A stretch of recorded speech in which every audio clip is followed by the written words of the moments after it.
Hi guys. I made a paid service in Telegram where you will find a great collection of fanfiction audiobooks organized and regularly updated. What you get? An unlimited access to the full audiobook library. New fanfiction audiobooks added regularly. You can play audios directly from Telegram anytime.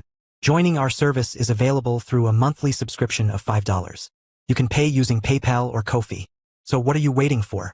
Send me a message on Telegram or Discord. I will provide the payment details. After the payment is confirmed, you will receive access to the private Telegram channel containing all audiobooks. If you enjoy fanfiction and prefer listening instead of reading, this library is made for you. Message me anytime to join. 1. Conrad Everest, Chapter 1. The wind cut across the road without mercy. 2 carriages moved slowly forward, pulled by tired horses. Beside them rode 2 men on horseback, heads lowered against the cold. The younger of the 2 pulled his coat tighter and exhaled sharply. "This cold is unbearable," he said. "It shouldn't be like this. Not here." The older man riding beside him did not answer immediately. He had a long, gray beard that reached his chest. His eyes were narrowed, not just from the wind, but from thought. "Zaban City doesn't get snow," the older man finally said. "Not like this." The younger man glanced toward the sky. The clouds were low and heavy, pressing down on the land. "Do you think they followed us?" he asked. "Artek's people?" The older man shook his head slowly. "No, if they had, we would already know. They don't hide well." The younger man nodded, though the tension in his shoulders did not fade. Artek's gang was small, but ruthless. They controlled parts of Zaban City through fear and quick violence. Anyone crossing them usually paid for it. The carriages creaked as they rolled forward. Inside the second carriage, wrapped in thick cloth and fur, sat a young man with dark hair and calm eyes. He said nothing, listening to the sound of the wind and the conversation outside. His name was Conrad. He had joined them 2 days ago, deep in the wilderness. No one knew where he came from. He had simply appeared on the road, walking alone through the cold as if it didn't bother him. He had asked for a ride to Zaban City, offering work or coin in return. The older man had hesitated at first, but something about Conrad had seemed harmless. Still, the younger rider wasn't convinced. He leaned closer to the older man. "What about him?" he asked. "The boy." The older man glanced back at the carriages. His eyes lingered on the second one. "Conrad," the younger man said. "That's what he called himself." The older man gave a short grunt. "Yes, him. You don't think he has anything to do with Artek, do you?" "No," the older man said. "Artek doesn't recruit boys like that." "How do you know?" "Because Artek's men talk too much. That one barely talks at all." The younger man considered that. Still, he appeared out of nowhere. "So did the snow," the older man replied. They rode in silence for a few moments. Finally, the younger man spoke again. "What happens when we reach Zaban City?" The older man's voice was firm. "He leaves. Just like that." "Yes. He has no ties to us. No reason to stay. And if he asks to come along?" The older man shook his head. "Then we say no." Inside the carriage, Conrad listened quietly. He had heard everything. Conrad thought the reactions of the 2 men were normal. In a world like this, caution came first. Trust was something earned slowly, and often lost quickly. If he were in their place, he would have thought the same. He had noticed the second carriage earlier. There were women inside, 3 of them from what he could tell. Their voices were low. Traders, most likely. Migrants too. Safety through proximity. That concept existed in every world. Not much time later, the carriages arrived at the Zaban City entrance. Conrad left the people after thanking them and took a deep breath. As he walked through the snow-covered street, Conrad kept his pace steady. Inside his mind, he organized his thoughts. In the anime, it is hard to expect, but of course, Zaban City too have snow and rain. It is not expected, as the old man said, but here I am.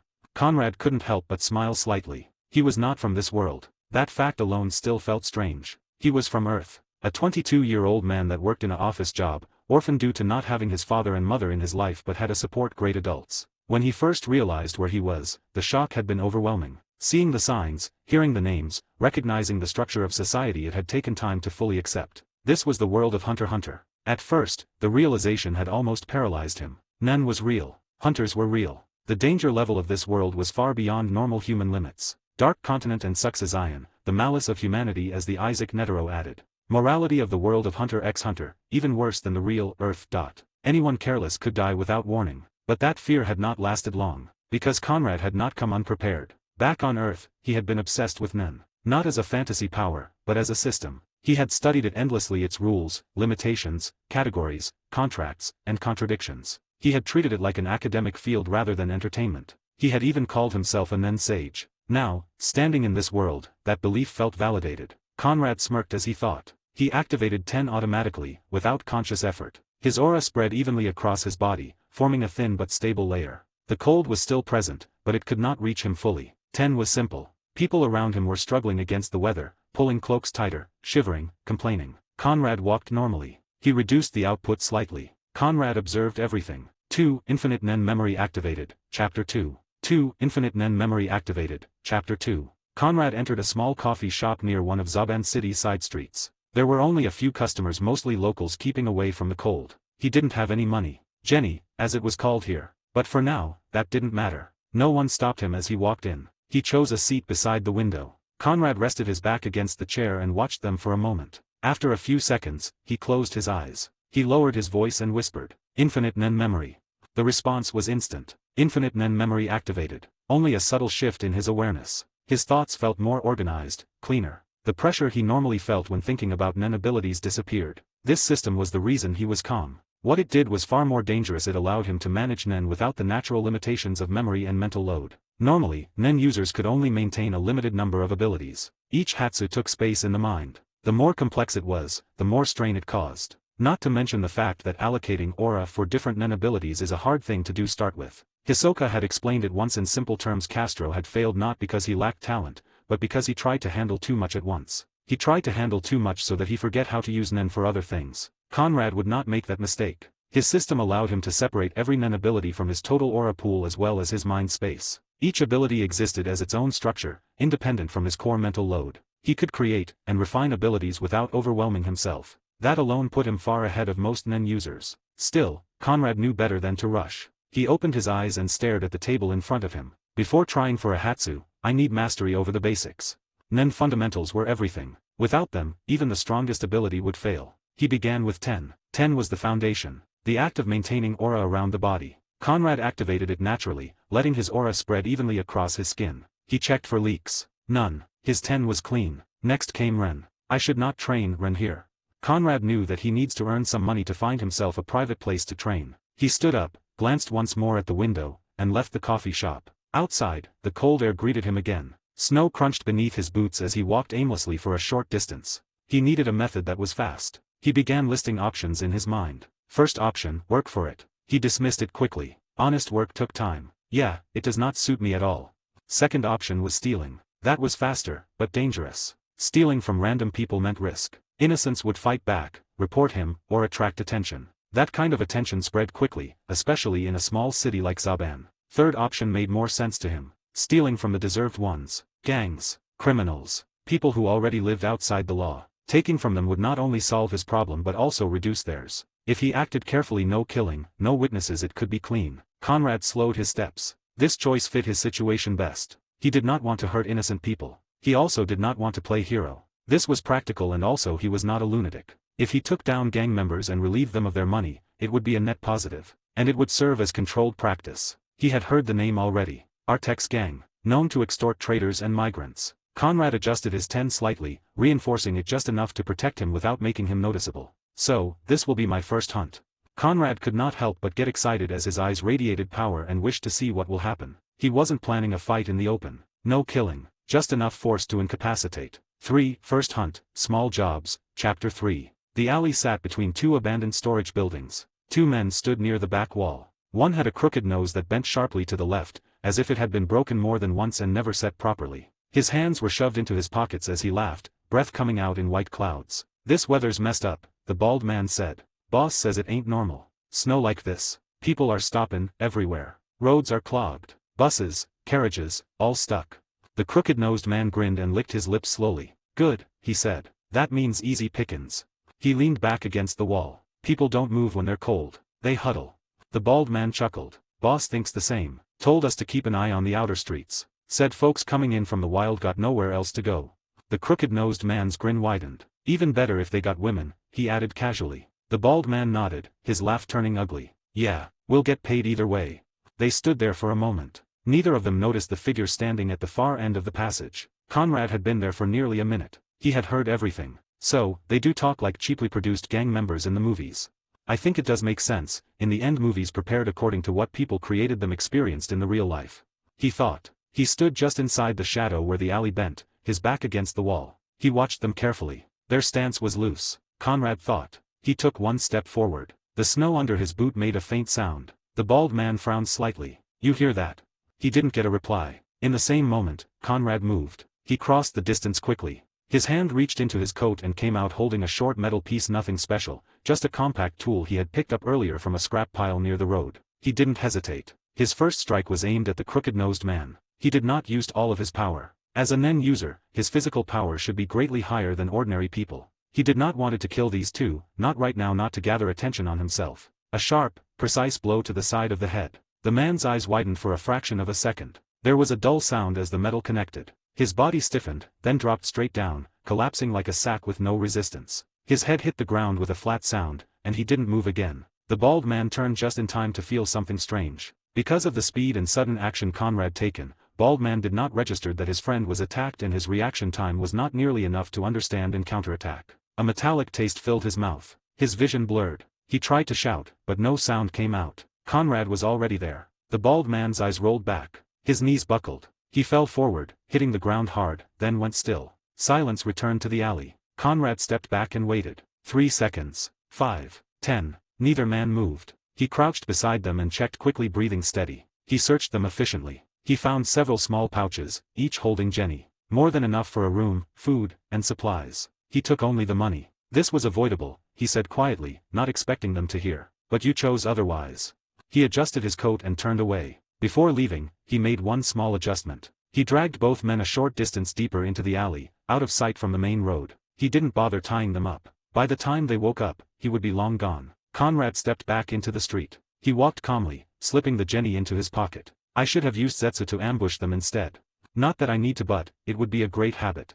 4. Place and Plans, Chapter 4. Conrad counted the money once he was far from the alley. He didn't rush. He walked calmly through a quieter street, then stopped near a closed storefront and checked the pouches again to be sure. Around 300,000 Jenny. It was more than he expected from 2 low-level gang members. Not enough to feel rich, but enough to breathe easily. A basic room in Zaban City cost around 10,000 Jenny per night. Food was cheap if he avoided restaurants. Even with conservative spending, this amount could keep him going for about a week. That would normally be fine. But Conrad had no intention of staying in Zaban City that long. 2 or 3 days at most, he thought. Zaban City was small. If he wanted information, contacts, and real opportunities, there was only one direction to go. York New City. Zaban was a place to pass through. He didn't waste time lingering on the thought. Standing still for too long made people noticeable. The buildings stood out even through the falling snow. Tall, wide, blue-tinted glass panels covering most of the exterior, reflecting the gray sky and city lights. It looked cleaner and more modern than most buildings in Zaban City.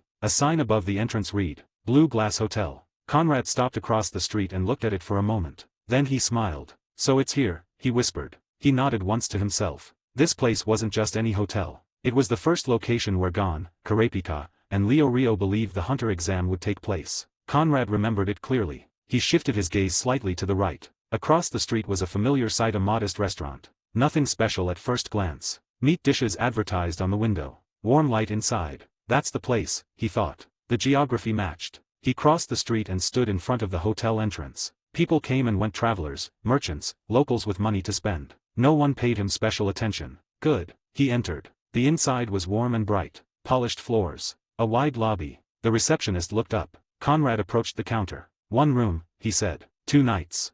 The receptionist glanced at him briefly, then named the price. 30,000 Jenny. Conrad paid without hesitation. Upstairs, his room was clean and quiet. Not luxurious, but comfortable. A bed, desk, bathroom. Thick curtains blocking out the snow-lit city. He locked the door and placed the remaining Jenny carefully inside his bag. Then he sat down on the bed. "All right," he said quietly. "Let's think. First priority, dates." This was important. He needed to know whether the hunter exam had already started, was about to start, or was still far off. Acting too early or too late could change everything. He closed his eyes and focused. He began recalling the timeline. Gon leaves Whale Island at age 12. The hunter exam happens shortly after. York New arc comes later after Zaldik family arc and Heaven's Arena arc. The Phantom Troop appears publicly around that time. That meant he had a narrow window. If he stayed too long in Zaban, he risked missing early developments. If he rushed blindly, he risked walking into things he wasn't ready for. 2 or 3 days, he reaffirmed. York New City was his next target. He stood up and opened the curtain slightly. Snow continued to fall, softer now. The city lights reflected off the glass buildings, turning the streets pale blue. "This world is really like the series," he murmured. "Not just similar. Identical in structure." That made things easier and more dangerous. Because knowing the plot didn't mean controlling it. Conrad lay back on the bed and stared at the ceiling. He didn't feel anxious. He felt focused.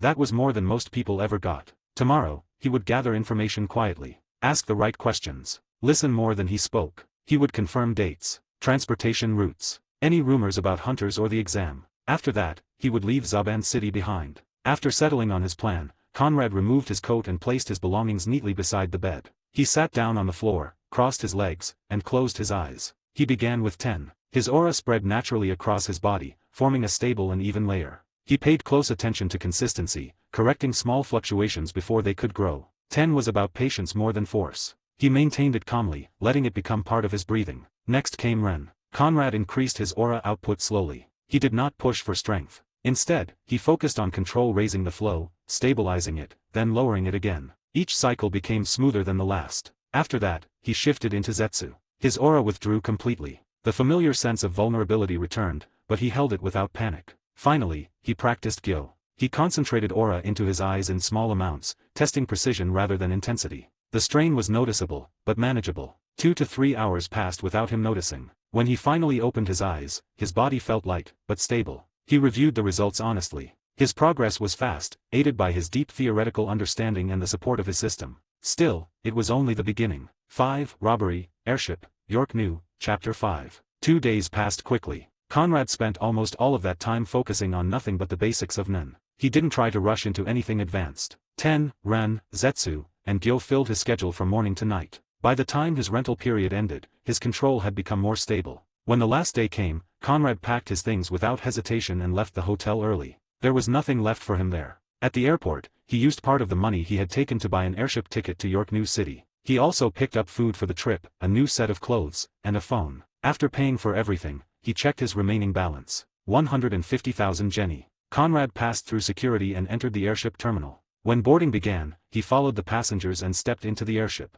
He found his seat by the window and sat down, placing his bag under the seat in front of him. Conrad leaned back slightly and looked out the window. The ground slowly moved away. Conrad watched silently. This was only the beginning. York New was larger, more dangerous, and full of opportunities. Truth to be told, he wanted to see it with his own eyes. He rested his head against the seat and closed his eyes briefly, maintaining a thin layer of 10 without thinking about it. His plan was simple for now: learn, and survive. Conrad kept his eyes on the clouds outside, but his attention shifted the moment he caught fragments of whispered voices behind him. He didn't turn his head. Instead, he relaxed his breathing and focused his hearing naturally, without using Nen yet. A woman spoke first. "So are you sure the red diamond is here?"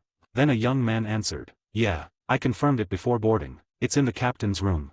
Conrad's interest rose slightly. He stayed still. The woman continued. "You're not guessing, right? This isn't a rumor." "No," the man said. "It's real. Inside a reinforced chest. 5 armed guards minimum. Guns, maybe more." The woman clicked her tongue softly. "That makes things complicated." Conrad finally shifted his gaze slightly, enough to see their reflections in the window. They looked normal. Clean clothes, well fitted. The woman leaned back in her seat, crossing her arms. "But if we get it, that's 200 million jenny." The number made Conrad raise an eyebrow. He can also feel the excitement and greed in the voice of the woman. "That's more than enough," the man replied. "We could disappear. Live comfortably. For the rest of our lives." The woman nodded slowly. "Assuming we don't die." The man exhaled. "We won't act yet. The airship stays in the air for 14 hours. We have time to prepare."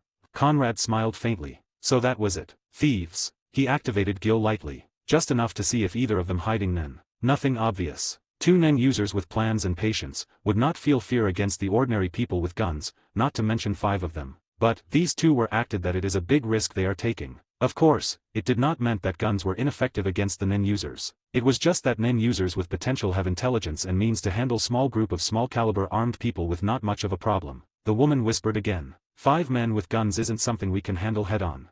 "We don't need to," the man replied. "Distraction is what we need."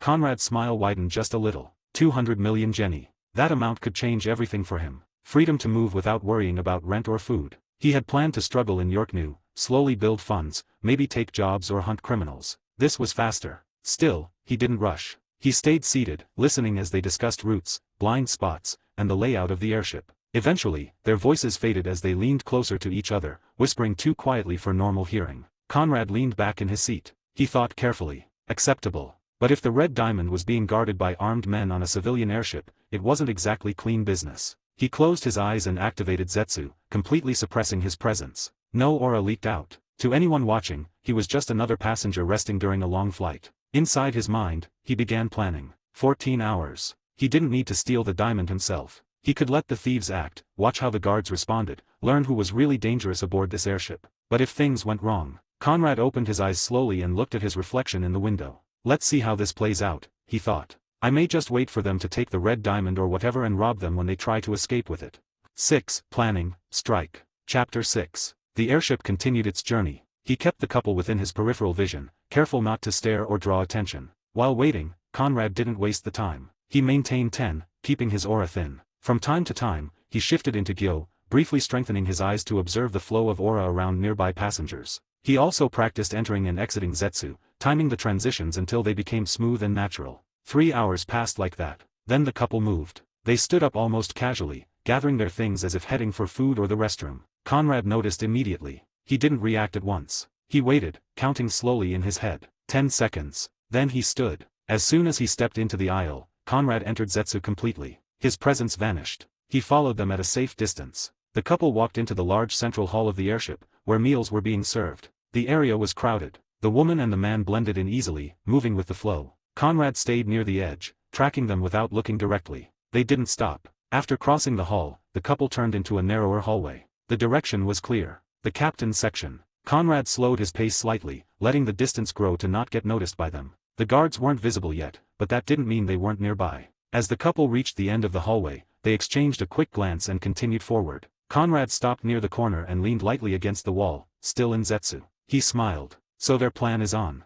5 minutes passed. The couple reached the entrance to the captain's quarters. The hallway narrowed there, ending at a reinforced metal door. The only access point was a straight 10-meter stretch with nowhere to hide. 2 guards stood in front of the door. Both wore dark suits and black sunglasses. Each held a compact Scorpion-type machine gun at chest level, fingers close to the trigger. Their eyes scanned the hallway constantly. The couple slowed their steps. They exchanged a quick sideways glance. Neither spoke. Conrad stood 10 meters behind them, pressed lightly against the wall, completely suppressed in Zetsu. From the guard's perspective, only 2 nervous civilians had entered the restricted area. The woman shifted slightly to the side. Her breathing changed. The young man nodded once and reached toward his waist, his hand sliding under his jacket. A small blade appeared in his grip, thin and sharp. Conrad narrowed his eyes. Is he going to try to kill them with that dagger? That would be suicide. Guns at this distance would tear him apart before he took 2 steps. Before Conrad could decide whether to intervene, the woman suddenly screamed. The sound was loud, and filled with panic. Both guards snapped their attention to her instantly. Their guns lifted a few degrees, safety clicks audible. Please. The woman cried, falling to her knees. Please don't kill me. I didn't know. I swear. Her voice cracked. Tears streamed down her face as she pressed her hands to the floor. I didn't know this area was restricted. Please, I'm sorry. The guards froze. What is this crazy bitch talking about? Both of them thought. One of them glanced at the other, confusion flashing across his face. The hallway wasn't supposed to have civilians like this, let alone a hysterical one. Ma'am, calm down, one guard said sharply. Stand up slowly. The woman shook her head violently. Please. I'll do anything, just don't shoot. Behind her, the young man stiffened. His hand tightened around the blade, but he didn't move. His eyes were locked on the guards, waiting. Conrad watched carefully. It was a distraction. As the guards stepped closer to the woman, their attention shifted fully onto her. One of them lowered his weapon slightly, his posture changing from alert to cautious. He turned his head toward the young man, clearly about to ask a question. That was the moment. The young man moved without hesitation. He stepped forward and slashed upward with the dagger. The blade cut cleanly across the guard's throat. Before the body even finished collapsing, the young man took a short step to the side and struck again. 2 movements. 2 cuts. The second guard dropped almost immediately, his weapon slipping from his hands as blood spilled onto the floor. The hallway filled with the sharp smell of iron and blood, lots of it. Both men collapsed in silence, their bodies twitching briefly before going still. Blood spread across the polished surface, pooling beneath them. The woman stood up instantly. There was no panic left in her expression. Take the gun, she said sharply. The young man bent down, grabbed one of the Scorpion-type machine guns, and checked the magazine with practiced speed. There will be 3 more guards inside, the woman continued. When they come to check what happened, we shoot. Conrad watched from behind. The young man wiped the blade quickly against his sleeve and held it loosely at his side. He's better than I thought, Conrad admitted silently. The timing, the precision, the lack of hesitation all pointed out that this man had killed before. He hadn't relied on strength but on positioning and timing. If Conrad didn't have Nen, getting close to someone like that would be dangerous. I thought they would be not great at close combat and would not prefer to take such action. But, it seems like my understanding of people is not great and I am pretty inexperienced in this matter. Conrad told himself. I think, that young man is either a serial killer or a ex-army type of guy. Ordinary thieves, cannot be this calm. But of course, my comparison is limited to Earth, not to this world.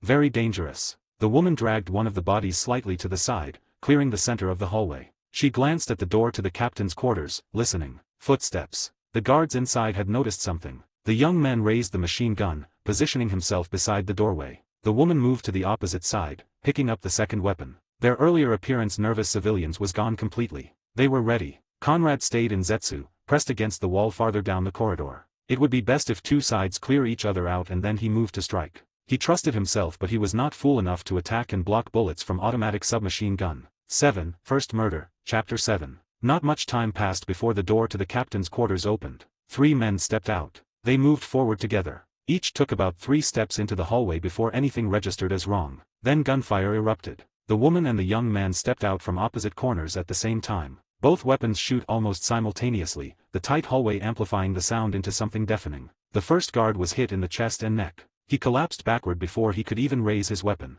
The second tried to turn, but rounds tore into his shoulder and head, dropping him instantly. The third managed half a step before bullets punched through his torso, spinning him sideways as he fell. It was over in seconds. Conrad watched closely, his eyes steady, his aura completely suppressed. Their execution was clean. The woman lowered her gun first. Clear, she said. The young man nodded and moved forward, stepping over the bodies without hesitation. They entered the captain's quarters together, weapons still raised. Neither of them spared a glance for the dead. The door remained open. Conrad waited several seconds after they disappeared inside. He shifted his position silently, moving to the corner where they had been standing earlier. From there, he had a clear angle toward the open doorway while remaining out of sight. He pressed his back lightly against the wall. Then he focused his Nen. He didn't use Gyo on his eyes this time. Instead, he guided aura toward his ears, enhancing his hearing just enough to catch low voices without distorting them. It took effort, but he kept it controlled. Inside the room, footsteps echoed faintly. Then the young man spoke. So this is the chest.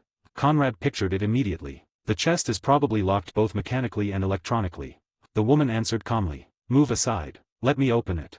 There was a brief pause, followed by the sound of metal tools being placed on a hard surface. The faint click of mechanisms followed. Conrad listened carefully, counting seconds in his head. She knew what she was doing. Whatever device she was using worked quietly. Inside, the young man exhaled slowly. Once we have it, we leave immediately, he said. No celebrating. I know, the woman replied. We're already pushing our luck.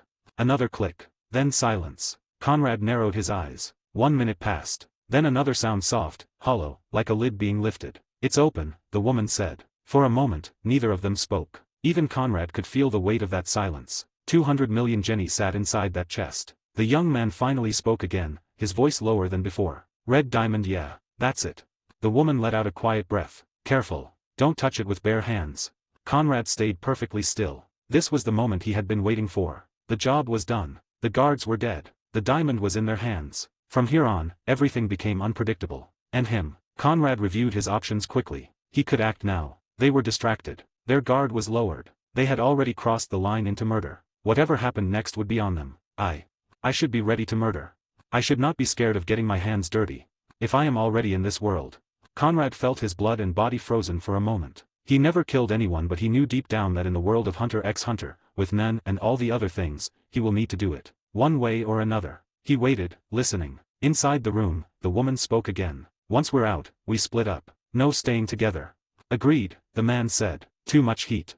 Conrad exhaled slowly through his nose. They were smart. But, not smart enough to look back to see if they are being hunted. As the duo exited the captain's quarters and headed back the way they had come, Conrad remained still at the corner, his back against the wall. He slowed his breathing and cleared his thoughts. There was no hesitation left in him now. He had already decided. These two would be his first murder in his life. The footsteps drew closer. The woman stepped out first, followed closely by the young man. They were relaxed, too relaxed. Their focus was on the hallway ahead, on escape routes and timing. They never checked behind them. That was their mistake. The moment they turned the corner, Conrad moved. He launched forward in a single motion, closing the distance instantly. His hand came down in a precise arc, a clean karate chop aimed at the side of the young man's head. He put his full weight and intent into the strike. The impact was decisive. Sound of the young man's skull that crushed was the most delightful sound to be heard if he were to be a sick killer, but he was not at all. It was disgusting. 8. Treasure, Jump, Chapter 8. The young man's body collapsed immediately, momentum cut short before he could react. There was no chance to resist, no chance to understand what had happened. The blow had been fatal the moment it landed.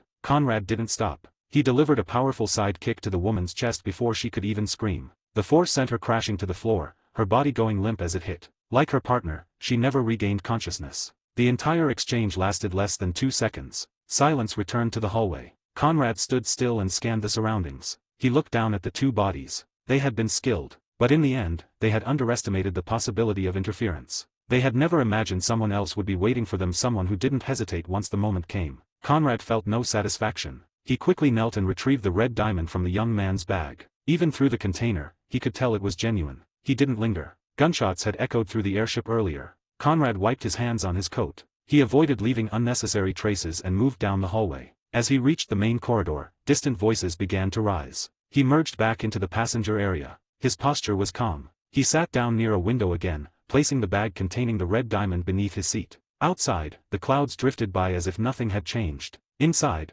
Conrad activated Zetsu once more and leaned back, closing his eyes. His heart rate slowed naturally. The danger had passed for now. 200 million Jenny. That single act had shifted his path completely. Training would no longer be limited by money. Still, he knew better than to relax completely. Conrad opened his eyes and stared at his reflection in the window. This was necessary.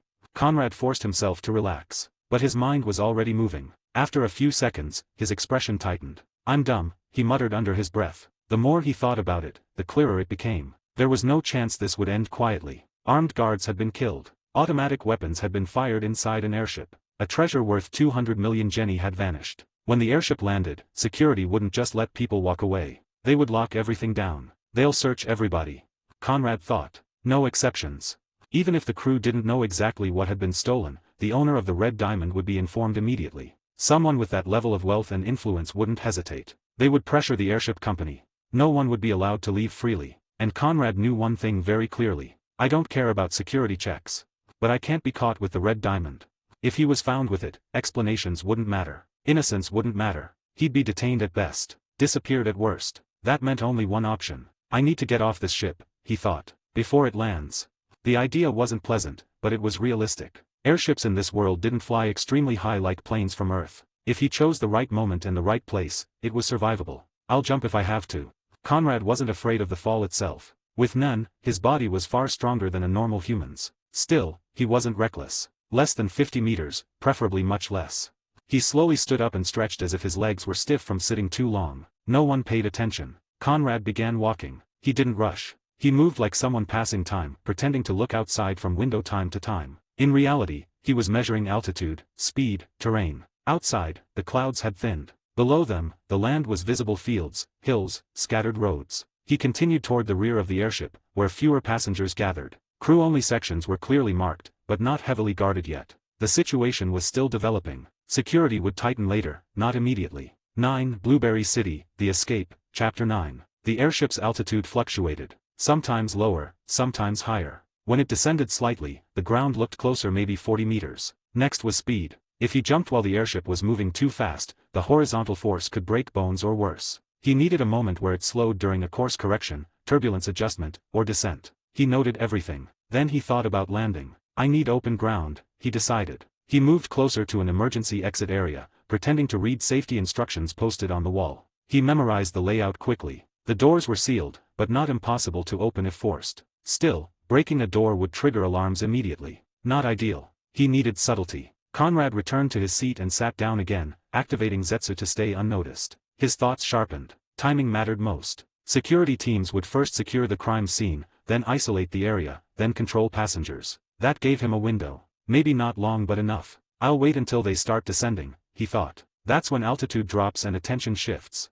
He checked his belongings under the seat. The red diamond was wrapped carefully, concealed inside layers of fabric. Conrad leaned back, closed his eyes, and waited. He kept 10 active at a low level, strengthening his body quietly. When the time came, he would move. Outside, the land slowly grew larger as the airship adjusted its course. Conrad opened his eyes. This is the right choice, he thought. And now, he only needed the right moment. A sharp tone echoed through the airship, followed by a calm voice coming from the speakers. Attention all passengers. Due to an unexpected situation, the airship will be making an emergency landing at the nearest city. Please return to your seats immediately and remain seated until further notice.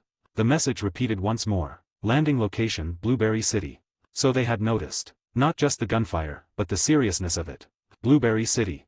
He searched his memory. Nothing. It wasn't mentioned in the original series, but that didn't matter. The Hunter x Hunter world was massive. Most places were never shown or named. This was normal. What mattered was intent. They're not going to Yorknew, Conrad thought. They're stopping as fast as they can.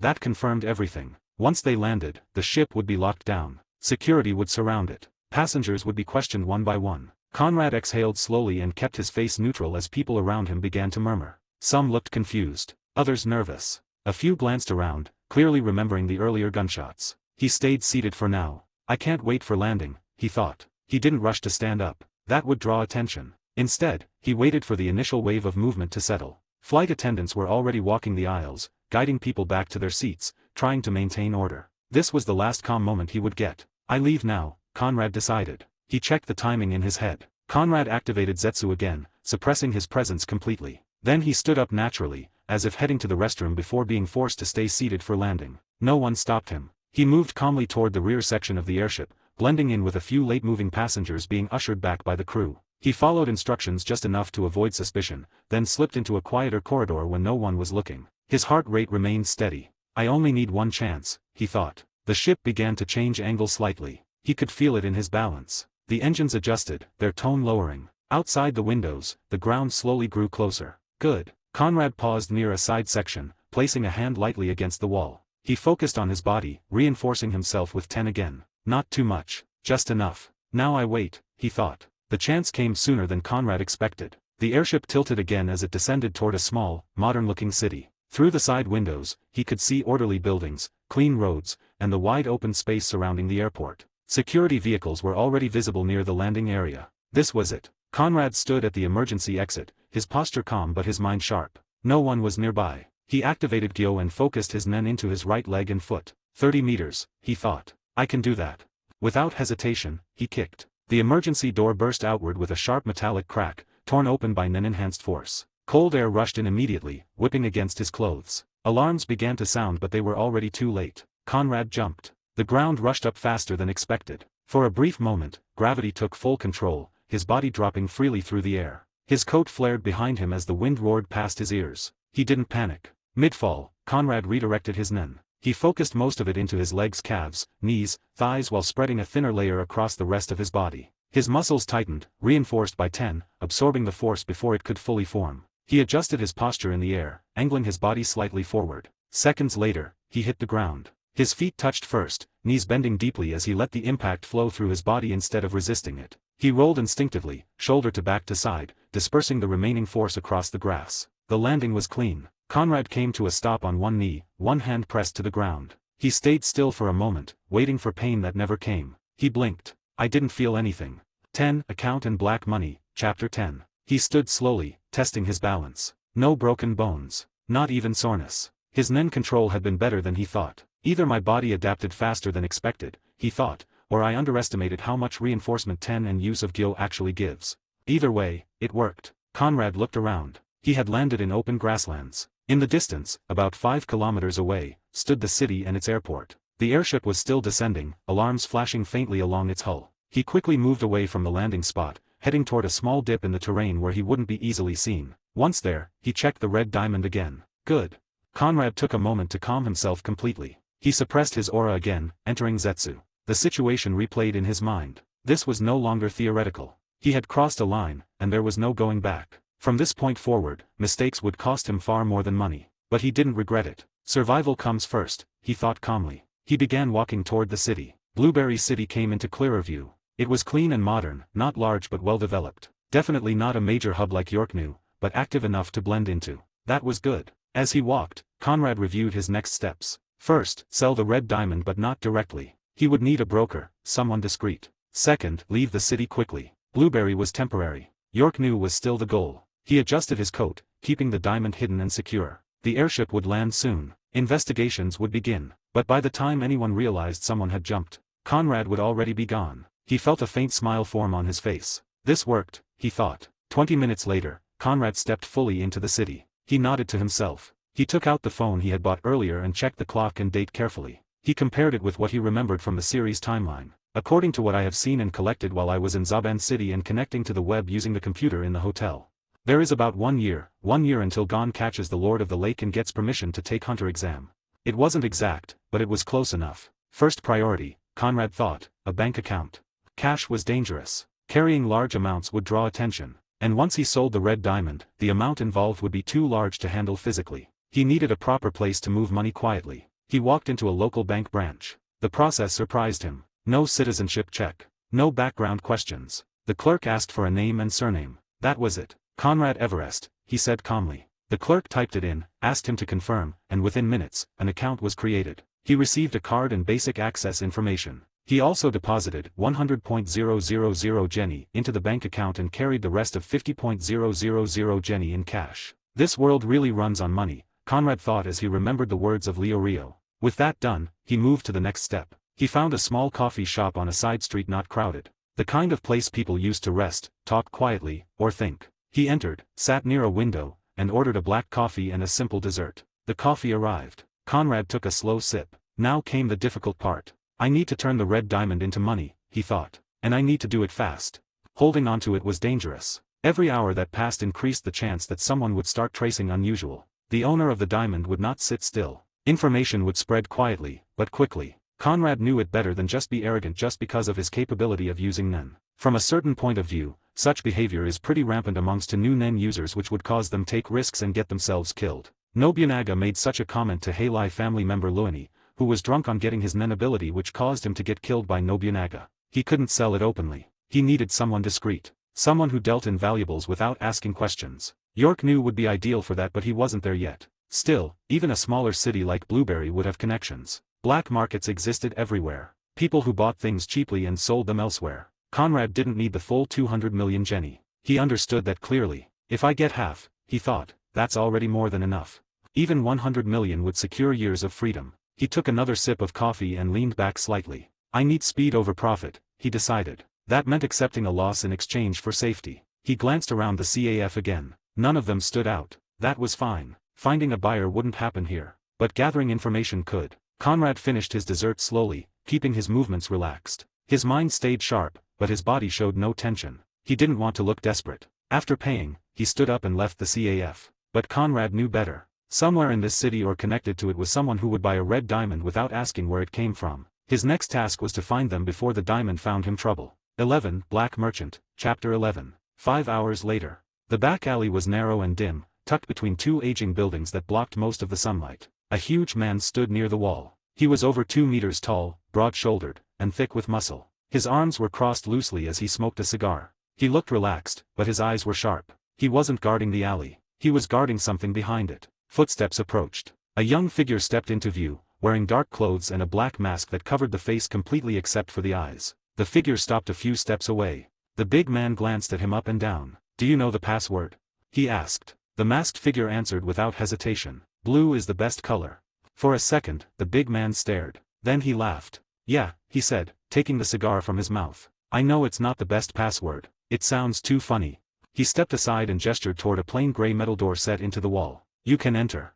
The masked figure nodded once and moved forward. He placed a hand against the door, pressed in a specific spot, and it opened silently inward. He stepped inside. The door closed behind him. The young man none other than Conrad himself. It had taken him 5 hours to find this place. He hadn't rushed it. He walked the city, listened carefully, and asked the right questions in the wrong places. At first, the answers were vague. Try the lower blocks. Somewhere near the old warehouses. You'll know when you're close.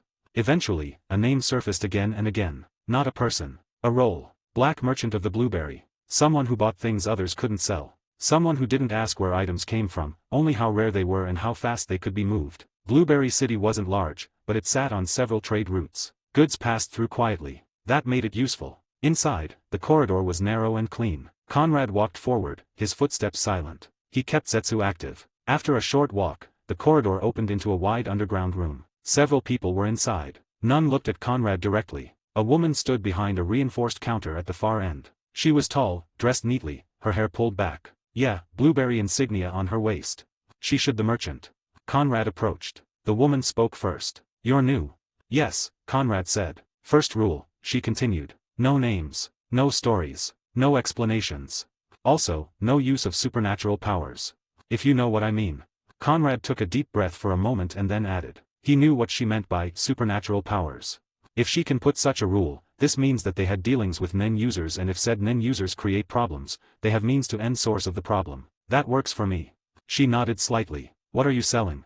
Conrad reached inside his coat slowly and placed a small wrapped container on the counter. He didn't open it yet. I want to know if you can buy it first. The woman gestured. Open it. Conrad unwrapped the container just enough to reveal the contents. The red diamond caught the light immediately. Even without fully exposing it, its color was unmistakable. The woman's eyes narrowed, not in shock, but in focus. She closed the container gently. You are a brave man, I can tell you. She said. That is not something I hear every day, thank you. Conrad replied. She studied him for a moment. You want speed or profit? Speed. Another nod. Good answer. She turned and tapped on a device behind the counter. Numbers appeared briefly, then disappeared. I won't ask where you got it, she said. And I won't move it through this city. That would be stupid. Agreed. I can transfer it out quietly, but not for full value. Conrad already expected that. How much? He asked. 150 million Jenny, she said. Clean transfer. No delay. Conrad considered it for less than a second. That's fine. The woman raised an eyebrow slightly. You didn't negotiate. I don't need to, Conrad said. I need to leave. That seemed to satisfy her. She slid a device across the counter. Account. Conrad placed his card against it. The device beeped softly. A moment later, his phone vibrated. Balance updated. 150,100,000 Jenny. The woman sealed the container fully and took it away, already treating it as no longer Conrad's problem. From this point, she said, you were never here. Conrad nodded. Understood. He turned and walked back the way he came. The gray door opened. The alley greeted him again. The big man was still there, finishing his cigar. Conrad walked past without stopping. No one followed him. 12. First NEN ability, amateur mistake, Chapter 12. After leaving the alley and making several turns to be sure he wasn't followed, Conrad returned to the same small coffee shop he had visited earlier. This time, he had changed his clothes on the way, nothing dramatic, just enough to look like a different traveler. He ordered another black coffee and sat at the same window seat. At first, everything felt normal. He drank slowly, watching people pass by outside, letting the tension fade from his shoulders. The deal was done. The money was already in his account. Then, out of habit, Conrad tried to review the last few hours in his mind. The alley, the entrance, the black merchant. And that was when he froze. His fingers tightened slightly around the coffee cup. Question mark. He frowned. He could remember going somewhere. He could remember selling the red diamond. He could remember the money appearing in his account. But the details, they weren't there. Conrad tried again, more deliberately. The alley's layout, blurred. The gray door, gone. The exact location, missing. He tried to recall the woman behind the counter. Nothing. Just an empty outline where a person should be. His heartbeat picked up. That's unexpected, he muttered quietly. He leaned back in his chair and closed his eyes, focusing. He tried to remember the password he had spoken. He knew he had said something, but the words themselves were gone. Like they had been erased cleanly, leaving only the knowledge that something had existed. Cold ran down his spine. I can't remember the place, he whispered. I can't remember the woman or individual. I am not sure what to say. I can't even remember the password. For a moment, excitement and fear mixed together in his chest. Really? Then understanding hit him. Conrad let out a short, humorless laugh and lowered his head. So that's how it is. It wasn't confusion. It was NEN, not his NEN, someone else's. The deal, the rules, the confirmation, he thought slowly. I didn't see it, but it was there. He replayed the interaction in a new light. Rules he had accepted instantly, without questioning. That was a condition. The password, he realized. The guard, the merchant, the location. All of it had been part of a NEN ability. A joint-type NEN ability most likely. Once all conditions were met and the transaction completed, payment transferred, item handed over, his memories related to them were removed. Conrad exhaled slowly, a cold breath leaving his lungs. That means they're extremely careful, he thought, and extremely experienced. This wasn't a simple manipulation trick. This was a well-constructed ability with clear activation conditions and a specific effect. It protected the merchant, the location, and everyone involved at the cost of the client's memory. Most likely, it involves severe limitations, such as not to cheat when trading and do not harm the targets that have arrived and so on. And Conrad had walked straight into it. He leaned back in his chair and stared at the ceiling. In the end, he said quietly, I'm still an amateur. He had theoretical knowledge. He understood NEN systems. He could analyze abilities after the fact. But real experience, this kind of thing couldn't be learned from books or discussions. He hadn't noticed the activation. He hadn't sensed the condition being applied. He hadn't even considered the possibility seriously enough. That could have gone much worse, he admitted to himself. If the merchant had wanted more than just protection, if the ability had included compulsion, delayed effects, or tracking, Conrad wouldn't have known until it was too late. The fact that the ability was only memory removal meant something. They're professionals, he thought. That didn't make it comforting. It made it more dangerous. Conrad opened his eyes and looked at the reflection in the window. His face was calm again, but his gaze was sharper than before. I need to be more careful, he said softly. Nen wasn't just about power levels or flashy abilities. It was about rules, contracts, hidden effects, and preparation. The strongest abilities weren't always visible. Sometimes, you only noticed them when something was missing. Like memories. He took another sip of coffee, grounding himself. The money was real. He checked his phone again to be sure. That hadn't been erased. Only specific memories were removed. Nothing else. Clean work, Conrad admitted. He finished his drink and stood up. This experience had cost him nothing tangible, but it had taught him something valuable. Power without awareness was a liability. From now on, Conrad knew he would treat every unknown Nen user as a potential threat, no matter how harmless they appeared. Especially the ones who seemed organized. As he stepped back into the street, his excitement returned, but it was tempered now. This world isn't forgiving, he thought. And Nen even less so. Nen ability, imagine, this writing here to be the narrator in the anime. The blind spot market, missing point, is a joint Nen ability coordinated between the guard and the black merchant. It functions through a multi-stage mental contract that begins when a target voluntarily recites a specific key code to the guard. This action establishes a manipulative link, allowing the guard to lead the target to a hidden location that remains undetectable to the uninitiated. Once the trade begins, the merchant secures verbal consent from the participant to abide by the rules of the house. This consent serves as the final condition to lock the ability. 30 minutes after the transaction concludes, the missing point activates, surgically erasing the target's memory of the guard's identity, the geographic location of the shop, and the specific details of the deal. The target is left with only the physical item and the vague recollection that a successful trade occurred, ensuring the market remains an untraceable void in the minds of its customers. 13. Martial Arts and Experience, Chapter 13. Not much time later, with 150,100,000 jenny safely sitting in his bank account, Conrad made his decision without hesitation. He went straight to the bus terminal and bought a ticket to York New City. After what had happened, trying to board an airship did not make sense. A bus was slower but far easier to disappear from if something went wrong. I do not want to jump from an airship again, he thought. He didn't waste time lingering in Blueberry City. Within an hour, he had finished preparing food and water, and his phone. When the bus arrived, he boarded calmly and took a seat near the middle, close enough to exits in both directions. The engine started, and soon the city began to fade behind them. Only then did Conrad relax slightly. As the road stretched ahead, he leaned back in his seat and closed his eyes, not to sleep, but to train. Zen training didn't always require movement. He focused inward and activated 10, keeping his aura steady around his body. He had learned quickly that consistency mattered more than intensity. Once stable, he moved on. Inside his mind, Conrad imagined simple shapes. Numbers first. 1. He gathered a thin stream of aura and shaped it carefully, keeping it small. The form was rough at first, unstable, like smoke. He adjusted his focus, reinforcing the edges. 2.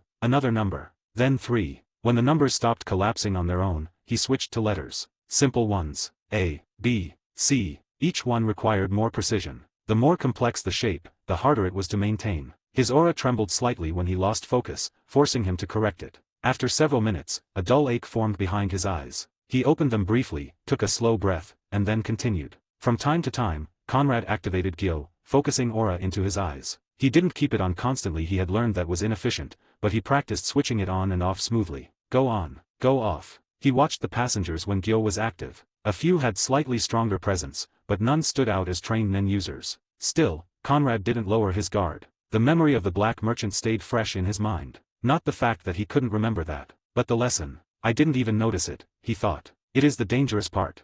He had walked into a Nen ability without resistance. Accepted rules he didn't fully understand. That was ignorance. The bus hit a small bump in the road. Conrad adjusted his posture and continued training, now switching to Zetsu. He slowly closed off his aura, reducing it to nothing. Still not good enough, he thought. Zetsu was dangerous if used carelessly, but it was essential for hiding and ambushing. On the airship, it had allowed him to move unnoticed. But if someone skilled had been watching, it could have ended badly. Experience mattered. That was the real difference between him and professionals. They didn't just know Nen. They lived with it. He resumed shaping aura, now trying to maintain a letter while switching Gyo on and off. The first attempt failed instantly. The shape collapsed. He tried again. Failed. Again. After several tries, he managed to keep the shape intact for 3 seconds while activating Gyo. Progress. A small one but real. He nodded to himself. This is what I was missing, he thought. Not power. Practice.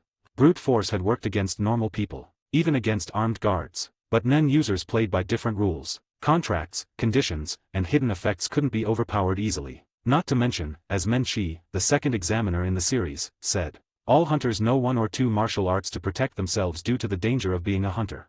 Conrad could not help but think, I may need a teacher in terms of martial arts and combat. Other than what I remember from boxing class back on Earth, I am not a capable fighter at all. It was dangerous to be like this in this world. Having Nen but no close combat capability was not the greatest situation. Underground auctions, mafia families, hunters, new users with years of experience. If Conrad wanted to survive there, he couldn't rely on luck anymore. He had money now. As the bus continued its journey, Conrad kept training quietly in his seat. And for the first time since arriving in this world, he truly understood something important. Power fantasy didn't come from winning every fight. It came from lasting long enough to learn how the world actually worked. By the time the bus neared its next stop, Conrad opened his eyes and stretched slightly. York New City was getting closer. 14. Water Divination, Learning a Martial Art, Chapter 14. Not much longer after, the bus finally reached York New City. Conrad stepped out and paused, letting his eyes wander. Tall buildings stretched upward in every direction, layered with lights, signs, and glass. A real metropolis, Conrad thought. It was easily the biggest city he had seen since arriving in this world. Everything looked great. York New felt like a place where opportunities and dangers existed side by side, and Conrad already knew he wouldn't be leaving anytime soon. First priority, a place to stay, he said to himself. He didn't rush. He avoided places that looked too luxurious. Those attracted attention. At the same time, he didn't want anything too cheap either. Comfort and privacy mattered. Eventually, he settled on a mid-sized building tucked between larger hotels. Hotel Lenotrai. It wasn't famous. It didn't stand out. Compared to places like Hotel Bidical, the kind of hotel where mafia bodyguards like Squala stayed, Lenotrai was clearly a lower-tier option. But that suited Conrad just fine. He entered the lobby. The interior was clean but simple. Polite staff, quiet atmosphere, no unnecessary questions. Exactly what he wanted. Conrad rented a room for 2 weeks, paying 1 million jenny up front. For him, it barely registered as an expense. For ordinary people, it would have been a small fortune of 10,000 USD. The receptionist handed him the keycard, and Conrad headed upstairs. His room was modest but comfortable, a bed, a desk, a bathroom, and a window overlooking the street below. He placed his bag down and sat on the edge of the bed for a moment. This will do, he said quietly. York New City would be his base for now. From here, he could observe, plan, and train. Auctions, underground dealings, hunters, and Nen users all passed through this city. If he wanted real experience, this was the place to get it. Conrad stood and looked out the window. People moved endlessly below, each with their own goals and secrets. After settling everything in his room, Conrad sat on the bed for a short moment, letting his thoughts organize themselves. Then he nodded once, as if confirming a decision, and stood up again. There was no reason to waste time resting. York New City was full of resources, and he intended to use them. He left the hotel and walked a few streets until he found a nearby internet CAF. The place was crowded but quiet enough, filled with people typing, gaming, or browsing. Conrad paid for a terminal, sat down, and cracked his knuckles lightly before turning on the computer. His goal was clear. He began searching for martial artists and combat schools in York New City, people who accepted students, preferably adults, and who focused on real combat rather than show or sport. He wasn't looking for fame or tournaments. No amount of Nen training will save me if my basics are bad, Conrad thought. Even with 10 reinforcing his body, he understood one simple truth: technique mattered. Experience mattered. Raw power without control only led to mistakes. What happened on the airship and with the Black Merchant had already proven that he lacked real-world combat experience as well as knowledge of how Nen users moved and acted. As he scrolled through results, he noticed many options: boxing gyms, mixed martial arts dojos, traditional martial arts schools, and even weapon-focused instructors. Each choice led his thoughts in a different direction. That was when a deeper question surfaced in his mind. What kind of fighter do I want to be? He leaned back slightly in his chair. Bare-handed combat had clear advantages. It was always available, hard to disarm, and synergized well with Nen reinforcement. Many powerful Nen users relied on their bodies alone. Speed, precision, and aura control could turn fists into lethal weapons. But weapons had their appeal too. A sword offered reach, precision, and killing power, like Nobunaga and Phaeton from Phantom Troop. Other weapons, like spears, chains, and even unconventional tools, could be enhanced and specialized through Nen. Certain Nen categories favored weapon use heavily, and some abilities were clearly designed around them. There's also the option of flexibility. Conrad thought. This wasn't just about fighting style. It would influence his future Nen abilities, his tactics, and even the conditions he might set later. A sword user thought differently from a brawler. A weapon specialist planned differently than a close-range fighter. He saved several potential instructors to a list, marking both bare-handed and weapon-focused options. There was no rush to decide tonight. After a while, Conrad shut down the computer and stood up, leaving the CAF. As he walked back toward his hotel, another important thought crossed his mind. Tomorrow morning, he murmured, I'll do it. Water divination. Learning his Nen category would answer many questions. It would narrow his choices, show him his natural strengths, and help him avoid inefficient paths. He had delayed it long enough. Now that he had a stable place to stay, the timing felt right. Back in his room, Conrad sat down again and activated 10, letting his aura flow smoothly. He didn't train hard this time. He simply maintained control, calming his mind. One step at a time, he thought. 15. The category and effect of the system, Chapter 15. After finishing his notes on the martial artists and instructors he might contact later, Conrad didn't even realize how much time had passed. I feel like I am back at high school, he said to himself, and a smirk manifested on his face as he turned to look from the window. The city outside the window slowly changed as daylight faded. Conrad closed his notebook and stood up. This is the right time, he said quietly. He didn't want distractions, and he didn't want to delay it anymore. Understanding his Nen category was a foundation-level matter. Everything else, training, ability design, and combat style, would be built on top of it. He prepared the water divination carefully.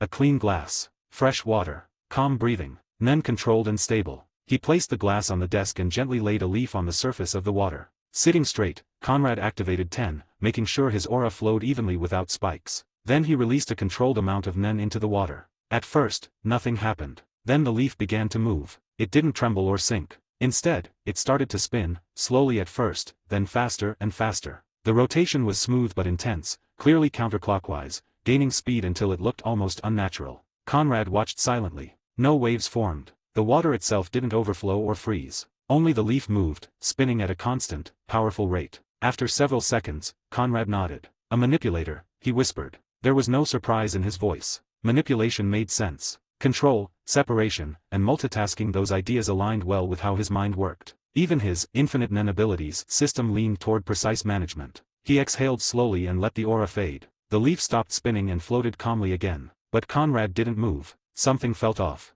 Not wrong, just incomplete. He frowned slightly and leaned back in his chair. This wasn't the first time he had felt this sensation. Ever since he arrived in this world, there were moments, especially when interacting with the system, where it felt like part of him was operating under different rules. As if I'm wearing a limiter, he thought. Conrad closed his eyes and focused inward. The system, he said silently. I'll use it properly this time. He entered what he referred to as system mode. His awareness sharpened, his thoughts became structured, and his aura felt like multiple streams running in parallel. He opened his eyes again. The glass was still there. The water is calm. The leaf is untouched. Conrad repeated the process. This time, when he poured Nen into the water, the response was completely different. The leaf didn't spin immediately. Instead, it rose. Slowly, gently, the leaf lifted off the surface of the water, hovering a few centimeters above it. Conrad's eyes narrowed. Interesting, he murmured. Then, while levitating, the leaf began to rotate much slower than before. That alone was abnormal. But it didn't stop there. Symbols began to form. They weren't carved or written physically, but faint shapes appeared on the inside of the glass, like reflections or etched light. Lines, circles, and abstract patterns, none of them letters from any language he recognized. The water itself responded subtly, forming barely visible currents that didn't spill or ripple outward. Conrad didn't interrupt. He watched and memorized everything. After several seconds, the symbols faded. The leaf slowly descended back onto the water's surface. Everything returned to normal. Silence filled the room. Conrad leaned back and closed his eyes. When he opened them again, there was clarity. In my normal state, he said quietly, I'm a manipulator. That much was undeniable. But when I focus, when I enter system mode, he paused, choosing his words carefully. I become a specialist. Not a pure one, but close enough. More importantly, it wasn't random. I retain high-level compatibility with manipulation and strong affinity with conjuration. That explained a lot. The system didn't just give him freedom to create abilities. It changed how his Nen behaved when active. It allowed him to bypass certain mental limitations, distributing control, memory, and aura management in a way normal Nen users couldn't. Conrad rubbed his chin thoughtfully. Manipulator as a base specialist when enhanced. Weapon choice, combat style, ability structure, all of it needed reconsideration now. A manipulator specialist hybrid wasn't common. He was a lot like Kurapika. He becomes a specialist as his eyes turn red and he activates the Emperor time, but he himself becomes a specialist when he enters the system mode. It wasn't safe either. Specialists were unpredictable, and many ended up weaker because they did not know what they could do with their abilities. Conrad turned away from the window and deactivated 10 completely, letting his body rest. I'm still an amateur, he admitted, but at least now, I know what I am. 16. Magic, Mage-like Nen User, Chapter 16. After finishing the water divination and calming his thoughts, Conrad ordered food to his room. He didn't go cheap this time. He chose mostly meat and some beers to wash it down and have fun at the same time. As he drank and ate, Conrad pulled out his notebook again. What kind of Nen user do I want to become? He thought. It wasn't a question about power alone. Power without direction was meaningless in the world of Nen. He had seen that clearly through canon knowledge and personal experience. Strength in this world came from intent, creativity, and understanding, not just aura quantity. The first name that surfaced in his mind was Morel Macarnacy. Conrad paused, tapping his pen lightly against the page. Morel, he murmured. Deep purple. Smoke manipulation. Not flashy in the traditional sense, but terrifyingly effective. Morel wasn't just strong, he was adaptable. He could fight directly, stall, deceive, divide the battlefield, and support allies. His abilities weren't limited to a single situation. They scaled with intelligence and preparation. That's what a master looks like, Conrad thought. The fact that Morel did not consider himself to be a combatant is still there. He showed how an experienced Nen user fights against the Nen users who are drunk on their power. Chimera ants had no chance against him at all. Then his mind naturally drifted to Isaac Netero. He shook his head almost immediately. Netero is a monster, Conrad admitted to himself, built on decades of obsession and faith. That path wasn't his. It required a level of singular devotion and physical transcendence that Conrad neither possessed nor desired. Trying to imitate Netero would only lead to failure. Instead, other names followed. Hisoka, a predator. Simple abilities taken to terrifying extremes. Hisoka's strength came not just from Nen, but from his mentality, how he fought, how he pressured opponents psychologically, and how he used unpredictability as a weapon. Hisoka is the example that a Nen user would not need lots of conditions and limitations. With a simple practical ability, his genius made him come out on top in many battles.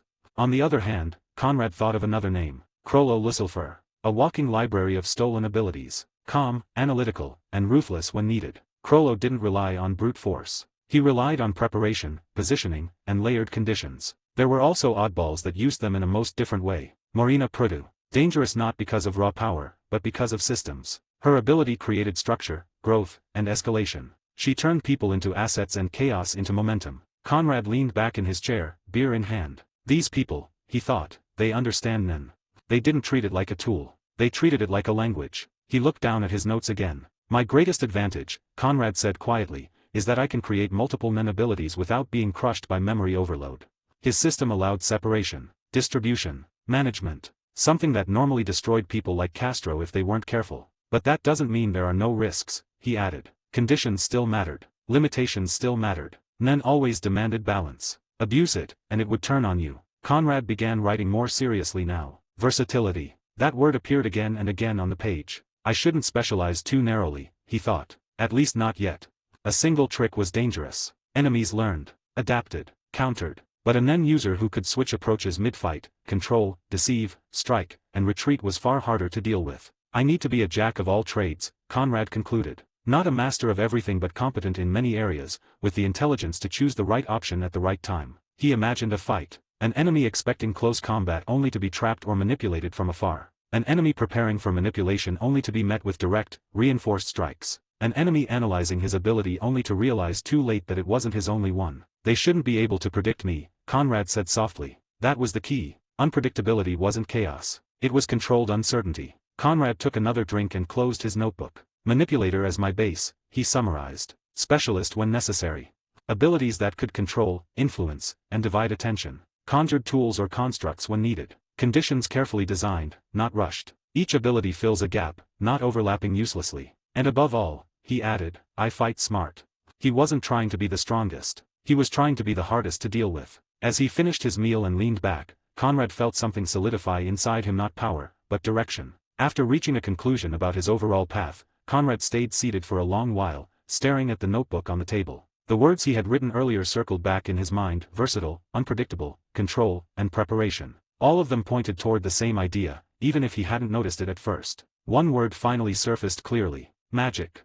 Conrad repeated it quietly, testing how it felt. Not magic in the fairy tale sense, but something closer to how Nen already worked. Structured rules, conditions, effects that looked impossible to those who didn't understand the system behind them. More accurately, he thought, a sorcerer. Or a mage. Someone who didn't rely on brute strength alone. Someone who fought with preparation, layered techniques, and clever use of abilities. Someone who could control the flow of a battle without always standing at the center of it. That fits, Conrad said softly. A Nen user who acted like a mage could fight directly when needed but also set traps, create delayed effects, manipulate the battlefield, escape when things turned bad, and return later with a different plan. It wasn't about overwhelming power, it was about options, teleportation, control techniques, seals, conditions that punished enemies for careless actions, utility abilities that didn't look impressive but decided battles quietly. The more he thought about it, the more natural it felt. 17. Practice, Basics of Battle, Chapter 17. His system made this path possible. Normally, creating multiple abilities was a huge risk.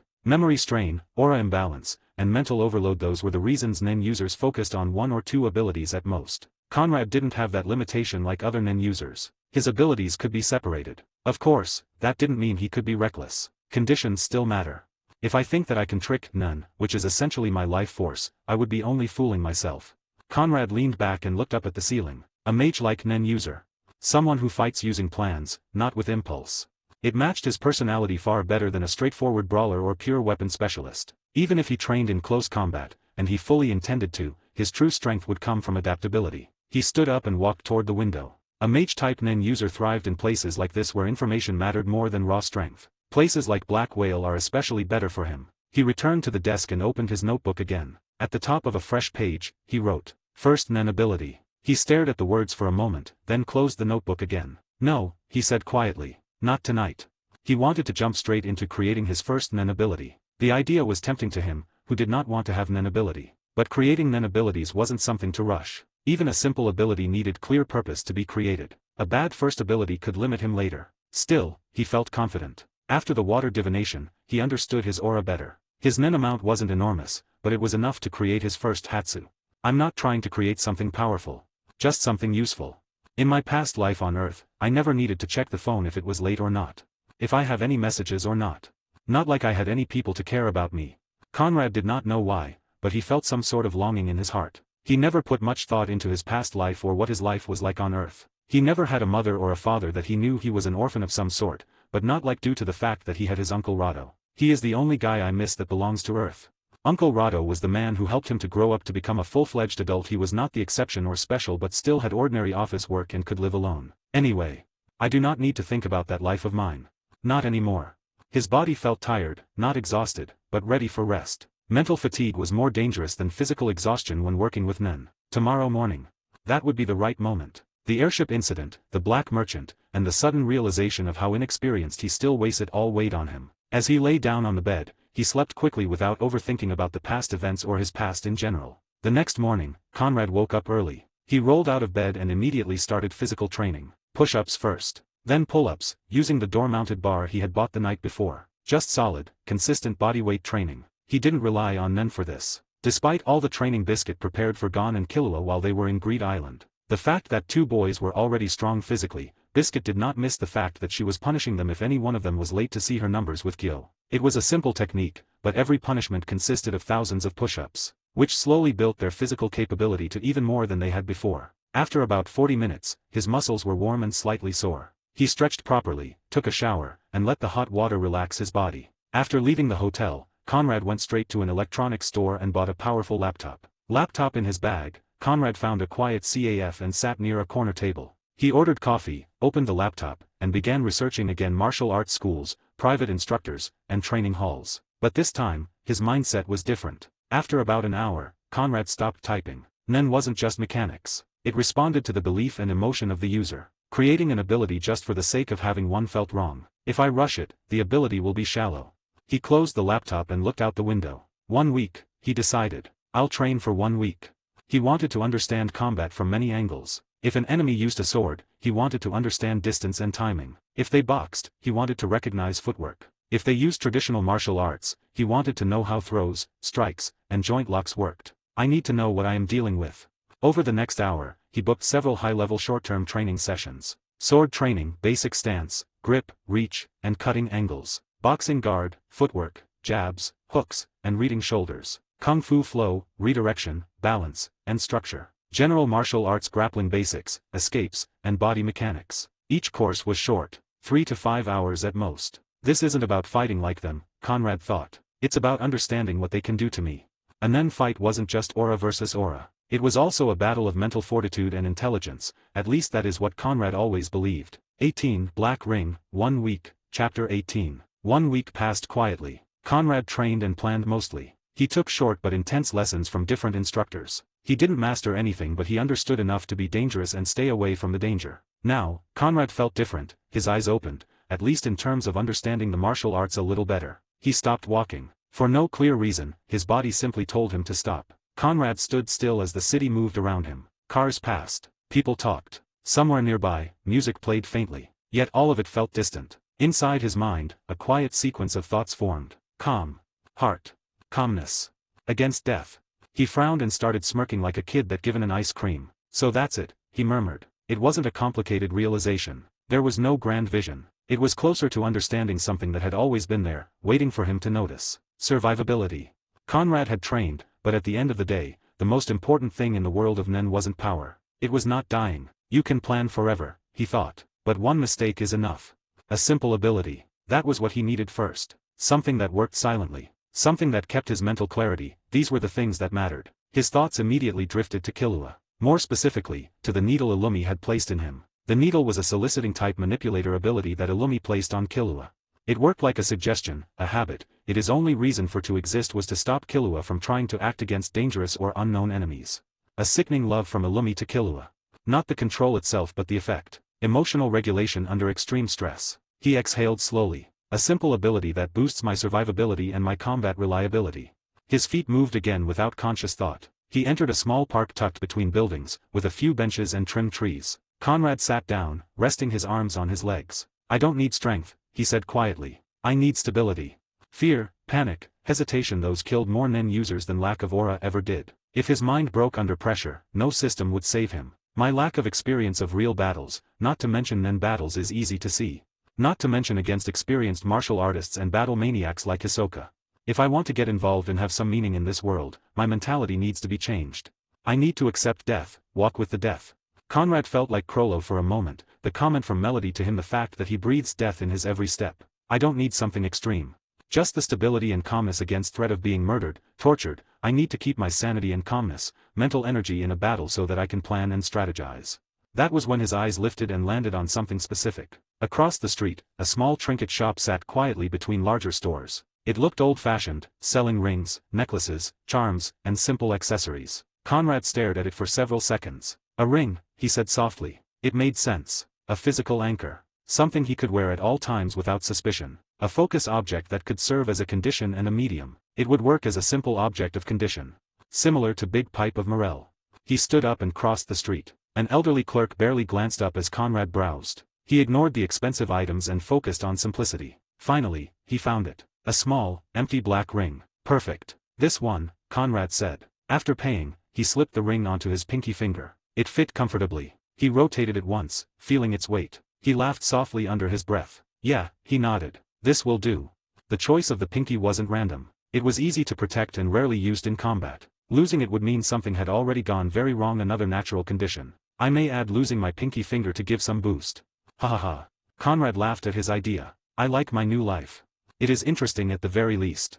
19. First Nen ability, Black Ring, State of Calm, Chapter 19. After returning to his room, Conrad closed the door behind him and locked it. He stood in the middle of the room for a moment, breathing slowly. Then he raised his hand and looked at the black ring on his pinky finger. So, he murmured, let's begin. Conrad sat down on the edge of the bed and entered 10, letting his aura flow smoothly over his body. He didn't rush. This wasn't about forcing Nen into the ring, it was about imbuing intent. He focused on everything he had learned over the past week, calmness under pressure and, most importantly, the refusal to panic even when death was close. More than that, he focused on his will to stay calm. He slowly directed his Nen into the ring. Each pulse of aura carried his will, his intent to stay calm and collected against the threat of death. He wanted to stay calm so that he could always plan his next step in a battle or in a dire situation. Minutes passed. The ring grew slightly warm. Conrad closed his eyes and whispered, his voice calm and steady. Black Ring, State of Calm. The moment the words left his lips, his Nen responded. A dark gray aura spread outward from his body, thin and even, like a veil. It didn't flare or pressure the air, wrapping around him naturally. Conrad opened his eyes. He took a slow breath and noticed the difference immediately. Memories felt organized. The lingering emotional weight of past events dulled. It's active, he said quietly. There was no excitement in his voice. I can think more clearly, Conrad continued, observing changes within. He flexed his fingers, rotated his wrist. That was the true effect. There was no surge of power, just stability. It also acts as an emotional blocker, he realized. Strong emotional spikes were smoothed out before they could take control. He could still feel and still react, but emotions no longer hijacked his decision-making. Conrad nodded slowly. "This is good," he said. "Very good." But he didn't let himself relax completely. He paid close attention to the subtle strain behind the clarity. A faint pressure in his head. Not pain, just feedback. That was acceptable. After several minutes, Conrad exhaled and deactivated the ability. The dark gray aura faded instantly. He leaned back on the bed and let out a breath. "It works," he said with a small smile. This wasn't a flashy Nen ability. After confirming the success of his first Nen ability, Conrad closed his eyes for a moment and let his breathing settle. There was no rush now. The most dangerous moment of creation was already behind him. He reached for a notebook and a pen. New abilities were not something to leave vague in the mind. Conrad believed that writing things down helped solidify intent, even if the paper itself held no Nen. Some sort of a ritual, like making an agreement official and signing on it. He carefully wrote the title at the top of the page. Black Ring State of Calm. Then, line by line, he began defining it. The ability can only be used while the black ring is worn. If the ring is destroyed, lost, or removed forcefully, the ability becomes unusable. To recreate the same effect, a new Nen ability must be created from scratch. Conrad paused for a moment before continuing. That condition felt right. It added risk. If he relied on it too much and lost it, the price would be permanent, not a temporary inconvenience. He continued writing. While active, the ability siphons a small but constant amount of aura. 1 hour of continuous activation results in 1 minute of weakened mental capacity after deactivation. During this weakened state, reaction speed and focus are reduced. He underlined that part twice. "This is important," he murmured. Without a clear drawback, the ability could become a crutch. The backlash ensured that he couldn't stay in a permanently calm state. It forced him to choose when to use it. He finished the notes, read everything once more, and then closed the notebook. "That's good," Conrad said quietly. The ability was simple. It didn't conflict with his future plans, and it didn't demand constant maintenance. With that done, Conrad leaned back in his chair. "Now comes the boring part," he said with a faint smile. Training. Nen battles were chaotic. A single bad exchange could end everything. Conrad had already chosen his long-term path, but that didn't mean he could neglect the basics, especially the advanced applications. Ken, he thought. Ryu. Ten protected. Ren amplified. But Ken and Ryu decided on close combat. Ken was stability. Full body reinforcement. The ability to take hits without collapsing. He needed to keep his Ken, which is more of a prolonged use of Ren, for more than 1 hour at the very least, and if he could use it for more than 3 to 6 hours, he would be a force to be reckoned with. Without proper Ken, a Nen-enhanced strike could break bones. Ryu was precise, shifting aura instantly to offense or defense. It separated amateurs from experienced fighters. Anyone who couldn't use Ryu properly was predictable, and predictability was lethal. "I need to be able to fight directly," Conrad admitted to himself. Even as a mage-type Nen user, he couldn't rely entirely on tricks and preparation. There would be moments when escape wasn't possible. Moments when he would be forced into close combat against someone stronger or faster. In those moments, Ken and Ryu would decide whether he lived. He stood up and activated Ten, then slowly transitioned into Ren. His aura thickened, wrapping around his body with greater density than before. He held it steady, forcing himself not to rush. "Ken," he said softly. Instead of flaring his aura outward, he compressed it evenly across his entire body. Arms, legs, torso, head. It wasn't perfect, but it was stable. He could already feel the strain. Ken demanded far more control than basic 10. He held it for 30 seconds, then 40, then 50. His muscles tensed, sweat forming slowly on his brow. Keeping aura evenly distributed required constant attention. After a minute, he released it and exhaled. Again. He repeated the process several times, resting briefly between attempts. Each time, he tried to make the distribution smoother and more natural. After Ken, he moved on to Ryu. He focused his aura into his right arm, then shifted it instantly to his left leg. Too extreme, and another part of his body would be left vulnerable. It would be more like a Ko than a Ryu at that point. "This is harder than it looks," Conrad muttered. But he didn't complain. He practiced until his focus started to slip. When that happened, he stopped immediately. Pushing too far would only build bad habits. As he sat down to rest, Conrad reflected on his progress. "My foundations are set. I need to think more about the future as I keep on increasing my power." 20. Decision, Heaven's Arena, Chapter 20. Another week passed in a flash. Morning after morning, Conrad trained his body until his muscles burned and his breathing grew ragged. Push-ups, pull-ups, squats, core exercises, and simple movements, repeated relentlessly. After that came Nen. 10 until it felt like a second skin. Ren until his aura was exhausted to the limits. Ken until his mind trembled. Ryu until shifting aura became instinct. Some time later, I need to add the category training that Biscuit showed to Gon and Killua to my own program. Conrad did not forget about the training that Biscuit taught. If only there were times when he could see how Biscuit would train a manipulator. Right now, there was no such chance. There were no dramatic breakthroughs, no sudden leaps in power, only slow refinement. And that was exactly what Conrad wanted. By the end of the week, his movements felt more efficient. His aura responded faster. He made fewer mistakes while practicing Ryu, and his ken lasted longer. One evening, after finishing his routine, Conrad sat on the edge of his bed and exhaled deeply. That's about as far as training alone will take me. He stared at his hands, faint traces of aura still clinging to his fingers. Men were not meant to exist in isolation. Real growth didn't happen in empty rooms or controlled drills. It happened under real battle. His Nen ability exists to make himself calm and logical and sensible in such situations. But that did not mean he could not learn how to fight without fighting for real against a real opponent, placing his life on the line. Experience. And there was only one realistic place to gain it. Heaven's Arena, Conrad said quietly. He had avoided the thought at first. The arena was dangerous, but it was not as dangerous as a real battle that would happen outside in a sudden encounter. Conrad knew that fighters from all places gathered there. Many entered seeking glory or money. Others entered simply because fighting was the only thing they knew. Conrad disliked the idea of exposing himself, but dislike didn't change reality. I can't grow without real combat, he admitted to himself, and I can't afford to be inexperienced.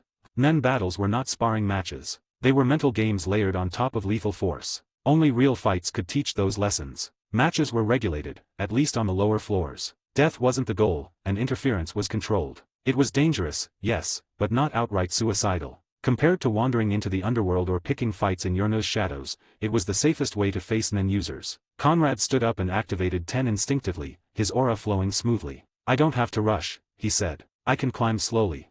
He didn't plan to reveal everything. Black Ring State of Calm would remain a hidden card, used sparingly. His goal wasn't domination, it was experience. The next morning, Conrad packed lightly. Clothing, necessities, his notebook, and his laptop. He left behind anything unnecessary. After checking out of Hotel Lenotri, he headed directly to the transportation terminal. The destination was clear. The Republic of Padokia Heaven's Arena. The massive structure was infamous across the world. A towering spire of steel and concrete rising impossibly high into the sky, visible from miles away. It looks like Burj Khalifa, not that I saw the real one, but I can see the similarities. Conrad thought and nodded. The tower was impressive and great to see. A monument to human obsession with combat. As Killua said, the best place for people who want to make money with their fists and will. Conrad purchased his ticket without ceremony. Once the ticket was in his hand, there was no turning back. The journey itself was uneventful, but Conrad used the time well. He maintained 10 throughout most of the trip, occasionally shifting into Lightrun to test his endurance. He didn't fantasize about victories, misreading an opponent, overcommitting aura, panicking under pressure. He thought about how to recover from each failure. That's what experience is, he thought. Surviving your own errors. Hours later, the skyline changed. Even from a distance, Heaven's Arena dominated the horizon. Conrad leaned forward slightly as the massive tower came into view. So that's it. The structure felt oppressive, not because of its size alone, but because of what it represented. Countless battles, countless broken bodies, countless ambitions crushed or forged into something sharper. When he arrived, the scale became even more overwhelming. The arena loomed above him. It is big. Conrad stepped forward calmly. I'll start at the bottom, he told himself. He had no illusions about his strength. To learn where he stood, to learn how far he still had to go. He knew if he were to use Nen, he could clear any enemy up to 200, but he was here to learn how to fight, so there was no need for him to just Nen crush enemies. 21, Floor 200, Traditional Nen Attack, Chapter 21. Conrad truly was in no hurry. From the very beginning, he treated Heaven's Arena not as a ladder to be climbed, but as a classroom. He started on the lowest floors, where Nen was non-existent and brute force ruled. Fighters relied on muscle, technique, aggression, and intimidation. Conrad observed carefully how boxers telegraphed punches, how grapplers committed their weight, and how martial artists conserved stamina through rhythm. All of them have their own techniques and style. It seems like Miruem was right about the matter of the rhythm of the individual. He fought cleanly at first. He won most matches and lost a few deliberately by testing unfamiliar approaches. Each loss taught him more than a clean victory ever could. By the time he reached the 50th floor, things began to change. The fighters were sharper. Conrad began integrating Ryu into his movements, reinforcing strikes at the moment of impact, and redistributing aura to absorb blows he couldn't dodge in time. But of course, he used the minimum, like 0.1% of Nen, to fight against people with no Nen. Basically, his control of Nen was there to just increase his mastery of Nen and Ryu to the fullest degree, not to hurt his enemy. He still avoided excess. I'm here to learn, he reminded himself after every match, not to show off. He spent days moving between floors, sometimes pausing to watch other battles. Patterns emerged. When he reached the 100th floor, the atmosphere shifted again. This was where Nen users began to appear more frequently, unofficially at first. Aura flared during moments of stress, during desperation. Some fighters didn't even realize what they were doing. Conrad did. Occasionally, he activated Black Ring State of Calm, but only for seconds at a time to see what really changes in himself. It was great. It was too great. It was like the effect of slowing time but not really. What a great ability. Conrad thought. Losses still came, as he did not want to overwhelm opponents and win fights just using Nen. He wanted to win because he thought better, strategized better, and fought better. If he were to use Nen Crush to just finish off his opponents, what would he do when he encounters a Nen user who is also a great fighter? Nen's Crush would not work, and his life would be in the hands of his opponent. He did not want that. That would be pitiful to end the story.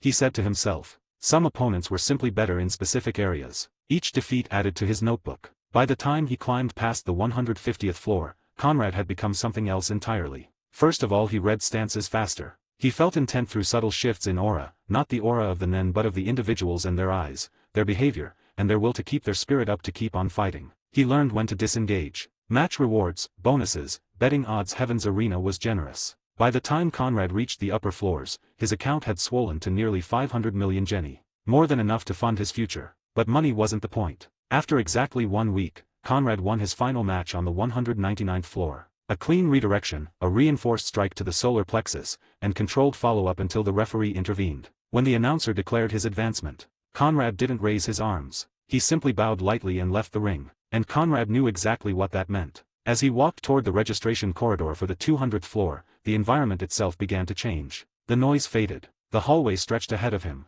Conrad slowed his steps. So this is it. Somebody is going to greet me with a new attack.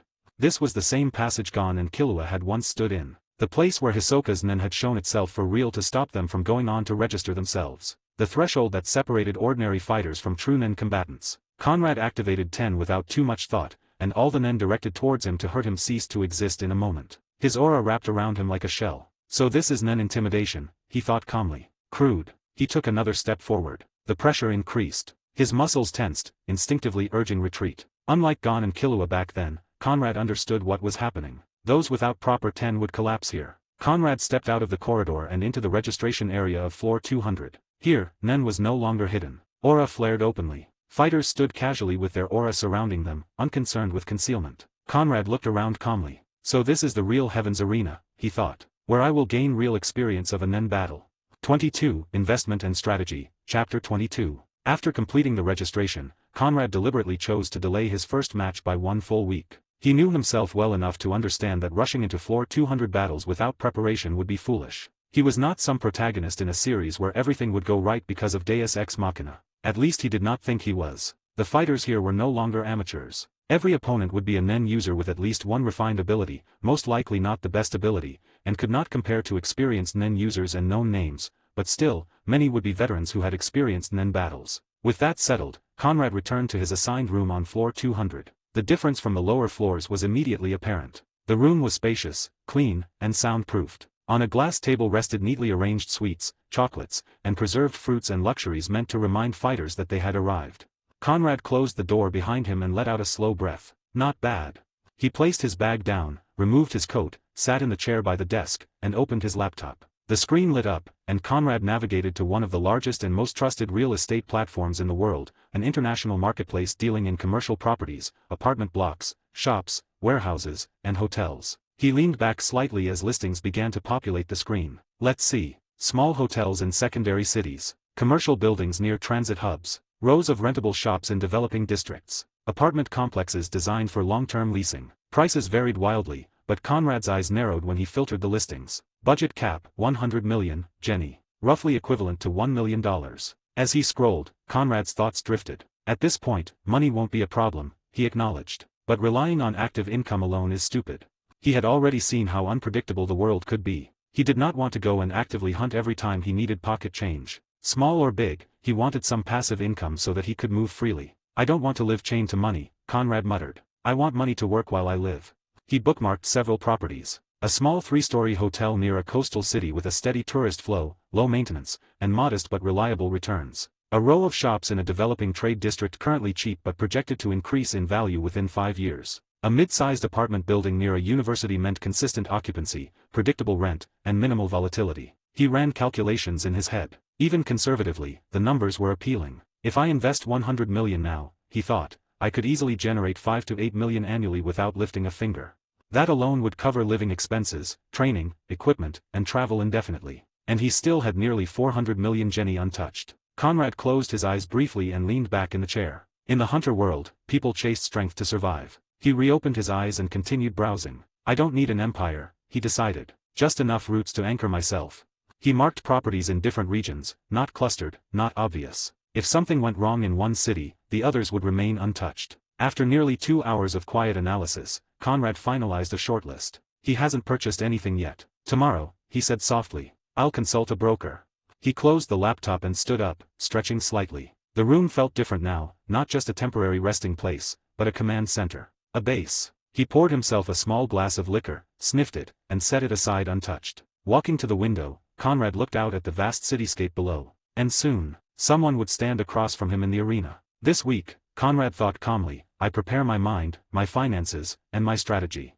The week passed faster than Conrad expected. Routine had a way of compressing time. Wake up, light physical training, none control, mental drills, review notes, rest. Repeat. That morning, Conrad took a long shower. Hot water ran over his shoulders as he stood still, eyes closed, breathing slowly and evenly. He let his mind empty, not forcing thoughts away, simply letting them pass. When he stepped out, he dried himself calmly, dressed in simple clothes suited for combat, and slipped the black ring onto his pinky finger. He sat on the edge of the bed and turned on the screen mounted on the wall. Opponent information displayed. Name AUDIOBOOK. Age 26. Record 4 wins 2 losses. Weapon metal bat, black leather clothes. Conrad stared at the screen for a few seconds, then nodded. AUDIOBOOK. 23. First real battle. Heaven's Arena. Part 1, Chapter 23. The man on the screen looked ordinary at first glance. Short black hair, sharp eyes, and a lean but athletic build. He wore simple black leather clothes in every image, nothing flashy, nothing that stood out. Similar to what motorcycle club members would wear. The metal bat was always present, resting on his shoulder or held loosely in one hand. Conrad scrolled once, then stopped. There were videos available. Fight footage. Analysis clips. He didn't click them. Instead, he closed the window. In a real fight, Conrad thought calmly. I won't have recordings. I won't have warnings.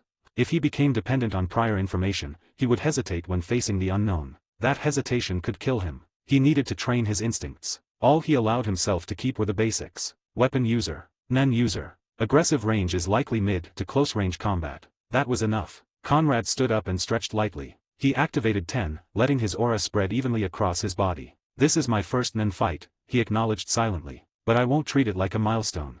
It was just another step. He left the room and walked down the corridor toward the arena entrance. The hallway on floor 200 felt different from the lower levels. The air itself seemed heavier, not physically, but mentally. This was where people stopped pretending. Other fighters passed him. Some glanced at him briefly, others ignored him entirely. Everyone here had learned the same lesson: curiosity could be dangerous. But the fact that they wanted to know the power of the newcomer was still there. Conrad stopped near the waiting area and leaned against the wall, hands relaxed at his sides. He regulated his breathing, maintaining Zetsu briefly, then returning to 10. Then the announcement echoed through the arena. Ladies and gentlemen, welcome to today's match on floor 200. The crowd noise swelled immediately. In the blue corner, a new fighter. It would be his debut match in the floor 200. Conrad Everest. Polite applause followed. Nothing overwhelming. Conrad stepped forward and entered the arena through the blue gate. He waited. And in the red corner, veteran of floor 200 with a solid record, AUDIOBOOK. This time, the reaction was louder. AUDIOBOOK emerged from the opposite gate. He was exactly like the photos. Same black leather clothes. The same metal bat resting on his shoulder. He rolled his neck once as he walked, loose and confident, eyes already fixed on Conrad. Their gazes met. AUDIOBOOK smirked slightly. So you're the newcomer. You look calm. Conrad didn't reply. Who knows, maybe replying has something to do with the ability of the enemy. What if replying to the introduction of the enemy makes the enemy stronger against himself by 5%? It is far-fetched but possible. He wanted not to risk it. He studied AUDIOBOOK instead. The man's aura was visible but not overflowing, focused mostly around his arms and shoulders. His aura volume is great. He may be an enhancer. I am not experienced enough to understand everything, but it is not that hard to see that he likes close combat. His grip on the bat was relaxed, not tight. He's comfortable, Conrad noted. The announcer continued. Match rules are simple. Victory by knockout, surrender, or inability to continue. The usual reminder. The announcer raised his hand. Fighters, take your positions. Conrad shifted his stance slightly, feet shoulder width apart, body angle just enough to move in any direction. His hands were open like a gripper of some kind. Adurut tapped the bat lightly against the floor once. The sound echoed. "Any last words?" Adurut asked, tilting his head. Conrad met his eyes calmly and said nothing as always. The announcer dropped his hand. "Begin." Adurut moved first. He didn't rush. Instead, he stepped forward at a steady pace, bat swinging lightly at his side. Conrad didn't move immediately. He watched. 10 reinforced his body evenly. His eyes followed the bat, the shoulders, and the hips. He wasn't looking for the attack, he was looking for the habit. Adurut suddenly sped up. The bat came up fast, aimed not at Conrad's head but at his shoulder. A probing strike. Conrad stepped back half a pace, letting the bat pass just in front of him. He felt the air move. The strike was fast and heavy. Good weight, Conrad assessed. He is using Shu to power up the metal bat. Conrad went back for 1 second and used Gyo to see if anything was connected to metal bat or the environment. Adurut didn't stop. He rotated his wrist and swung again, lower this time. Conrad shifted sideways, avoiding the blow by inches. The crowd reacted, murmurs spreading. Adart's smirk widened. "So you can move," he said. "Good."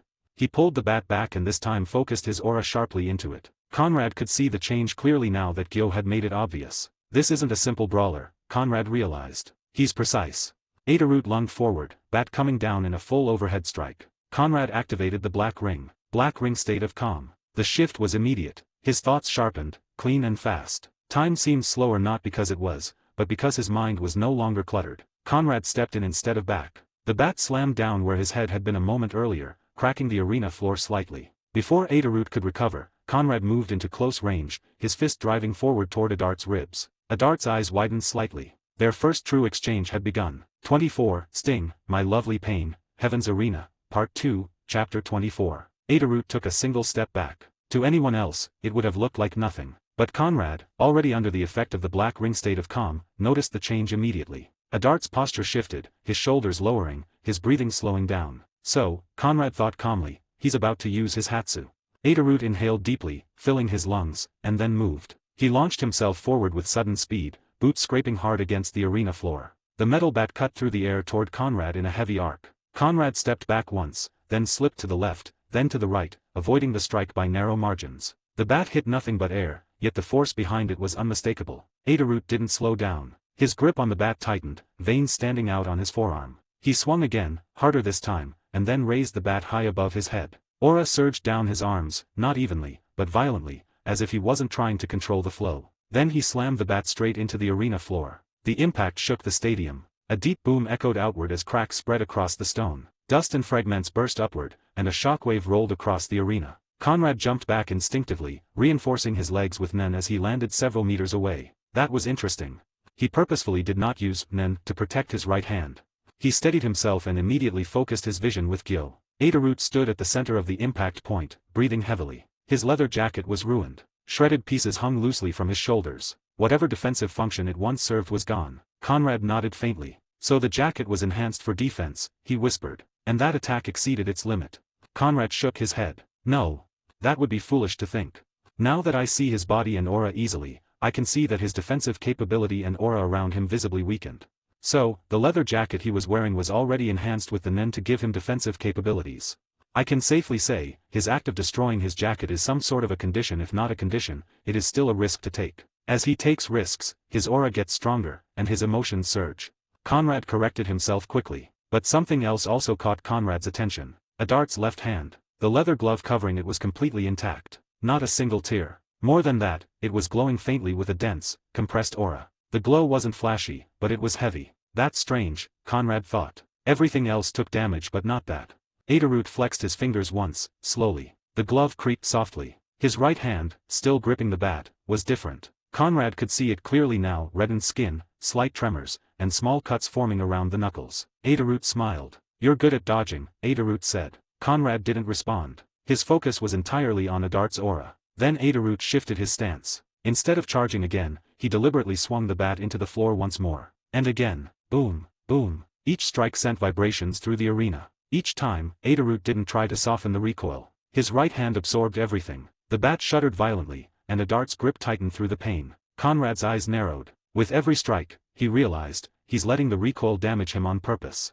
The answer clicked into place. Adart's aura began to move not outward, but inward. The pain, the vibration, and the shock from his right hand traveled through his arms, his shoulders, and his body. Conrad could see the flow clearly under Gyo.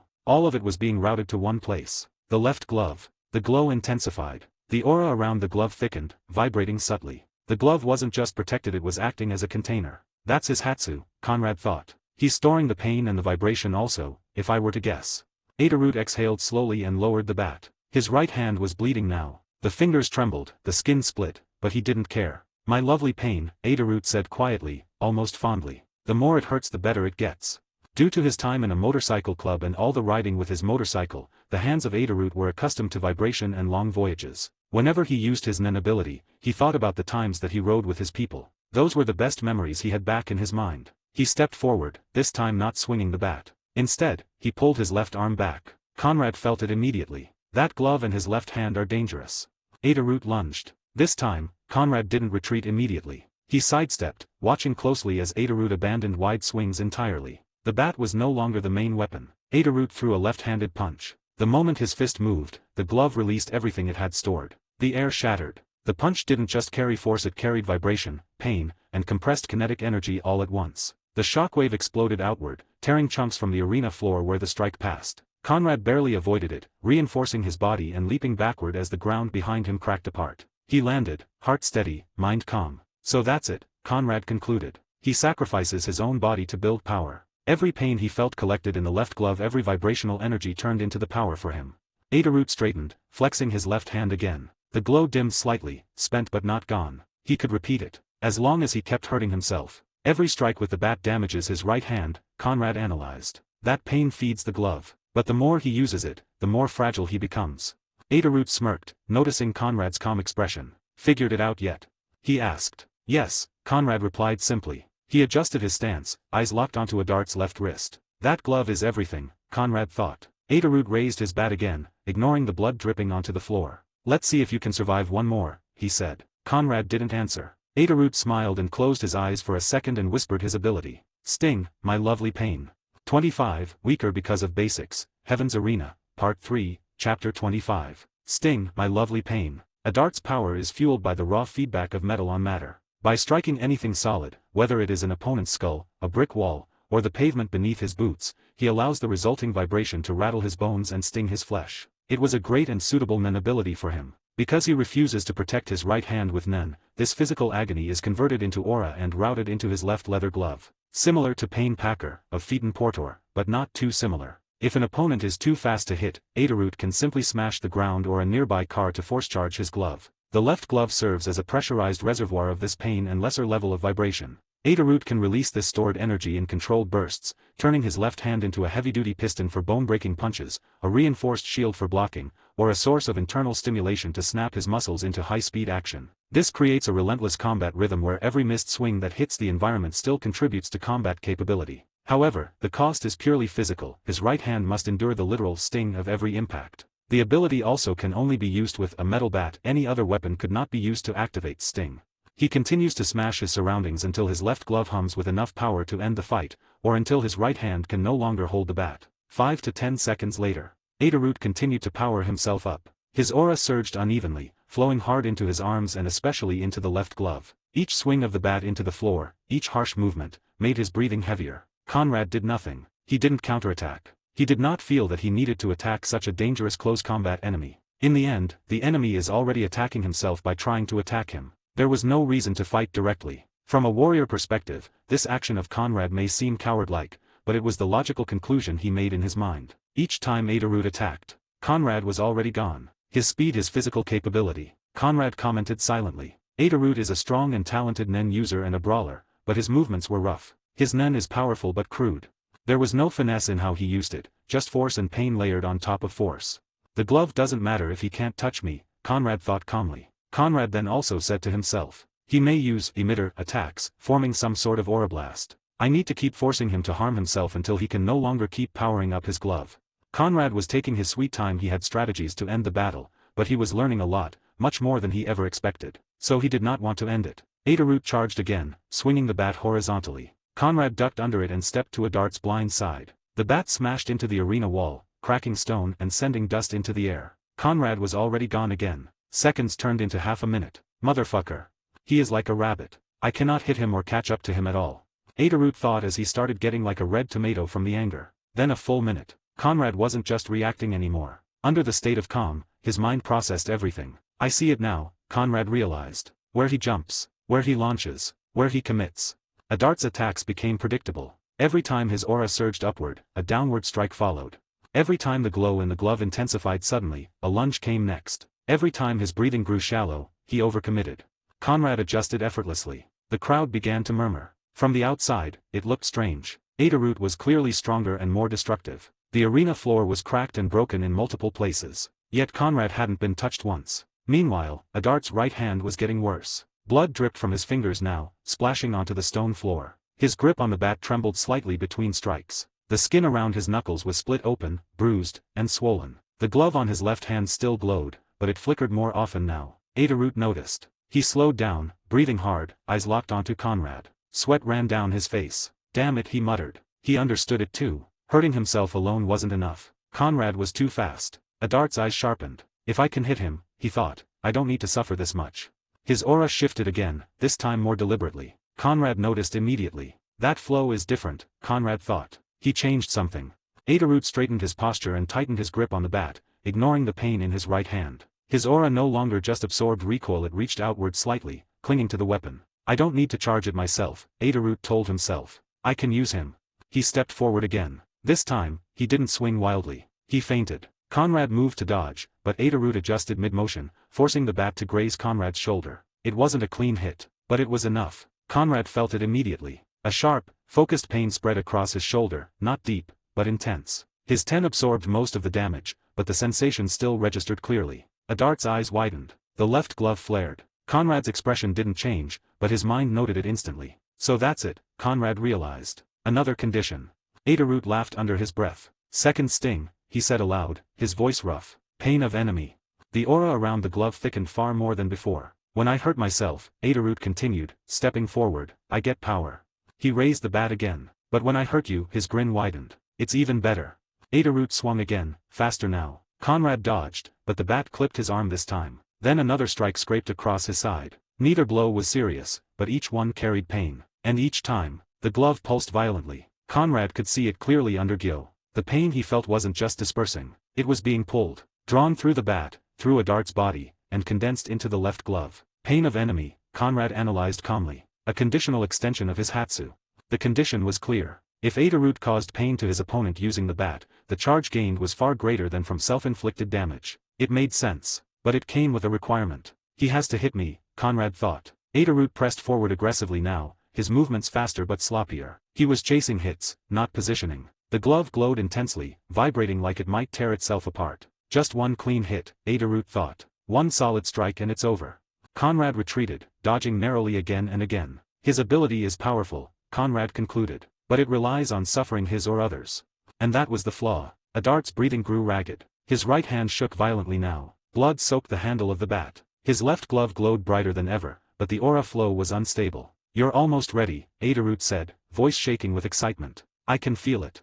Conrad stopped retreating. He stood still. Adurut froze for a fraction of a second, surprised. That was all Conrad needed. I've seen enough, Conrad thought calmly. Adurut lunged, pouring everything into one final swing. 26. Win, Crude, Mastery of Nen, Chapter 26. Conrad smiled. It was a small thing, barely noticeable, but it marked the moment he decided the fight was over. Adart's final charge came with everything he had left. His aura surged violently into the left glove, the glow unstable and intense. It was meant to end the fight in a single blow. Conrad didn't retreat. Instead, he focused all of his aura into his right leg. The concentration was absolute. For an instant, the rest of his body felt light, almost hollow, as every bit of Nen poured into that single limb. The muscles tightened, reinforced beyond their limits. He kicked off the ground. The burst of force sent him out of the attack's path in a blur. Adurut used his glove to strike, but it was smashed into empty air and then into the arena floor, detonating another violent shockwave. Dust and debris exploded upward, filling the space between them with smoke and rumbling echoes. Adurut lost sight of Conrad. For less than a second. That was all it took. From within the cloud of dust, a heavy impact struck Adurut square in the back. It was a precise attack, much like an assassination. Conrad's strike landed cleanly, targeting the point between Adart's shoulder blades, where his aura was weakest from overcommitment. The force traveled straight through Adart's body, disrupting his Nen flow instantly and breaking most of the bones in his body. Adart's eyes widened. The bat slipped from his hand. His legs buckled, and he fell forward, hitting the ground hard. The glow around the left glove flickered violently once, then vanished. His body twitched, then went still. Unconscious. Alive but badly injured. The dust slowly settled. Silence spread across the arena. For a few seconds, no one spoke. The audience stared, trying to process what they had just seen. The floor was cracked and ruined. Adurut lay motionless at its center. Conrad stood several meters away. The referee approached cautiously, checking Adart's condition. After confirming he was breathing and stable, the referee raised one arm. Winner, Conrad. The announcer's voice echoed through the arena, and the crowd erupted. Some cheered. Others murmured in disbelief. Conrad didn't react. He simply turned and walked toward the exit. Back in his room on floor 200, the door closed softly behind him. Conrad sat down in the chair near the window. Only then did he exhale. He poured himself a cup of whiskey. He lifted the glass but didn't drink immediately. State of calm, he whispered. Undo. The ability released its hold. The change was immediate and overwhelming. Emotion rushed back in like a flood. The sharp clarity faded, replaced by adrenaline, excitement, and agitation. His heart rate increased slightly. His hands trembled not from fear, but from the aftershock of combat. Conrad let out a slow breath and leaned back in his chair. Yeah, he murmured, nodding to himself. There it is. He took a sip of whiskey. Only now did he truly feel what had happened. The tension of reading an opponent. The danger of misjudging timing by a fraction of a second. The thrill of executing a plan perfectly under pressure. He laughed softly. It was fun, he said aloud. He had confirmed his strengths, speed, control, and perception. He had seen his weaknesses, reliance on calm and lack of emotional resistance when abilities dropped. He had faced a real Nen user and won without killing, without losing control. Conrad stared at the ceiling for a moment, thoughts already moving ahead. This is just the beginning, he thought. After reviewing the battle again and again in his mind, Conrad slowed his thoughts and focused on what truly mattered. He didn't dwell on victory itself, but on the cracks beneath it, the moments where things could have gone wrong. He replayed Adart's movements, the timing of the charged glove, and the instant where overconfidence could have cost him everything. He noted his own habits as well, how heavily he relied on state of calm, how narrow his options became once Ko was committed, and how even a single misread might have ended differently. Only after sorting those thoughts did he stand and head for the shower. Warm water washed away the dust, sweat, and lingering tension. His muscles relaxed, but his mind stayed sharp. Ideas drifted in and out of concepts rather than full abilities. Nen didn't need to be flashy. It needed to be precise. He let those thoughts sit quietly instead of forcing them, knowing that true abilities were born from understanding. One must fight to learn how to fight. Conrad said to himself, smirking. By the time he lay down, sleep came quickly. It was the first time he used his Nen to battle for real and his first battle. When Conrad woke, his body felt light and steady. There was no soreness, no lingering fatigue. He dressed simply and left his room, taking time to walk through the corridors of Heaven's arena. He observed others without judgment, reading their posture and aura flow out of habit. Eventually, hunger pulled him toward a restaurant. He ordered generously, far more than an ordinary person would eat. As the food arrived, Conrad ate slowly, savoring each bite. Halfway through the meal, he paused and leaned back slightly. Even without a direct combat ability, he murmured to himself, I handled Adurut. The realization wasn't prideful. It was calm and grounded. He knew why. It was Nen mastery. From deep within, he understood that what set him apart was clean, efficient control. Shu reinforced his strikes and movement naturally, without waste. His transitions between Ten, Ren, and Ko were smooth. He didn't overcommit. He didn't panic. He didn't let aura leak where it didn't belong. Adurut had power, but it was crude. Conrad had used Nen the way it was meant to be used, not as a weapon, but as an extension of intent and understanding. He smiled faintly as he continued eating. A real ability, he thought, should grow from that. 27. Importance of Advanced Nen Techniques, Advice, Chapter 27. After finishing his meal, Conrad wiped his hands and headed toward his room. As he was in the hallway, where his room is, someone was already waiting for him. Conrad recognized him instantly. Adurut. The man looked thinner than before, paler, his posture no longer aggressive but guarded. Crutches rested under his arms, and though he stood upright, every movement hinted at lingering pain. His eyes met Conrad's. For a moment, neither of them spoke. Then Adurut broke the silence. I don't know if you have time, but I'd like to talk. I want to ask you some things. Conrad studied him for a brief second. He saw no hostility, only frustration, curiosity, and a desire to understand. He nodded. All right. Conrad opened the door and gestured inside. Sit wherever you like, Conrad said. Do you want a drink? Whiskey. Adurut shook his head lightly. The doctor says no alcohol for now. Conrad shrugged, poured himself a glass, and took a seat across from him. Adurut adjusted himself in the chair, crutches set aside. After a moment, he spoke. Why do you think I lost? There was no bitterness in his tone. I'm trying to learn, he continued. Trying to improve. Conrad didn't answer immediately. He took a small sip of whiskey. Then he leaned back slightly and spoke. Crude. Adafruit blinked. Crude. Yes, Conrad affirmed. The word lingered in the air. Adafruit frowned, then nodded slowly. Explain. Conrad set the glass down. Your nen is crude, not weak, just unfinished. Adafruit didn't interrupt. You understand the basics, Conrad continued. Ten, Ren, Gyo. You can apply them instinctively, and that already puts you above most fighters. But knowing the basics and mastering them are two very different things. Adafruit clenched his good hand unconsciously. What do you mean by mastery? Efficiency. Conrad replied immediately. Control. Intent. You use aura like a blunt instrument. You push more than you need to, leak more than you realize, and rely on your hatsu to compensate. Adafruit exhaled through his nose. My ability is strong. It is, Conrad agreed. Sting, my lovely pain is the name of your ability, if I am not remembering wrong. As you said, it is dangerous. You turn damage into power, recoil into offense. It suits your mentality, but you built your entire fighting style around it. Adart's eyes narrowed slightly. Isn't that the point of a hatsu? No, Conrad said calmly. That's the mistake.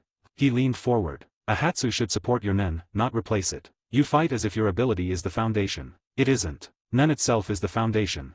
Adafruit stayed silent, trying to understand the meaning behind the words. He knew Conrad was not talking out of the arrogance of the winner but from the perspective of a friend who was trying to be honest and teach him the right way. You assumed, Conrad continued, that any enemy you faced would fall before your right hand gave out. That you could finish the fight before your own condition became a problem. That assumption shaped everything you did. Adafruit looked away. And you didn't play into that. No, Conrad said. I didn't enter your range. I didn't trade blows. I didn't give you pain to convert into power. At least, you were not able to generate power using your ability via damaging me. You only did it by causing yourself harm. Which meant, as long as I keep my distance and dodge your attacks, you will get tired and harmed enough to be an easy target. He tapped the arm of his chair lightly. You also never prepared for an opponent who wouldn't engage you on your terms. Adafruit frowned deeply. I chased you. You chased my shadow, Conrad corrected. Your footwork was aggressive but predictable. Your aura flared every time you prepared to strike. With Gyo alone, your intent was written all over your body. I am not that experienced, but experienced nen users and martial artists can read you like a book without needing to use Gyo or nen, just by experience.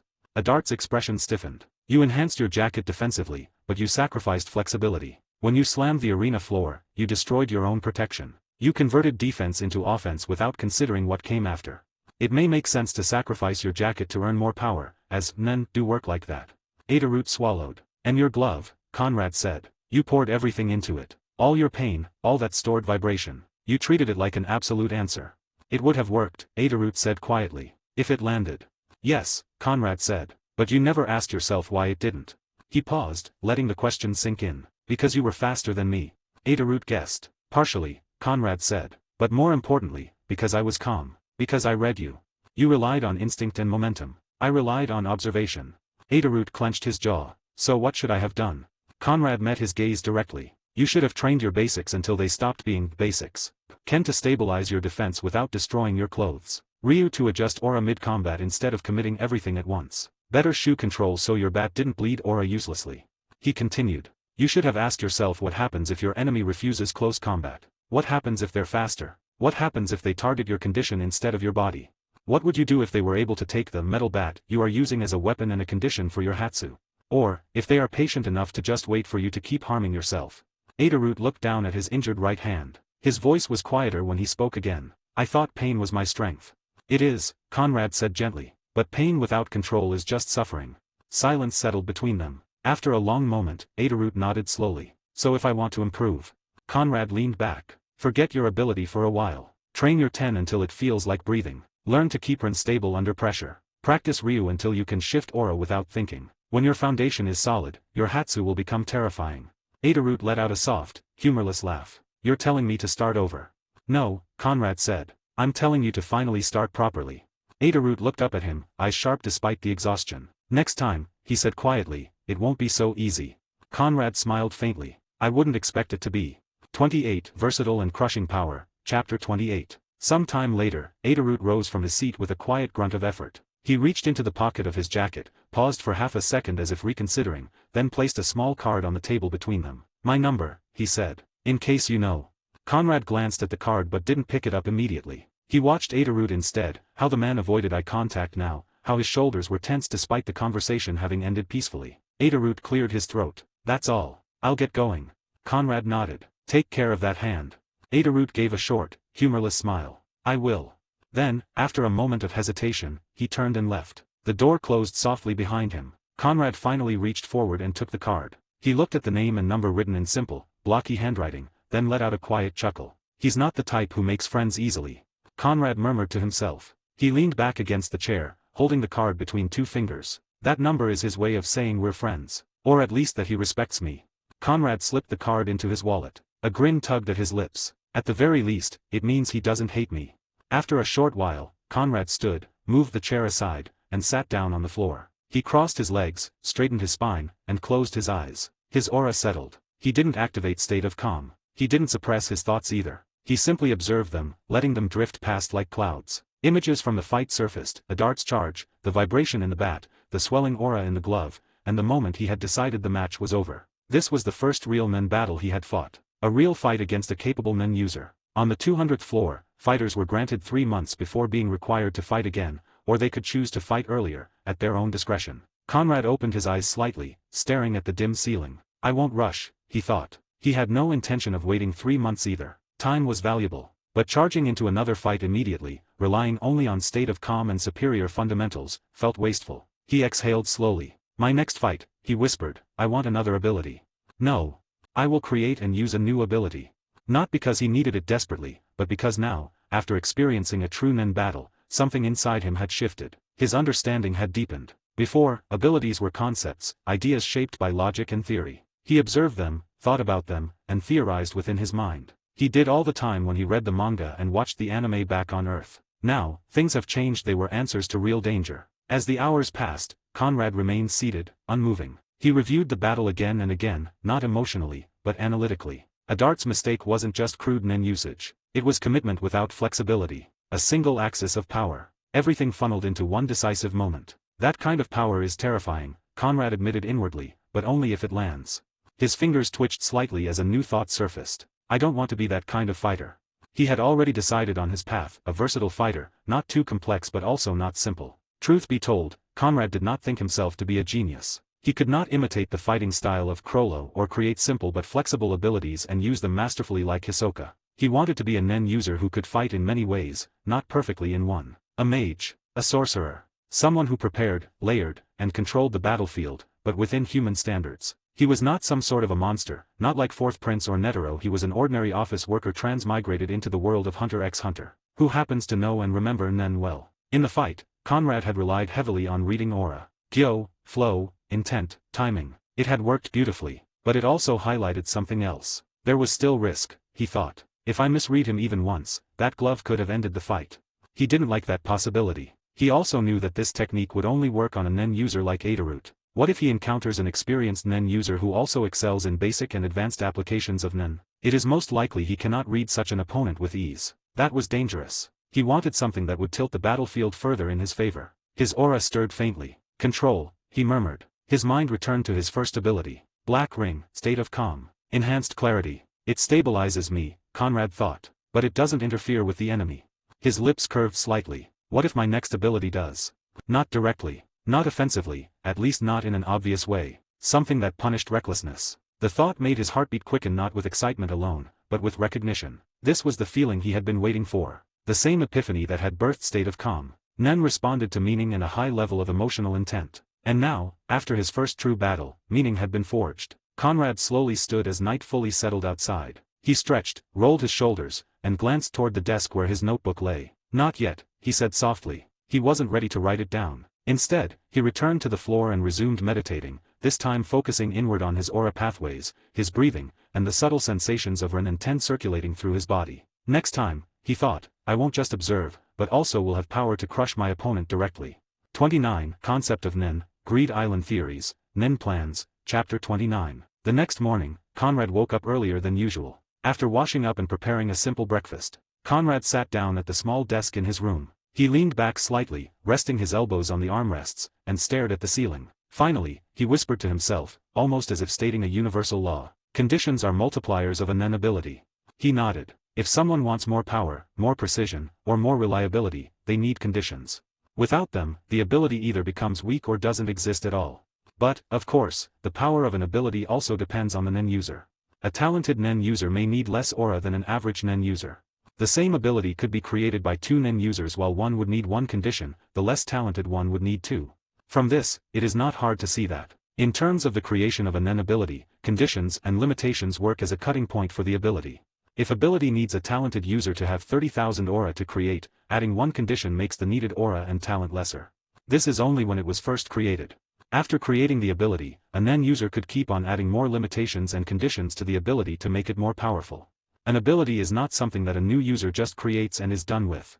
Conrad kept on thinking and nodded as he thought. The best example of this application is Crollo Lucifer. By adding the condition of stealing a national treasure as a condition, he wants to have an ability that is able to kill Hisoka for the good. He had seen it in practice. A dart's ability relied on pain and damage as a condition, converting suffering into power. It was effective but narrow. Conrad picked up his pen and pulled the paper closer. A small smirk appeared on his face as he wrote a title in large, clear letters: Principle of Greed Island and the Workings of Nen.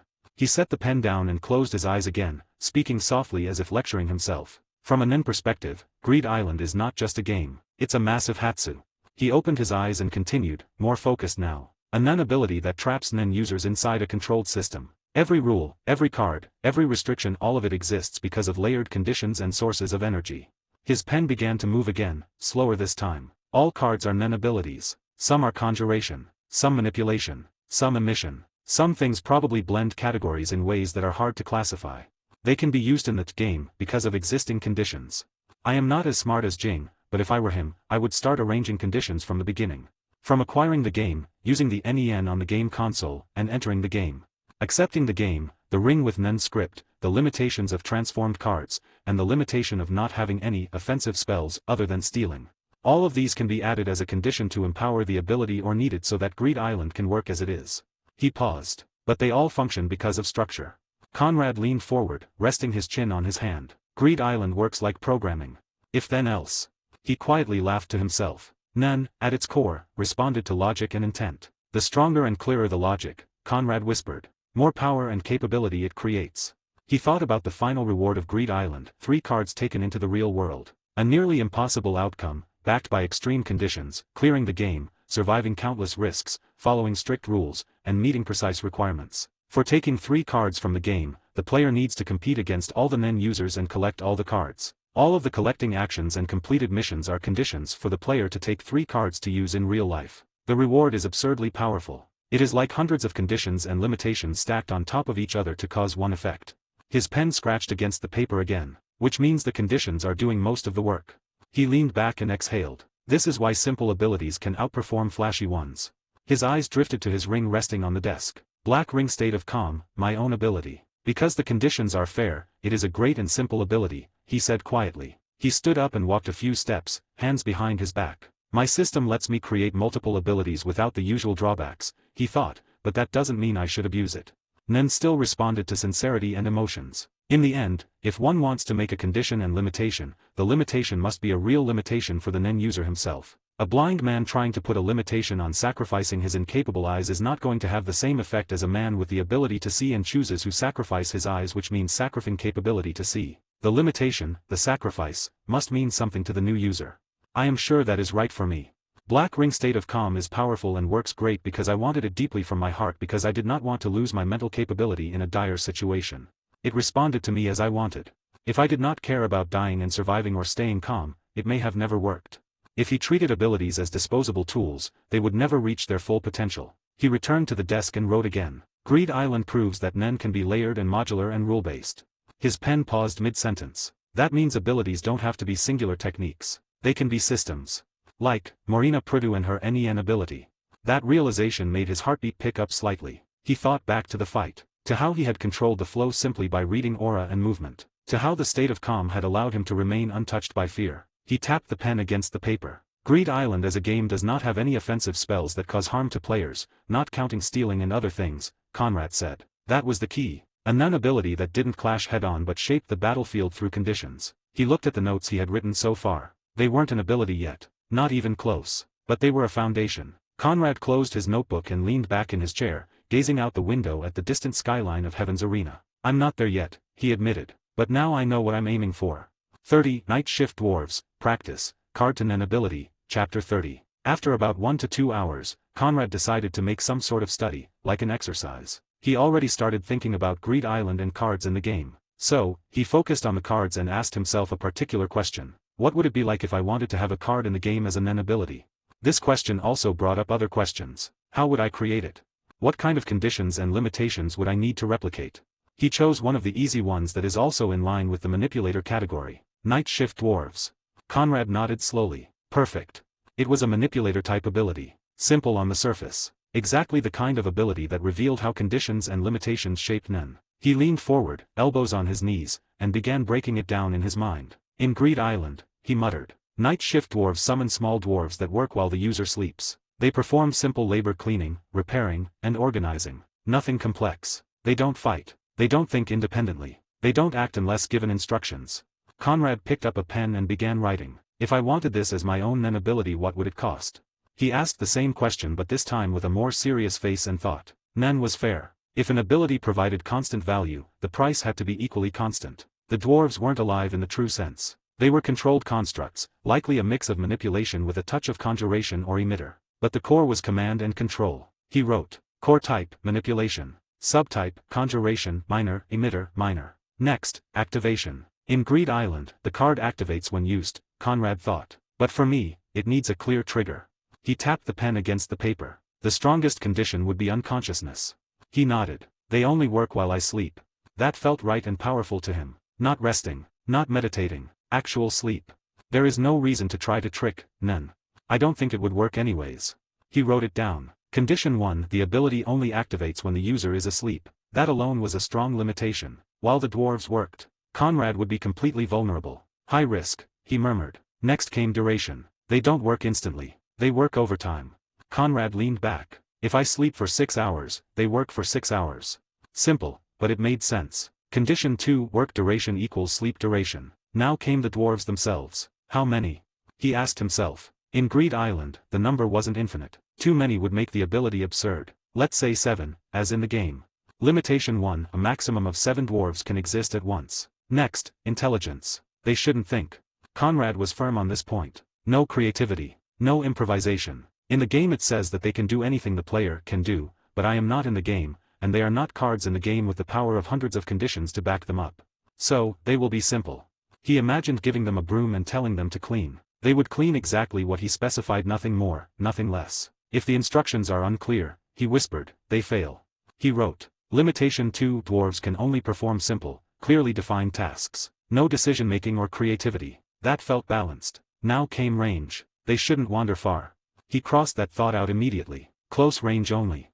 Limitation 3. Dwarves can only operate within a fixed radius of the user's sleeping location. Maximum range, 50 meters. That locked the ability into a utility role. Conrad exhaled and looked over the page. So far, he thought, this ability is strong for daily life but useless in direct combat.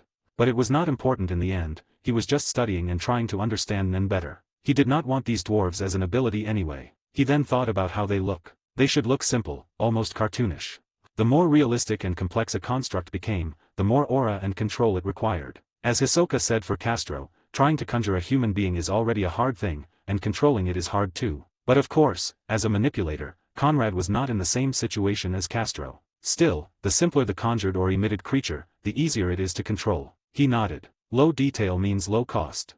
He added one last rule. Limitation 4. Dwarves disappear instantly if the user wakes up or loses consciousness unnaturally. That sealed it. Conrad leaned back in his chair and closed his eyes. This would work, he thought calmly. It wasn't exciting, but logic was there, and he can feel it. If he works on this for 1 or 2 weeks, he would have 7 dwarves that work when he is asleep. Greed Island abilities weren't powerful because they were magical. They were powerful because they were designed with precision and stacked with many conditions and limitations. Conrad opened his eyes and smiled faintly. I don't need to create this ability now, he said to himself. But as an exercise it's perfect. 31. Staff of Germany's First Hunt, Kaken Empire, Chapter 31. One day later, Conrad sat alone in his room, the curtains drawn, the glow of his laptop lighting his face. He had been searching for hours, scrolling through archives, antique auction listings, and fragmented historical records. Most of it was useless. Until he saw it. The image loaded slowly, line by line. Conrad leaned forward without realizing it. A black staff. Its design was simple, almost plain. Smooth and dark, without gemstones or decorations. At the top, carved cleanly into the material, were 2 symbols, a single K, and above it, an infinity symbol. Conrad felt his breath slow. That's it, he whispered. He stared at the image for a long time. There was no aura visible through the screen, no obvious grandeur, yet something about it felt right. This is the one, he said quietly. This is the staff I want.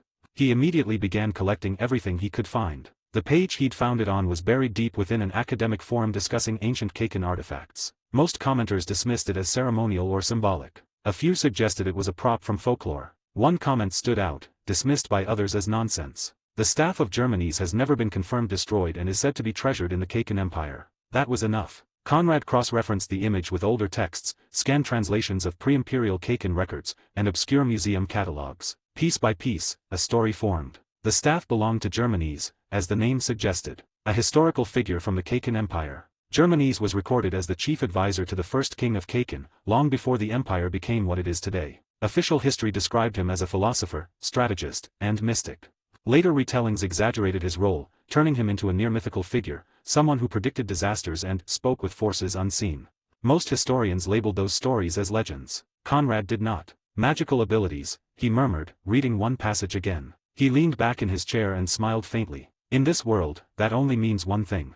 None. Conrad knew that the first king of the Kaken was the one who had created 3 artifacts and the one who was responsible for the succession battle tradition and the Nen contracts binding the tradition itself. If first king is not a Nen user, it may mean that his advisor Germany's is the one who taught him and helped him to form a Nen ability to make it great enough to keep Kaken alive and prosper. He also knew that it is ordinary for people to consider the tale of Kaken and Germany's to be just a legend and fairy tale. He remembered Wing's words clearly. Geniuses, prodigies, monsters of history. So many of them were never aware of what they truly were. They used Nen instinctively, unconsciously, shaping reality without understanding the system behind it. Neon Nostrade, with her ability to predict the future, and Komuji, with her unparalleled talent in Gunji, were the people who could be considered Nen geniuses. Germany's fits that pattern perfectly too. I still think that Germany's was a master from those times.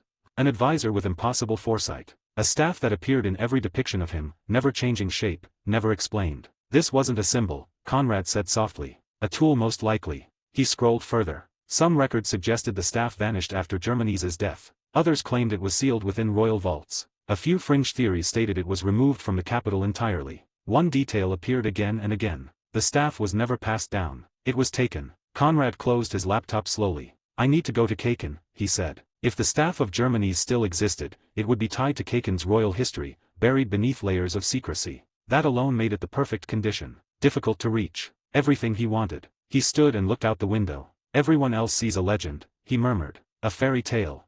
And if Germany's truly had been that kind of genius, someone who shaped the world without understanding the rules, then his staff wasn't just an artifact. It was a legacy. Conrad exhaled slowly. If I can claim it, then my path as a mage truly begins. I shall be the Nen sage of this world.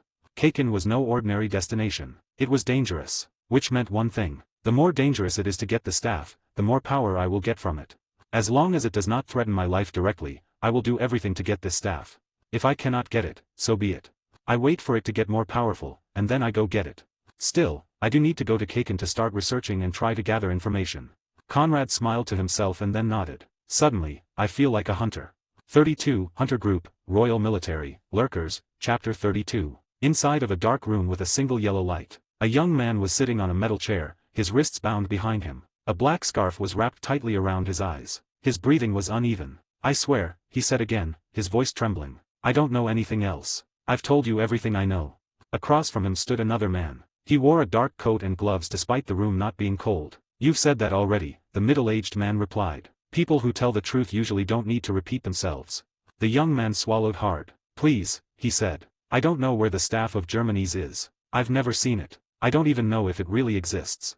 The interrogator tilted his head slightly, as if considering the words. I don't like lies, he said. They waste time. And time is expensive.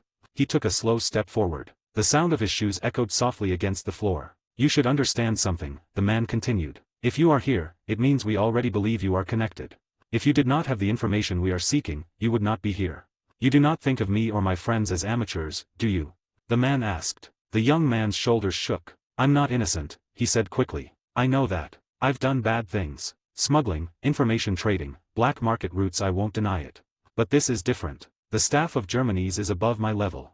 If anybody from the Kaken military hears about that, I try to gather information about the staff of Germany's, not only my life but also my family and all of our kin would be punished. The punishment would not end but continue as long as my bloodline exists to live.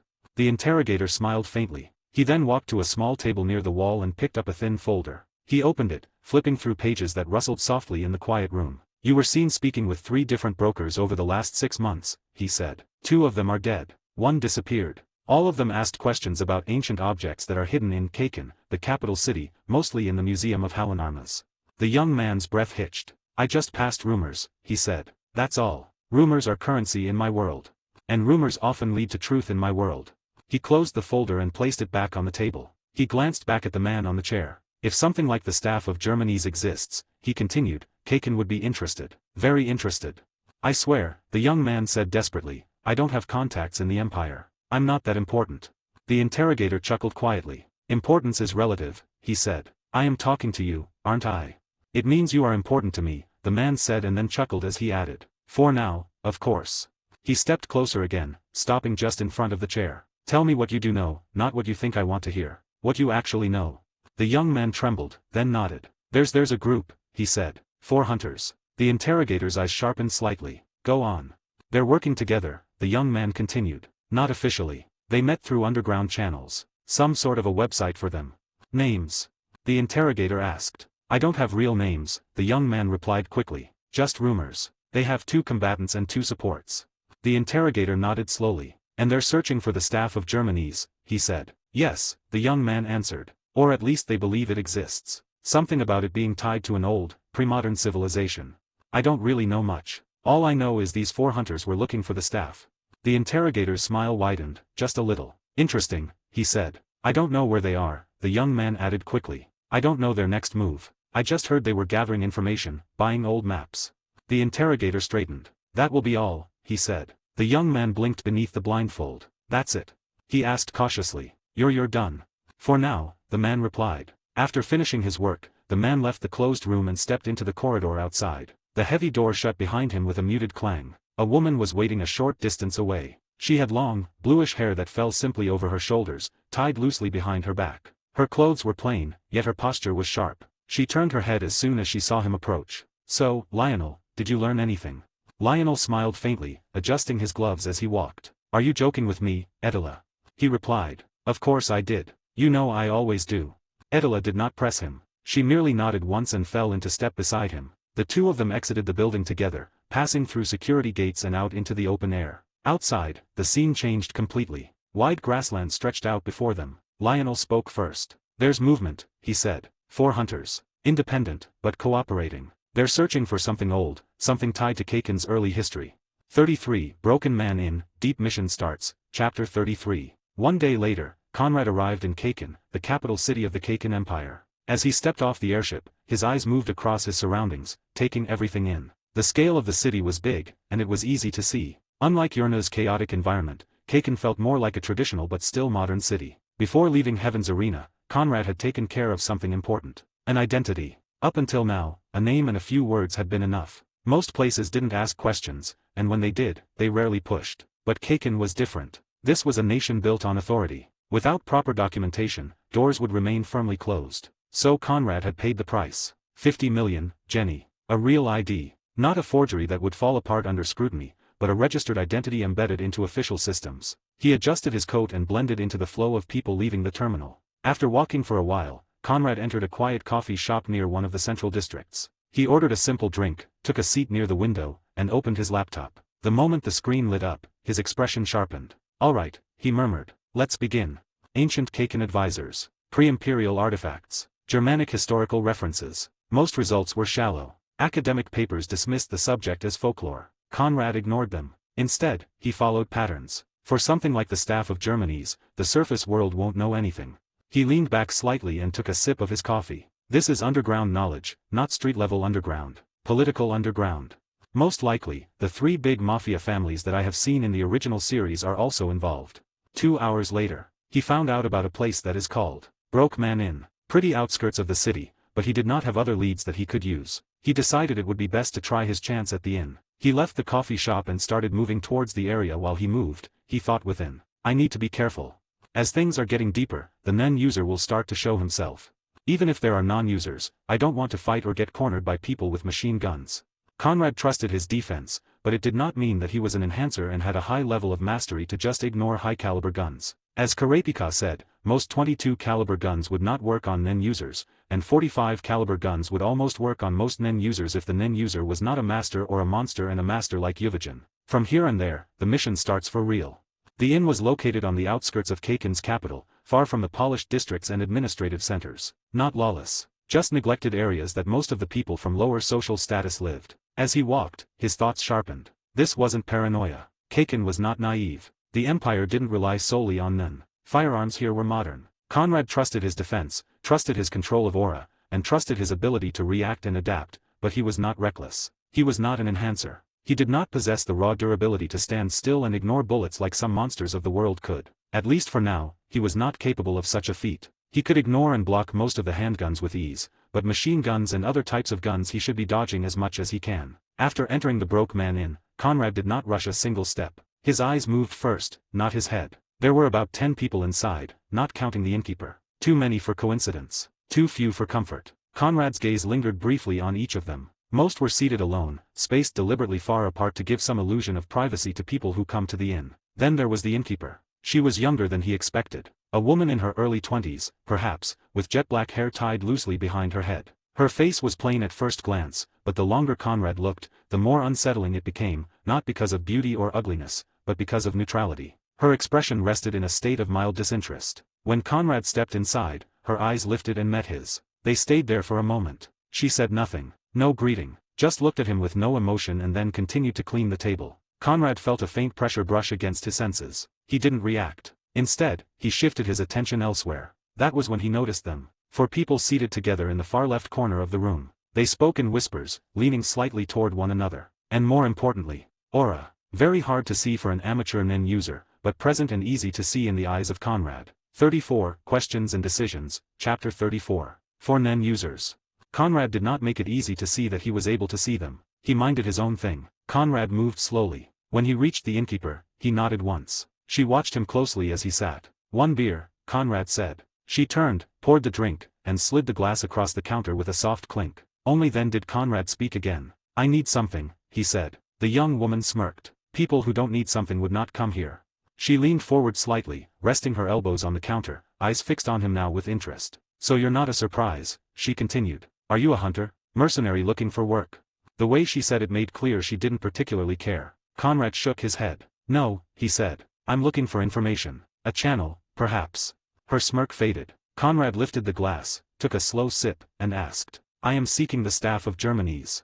For the briefest moment, the innkeeper froze. Her pupils contracted, just slightly. Across the room, the 4 people in the corner stopped whispering. One of them tilted his head just enough to look at Conrad out of the corner of his eye. None of them stared openly, but Conrad felt it. Their attention had locked onto him. So that confirms it, he thought, his expression unchanged. They're interested or at least informed. The innkeeper straightened slowly, her smirk gone entirely now. That's not something people ask about lightly, she said. Especially not here.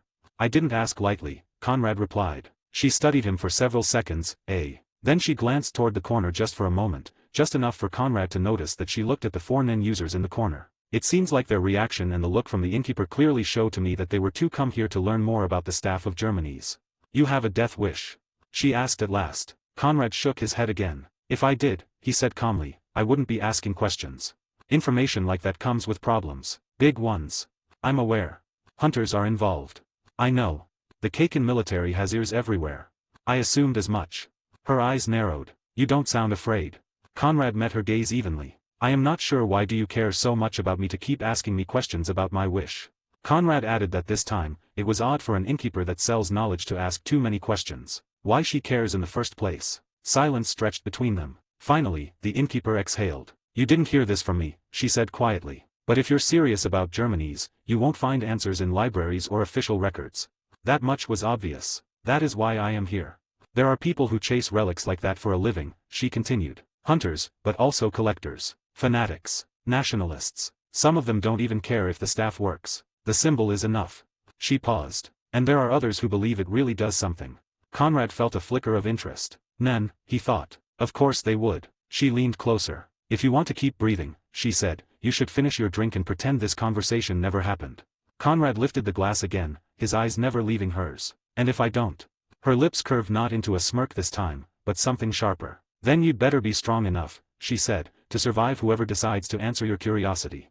From the corner of the room, one of the 4 Nen users finally stood. The man who stood was in his 30s, tall and lean, with a neatly trimmed goatee that gave his face a sharper look. His clothes were a plain dark jacket and black trousers. He raised both hands slowly. Easy, he said, taking 4 measured steps forward, close enough to be heard clearly. Hi, friend. By any chance, are you a hunter?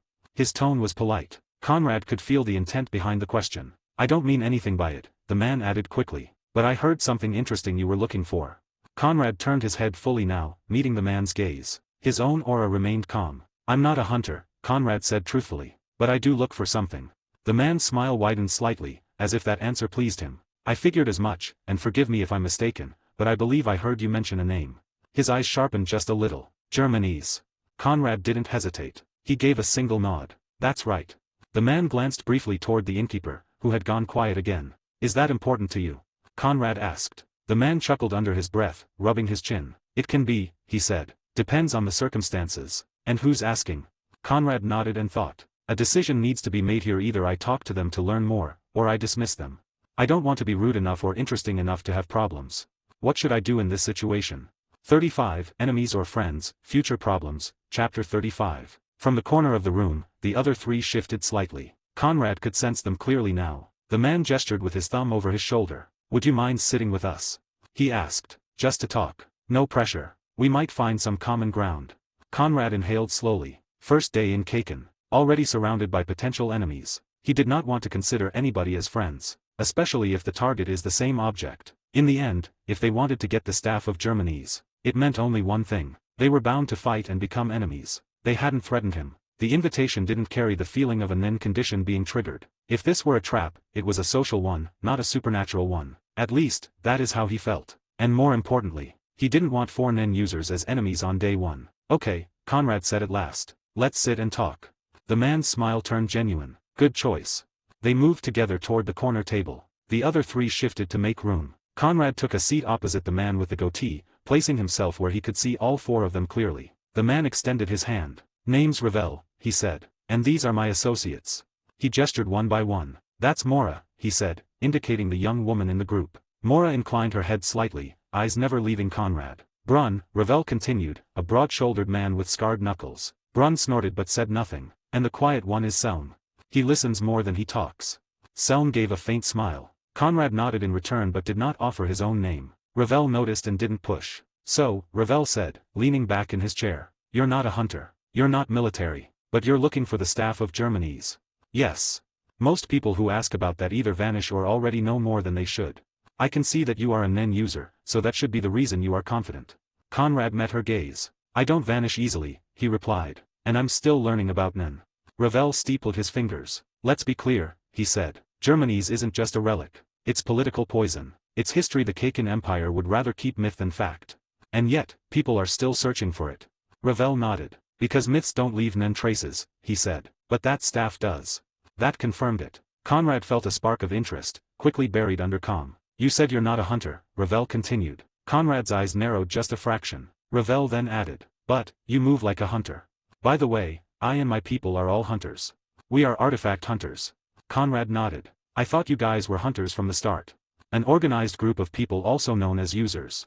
It is more than likely that they are hunters or a criminal group, sometimes it happens to be both. Then you also know that the staff of Germanese is already drawing attention from groups far more dangerous than us. Ravel added. Hunters like you? Conrad asked. Among others, Ravel replied. The Royal Intelligence Division. Black market Nen brokers. Even a few fanatics who believe Germanese was chosen by fate. Brun cracked his knuckles. And if you're serious about getting it, he said, you'll need allies. Conrad studied them carefully. They weren't lying, but they weren't telling everything either. What do you want?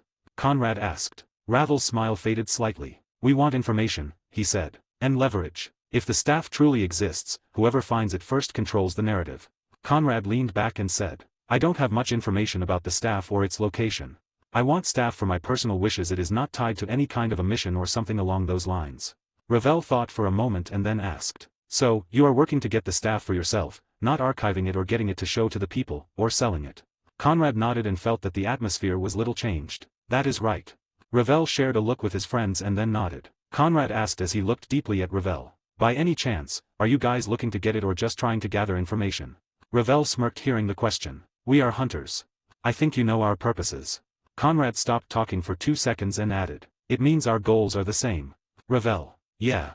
Conrad also added. Which makes us. Ravel smiled again, this time looking at his friends. Opponents. Conrad thought. How nice of him to put it like that. I thought he would say, enemies. Conrad then nodded. Then, it does not make any sense to keep talking. If we are targeting the same object and we are adamant about getting it, we are bound to encounter one way or another. This time, Silent One, the thin guy sound spoke. What would you do if we get the staff before you? Would you try to do something not nice? Conrad put his finger on his chin. I am not sure. I did not think much about it. But, I presume, I would try to do something to get it, not violent but something. Selm nodded and then closed his eyes. Conrad knew the talk had come to an end and got up from the seat and walked towards the innkeeper again and then continued on his mission. Ravel and others were thinking deeply. Conrad was sure that they were thinking along the lines of 2 ways. Let him do whatever he wants to do. Take care of him now so that he will not be a problem later on. 36. The Group of Collectors, Important Information, Chapter 36. After learning the name Ederico from the innkeeper, Conrad paid without hesitation. 1 million jenny slid across the counter in a clean transfer. That's all I know, she said. From here on, it's your problem. Conrad left the broke man in calmly, pushing the door open and stepping into the street. He crossed the street without looking back. Then, in one smooth motion, he jumped. His body moved lightly as he landed on the edge of a nearby roof. The moment his feet touched the surface, his aura disappeared completely. He entered Zetsu.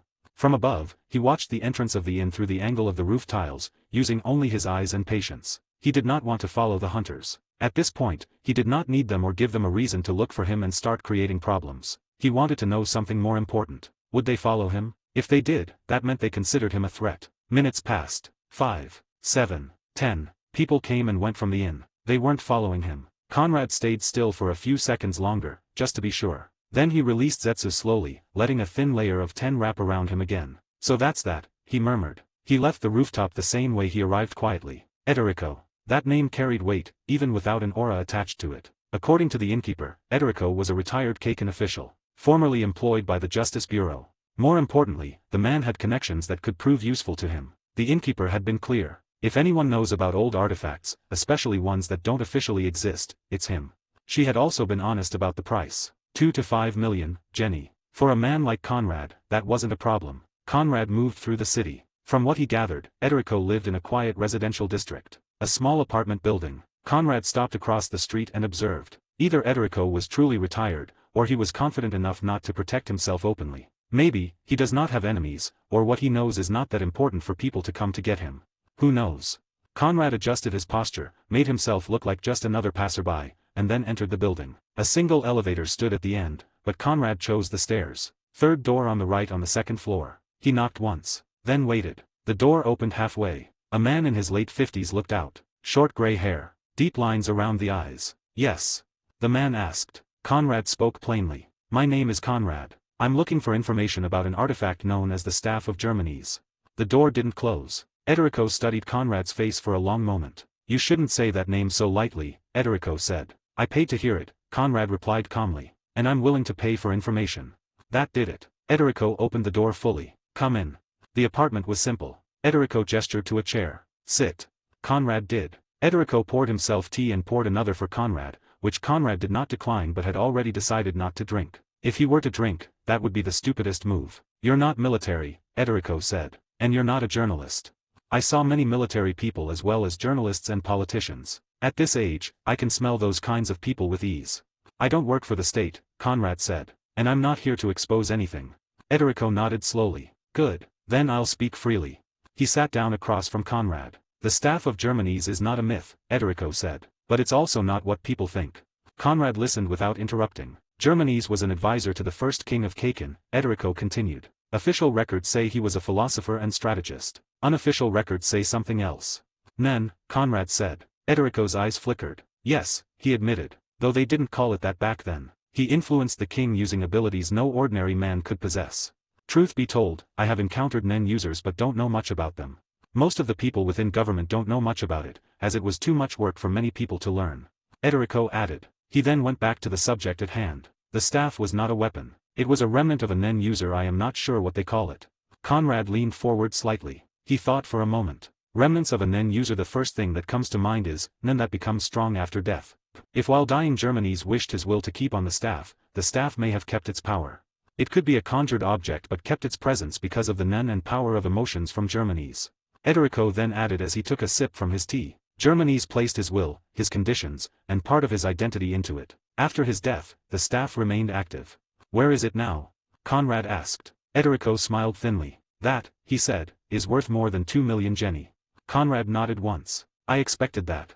By the time Conrad left the apartment, the sun had begun to set. He had spent 5 million Jenny in total, and it was worth every unit. He now knew 3 things for certain. First, the staff of Germany's still existed. Second, it was currently tied to a chain of custody involving underground collectors. The collectors were the Blood Fawn Group, a small group of elite mercenaries and thieves that operate in the Kaken Empire. Edorico added that they have at least 2 Nen users and 40 people in their small group. He also gave the general location and some of their hideouts. I got what I needed. From this point on, I know where the staff is, and I need to get to it before that hunter group gets it.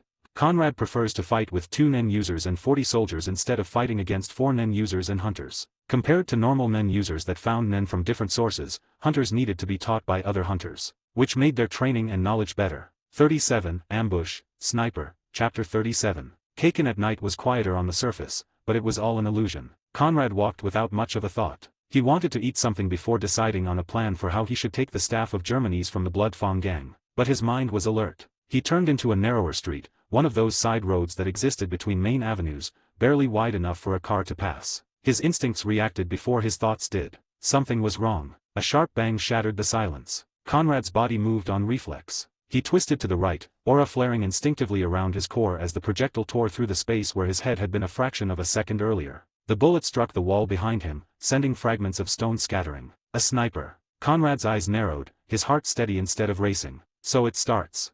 Before he could pinpoint the shooter, a shadow dropped from above. From the rooftop, a man launched himself downward, legs extended in a descending kick. The attacker moved fast, faster than a normal human, but not fast enough. Conrad stepped back once, grounding himself, and countered with a short, precise kick of his own. The clash lasted less than a second. The attacker managed to raise his right arm in defense. But it was not much of use. The man was, at the most, super athletic and powerful but not a Nen user at all. Conrad's kick connected cleanly. There was a sickening crack. Conrad heard clearly the unmistakable sound of bone breaking. The man's arm went limp instantly, muscles failing as pain flooded his system. The attacker cried out. Conrad didn't stop. He pivoted and delivered a second kick, striking the man's side mid-air. The force sent the attacker flying backward, his body slamming into the wall before dropping heavily to the ground. The entire exchange took less than 3 seconds. Conrad exhaled slowly. My senses are sharp enough to dodge most bullets. And that attacker wasn't strong. His eyes flicked upward, scanning rooftops, windows, and corners. At least 2 attackers, possibly more. He moved closer to the fallen man, keeping his weight light and his stance flexible. He knew that sniper was watching him and waiting for a time to shoot him down. The attacker lay slumped against the wall, his breathing ragged, sweat already soaking through his clothes. Then, bang! Another gunshot rang out, this one aimed cleanly at Conrad's head. He dodged again, leaning just enough for the bullet to pass by his cheek, close enough that he felt the air displacement brush his skin. He clicked his tongue softly. This would be much easier if I had worked on him. The realization irritated him more than the attack itself. An early warning net would have given him spatial awareness that could have prevented this ambush entirely. Another mental note added to the growing list. Conrad stepped forward, closing the distance to the injured man in 2 strides. Before the attacker could react, Conrad grabbed him by the collar and lifted him off the ground effortlessly, slamming his back against the wall. The man gasped, his feet dangling uselessly above the pavement. You! The man croaked, pain and fear twisting his face. Conrad's grip tightened just enough to make breathing difficult. If your friend doesn't show himself, your life ends here. The injured man's eyes darted frantically, panic overtaking pain. Wait. He stammered. Don't kill me. Conrad didn't respond. Seconds passed. Then a voice echoed from above. Easy there. A second man stepped into view on a nearby rooftop, rifle lowered slightly but still in his hands. He wore dark clothing, and his face was partially obscured by a hood. Let him go, the man said. We can talk. Conrad tilted his head slightly, still holding the first attacker aloft. You fired twice with intent to kill, Conrad replied evenly. That makes conversation optional. The man on the rooftop swallowed, clearly reassessing. You're stronger than we expected, he admitted. This wasn't supposed to turn into a mess. That tends to happen when you ambush people with firearms, Conrad said. The sniper smiled secretly and thought within. No, it does not. You are just a fucking monster.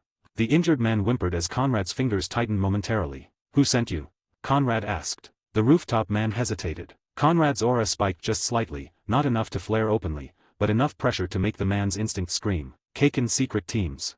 The man said quickly. Word spread fast. You asked about Germans. That is a death wish in this area to be asked, especially right now, in these times. Conrad's eyes hardened. So it already leaked. And? Conrad pressed. And some people don't like outsiders digging into royal artifacts, the man continued. Especially ones tied to the old bloodlines. Conrad absorbed the information silently. Were you ordered to kill me? He asked. The man grimaced. Capture if possible. Kill if necessary. That was enough. 38. Kind enough. Names, Chapter 38. Conrad raised his hand slightly, signaling the man on the rooftop. Put the gun down, on the ground. Then come closer.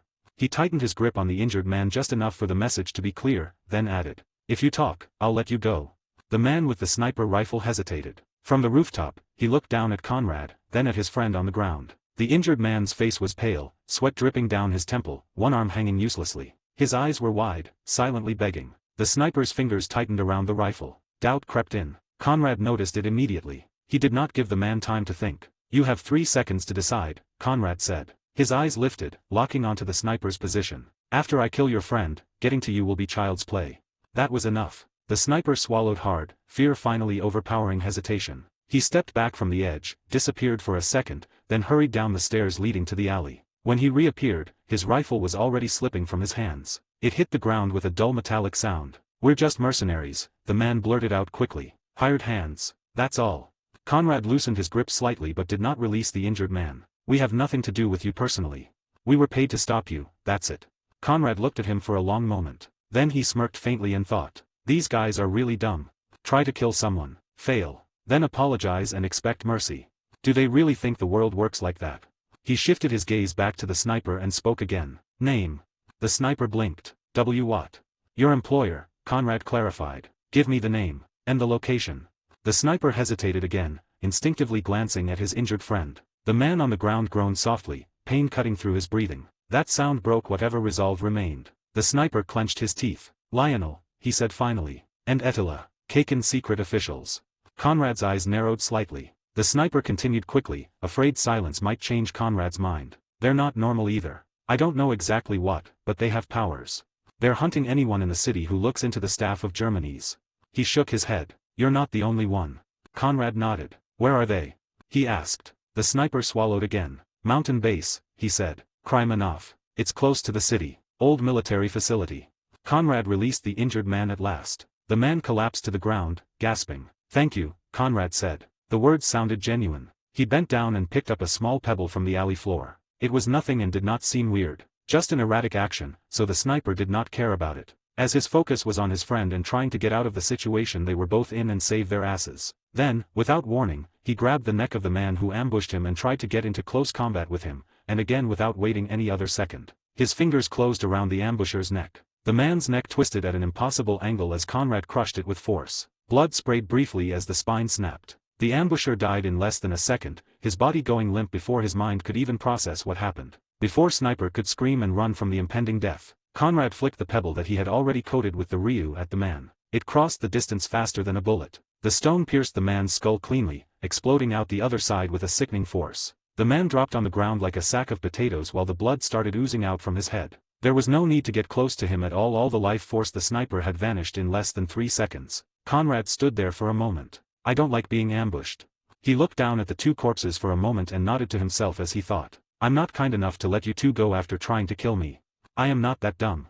39. Fallback. Too many enemies and Nen users. Chapter 39. After killing both men, Conrad did not linger. He moved immediately, blending back into the flow of the city. Only when he was certain no one was following did he push open the door of a small, cheap diner glowing under yellow lights. Conrad walked straight to the bathroom without ordering. He locked the door, turned on the tap, and stared at his reflection in the cracked mirror. He washed them carefully. Then he splashed water on his face and leaned forward. A deep breath left his chest. Kaken is already aware of me, he thought. They have counter-Nen users active against people like me.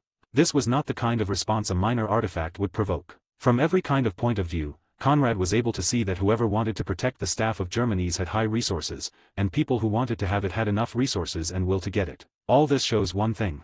The staff of Germany's is a much bigger hunt than I expected. He closed his eyes for a moment. A simple post-mortem object of an ancient Nen user. That's what I told myself, which I have learned. At this point, he had already confirmed at least 8 separate points of interference. 2 from Kaken's side. Lionel and Etila. He remembered the mercenaries' fear when those names were spoken. Those mercenaries clearly added that these two were not ordinary people but Nen users. In their eyes they have supernatural powers, but as always, supernatural power in this world means none in most cases. 2 from the Blood Fawn group. 4 hunters that I have encountered in the Broken Man Inn. 8 Nen users, minimum. Conrad straightened. This was no longer a matter of ambition. The mission is too hard. And too risky for me right now. I trust myself and my mental control as well as mastery. But the staff itself is not worth it. Especially for an individual like me with the ability to keep creating more Nen abilities. If I want a real chance to take the staff from this kind of opposition, I need either a backup of a military-level group or Nen users that I can rely on, or I need more abilities. At least 1 or 2 more that directly improved his combat power and utility. He glanced at his reflection again. Right now, with only Black Ring state of calm, I don't have the tools to clear this mission. Conrad knew that this mission he wanted to complete was not a duel. It was more of a chain of missions and things that he had to complete. Fighting against the military, the Nen users, keeping the item even if he can get hold of it, and the unknown Nen users with their abilities. All of these things, frankly, even if he did not want to admit it, made him scared. When I watched the series or read about it, the people seemed courageous and disregarded their own lives for the purpose of getting what they wanted. It seems like for an individual like from Earth, disregarding life in return for the goal is not realistic. At least not warranted right now. Conrad exhaled slowly. He unlocked the bathroom door and returned to the diner floor. He sat at a booth near the wall and ordered a full meal. While waiting, he opened his bag and pulled out his laptop. His fingers moved quickly. He did not hesitate. He booked a ticket to Heaven's Arena. The confirmation blinked on the screen. After that, he closed the laptop and focused on eating. Only after finishing did the doubt creep in. Did I decide too quickly? He wondered. Am I being too cautious?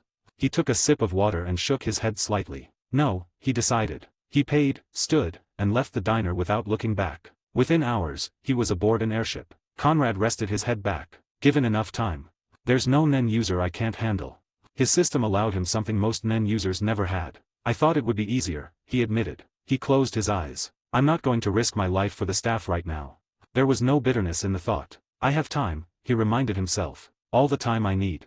40. New Nen ability, Trinity, Spell Archive, Chapter 40. Back in his room, Conrad took a long shower, letting the warm water wash away the lingering tension from Kaken. When he stepped out, he dried himself, put on clean clothes, and sat at the desk. His posture was relaxed, but his thoughts were sharp. He nodded once. I need a direct combat ability. An ability that increases my offensive capability. Until now, he had relied on his Nen mastery and use of advanced Nen applications. That was enough against weaker opponents and even some Nen users, but it left a gap. When a fight reached a critical moment, he lacked a method to end it quickly. If an enemy has strong defensive capabilities or great movement speed, he would have no way to end the enemy, which could prove fatal in a real battle where his life is on the line. If I want to be versatile, I need to work on multiple fronts. He began listing them in his mind. Offense, defense, utility, movement, sensing, and control could come later. Right now, offense mattered most. Conrad leaned back slightly and closed his eyes. He opened his eyes. As a manipulator, he thought, there are rules I can't ignore. First come, first served. Control, once established, is absolute, but establishing that control requires activating a harsh condition, such as a needle inserted into an enemy, or the enemy or the target needs to complete 3 or 4 basic conditions. His mind drifted to notable examples. Shulnark, Illumi, Morel. Conrad tapped the desk lightly. I want to be a sorcerer, he said. A mage-type Nen user. That image still felt right. A mage chose when and how to attack. So what if, Conrad continued, I use controlled objects. He leaned forward slightly. Objects that act like prepared spell slots. Items infused in advance with Nen, each holding a single, defined effect. They would not be activated by emotion or instinct but by command. He imagined it clearly. Orbs. 3 orbs that can store Nen effects. One could release a focused Nen blast. Another could detonate on contact. A third could emit a burst of light to disrupt vision and Gyo. I prepare them beforehand, store Nen inside them, activate them when needed. Preparation would be a condition in itself. That solved several problems at once. These would not replace direct combat, Conrad thought, but it would increase my destructive capability at the limit. Each would need help from some of the different categories, but I don't need overpowered abilities right now. He nodded slowly. This fits my style. And unlike the staff of Germany's, this was something he could create with his own hands. Conrad picked up a pen and opened a notebook. He did not rush and started working on the theory and what he would need to create the ability in his mind. 3 hours passed without Conrad noticing. Finally, he leaned back. "It's done," he said quietly. He looked down at the final page, where the name was written clearly. Trinity Spell Archive. Conrad closed his eyes and reviewed it one more time from the beginning. Trinity Archive was not a single ability but a framework for him to keep on working on at a later time. At its core were 3 fist-sized orbs, each designed to act as a Nen vessel. They carried no power on their own. The power came only after preparation during downtime, when he could sit, focus, and deliberately inject Nen into them. Each orb stored pre-programmed Nen effects. Each orb was bound to a single spell, fixed at the time of creation. He could not change their function on the fly. That rigidity was a restriction. He also chose the spell in the orb to be more powerful. He also thought of 3 types of neon effect spells he wanted to put on these orbs. Aura Blast. An emission-based technique designed for close-range encounters. When activated, the orb released a short-range burst of condensed aura, spreading outward in a wide cone. The effect resembled a shotgun blast. If I get to hit an enemy at close range with this type of attack, even if they are protected by Ken, as long as they are not like Yuvijin or Yuppie, they would be gravely injured if not outright dead from the blast. The second orb. White Death. Pure emission, refined to a single purpose. This spell fired a narrow bullet of Nen at extreme velocity, sacrificing spread for penetration. The aura will be released in a perfectly straight line. Conrad thought and nodded, grinning as he chose the name from a real sniper, who is called Simo Heiha and also has the name White Death. If it hit, it would pierce through flesh, bone, and most Nen defenses. At least, he believed it would. That's the cost, Conrad thought. A weapon meant for still targets or assassinations and ambushes. The third orb. Sensing Pulse. This one took longer to conceptualize. It was not purely offensive, but Conrad knew it was just as dangerous. When activated, the orb detonated not in force, but in aura. A spherical wave expanded outward to a radius of 100 meters, filling the space with finely tuned Nen. For 5 seconds, Conrad's perception synchronized with that aura completely. Everything within the sphere was visible to him as if outlined by instinct itself. This is N. For adding this to one of my orbs, I need N training, I guess. This one would be the hardest to create, as it also involves emission in terms of transmitting knowledge of and then sensing, and N to me too. 3 spells. 3 roles. Trinity Spell Archive. He flipped the page to the section marked Vows and Limitations. Looking at his writing, he wanted to laugh a little. These are what make it work. First, he decided on the capacity. Each orb held exactly 3 charges. Once the third charge was expended, the orb became inert, nothing more than fragile glass. To restore it, Conrad would need to sit down and manually refill it through sustained Ren and imagination of the spell effect he wanted. He believed it would take 30 minutes of pure focus to fill one orb and 90 minutes to fill all the orbs. The belief came to him from instinct. It was not like a rule at all. He did not need to think about how much time I should waste to put Nen into these orbs. He knew it instinctively and did not think much about it. If he felt 30 minutes was the right time, there must be a reason for it. Nen had these sides of things. Not everything was logical and reasonable. Conrad knew that if he burned through his charges too quickly, the fight would turn against him. But, in the end, this is his second ability and his first offensive versatile ability that includes one utility type of small improved N application. The orbs will be fragile, it will increase the risk of losing them without using the spells inside of them. But, it will increase the power of the effects, the spells by a lot. The orbs could not be reinforced with Ryu or Ken. Because they acted as vessels for high-density emission, reinforcing them would destabilize the internal structure. If an enemy struck an orb directly, it would shatter. All remaining charges would be lost instantly. Glass cannons, literally. This forced careful positioning of the orbs. It would be better if the enemies did not see them until it was too late. He could not let enemies target them freely. Protection through awareness, not brute defense. Third, manual reload. Trinity Spell Archive did not regenerate during combat. Once the stored Nen was gone, it was gone. If I enter a fight unprepared, I deserve to lose. That was the unspoken vow beneath it all. Conrad closed the notebook and sat letting out a deep breath. I am tired, he said to himself and smirked. This won't make me invincible, he said, but it gives me a lot of freedom and a more versatile combat style.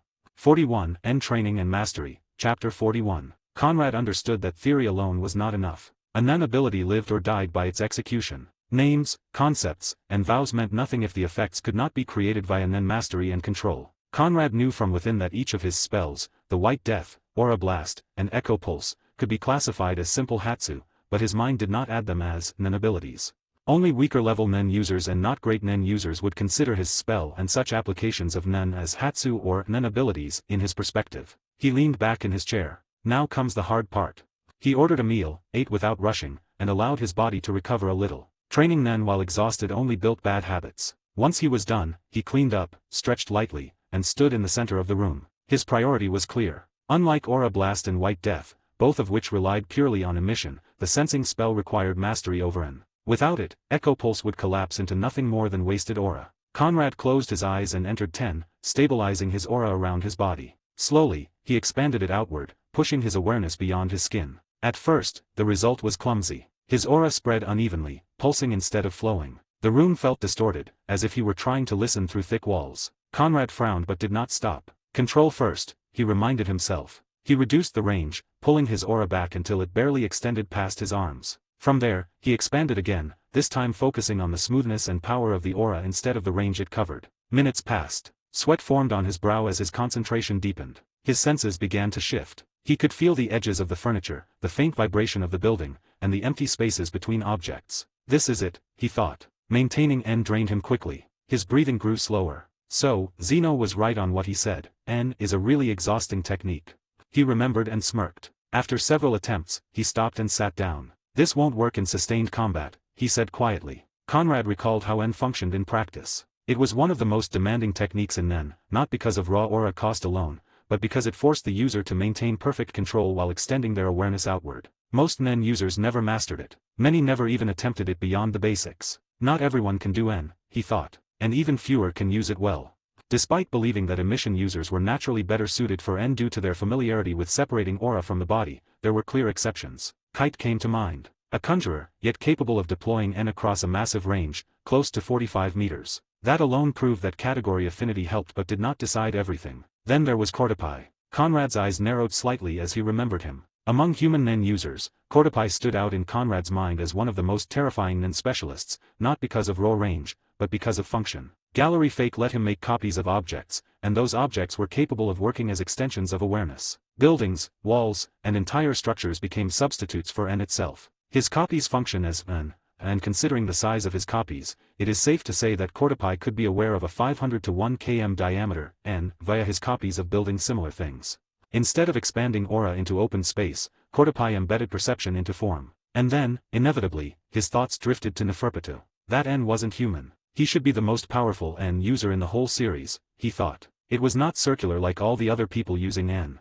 It moved like a living thing, stretching and contracting. A hostile, beast-like N that crushed the air itself. Compared to that, human users were children playing with what they don't know. Conrad returned his focus inward. 10 hours passed in fragmented cycles of failure and adjustment. His room became silent except for his breathing. Again and again, he entered 10, shifted into Ren, and pushed outward only to lose cohesion seconds later. Sometimes the aura thinned too much. Other times it became unstable and collapsed inward. Each mistake taught him something. Too much force caused distortion. Too little intent caused dissipation. By the end of the 10th hour, his aura finally stabilized. 3 meters. A small, imperfect sphere surrounded him. It was uneven at the edges and required full concentration to maintain. Within that space, his awareness sharpened. When N is active, I can sense everything that enters my N, down to the speck of dust and small meaningless objects.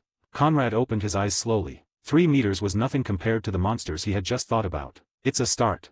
He now understood the texture of N, how it behaved, how it resisted, and how it demanded respect. 1 week, Conrad thought, resting his back against the wall. 1 week should be enough. 42 Visit, Pain, Talk, Chapter 42. 2 days had passed without Conrad leaving his room in Heaven's Arena. Still, progress was progress. He had just released his breath when the sound came. A sharp tap against the door. Conrad's eyes opened immediately. His aura settled back into 10 as he moved toward the door and glanced through the peephole. Adarut. Conrad allowed himself a small smile and opened the door. Adarut stood there, posture straight, despite the injuries that had not fully healed. He nodded once, respectfully. Were you training? Adarut asked. I can come another time if you're busy. You're fine, Conrad replied. I was about to rest anyway. Adarut entered and, without thinking, sat in the same place he had taken during his last visit. Conrad grabbed a bottle of water, twisted the cap, and took a long drink before sitting across from him. Adarut watched him for a moment, then spoke. I thought about what you said, he began. About my Nen. About how I relied on it without understanding it.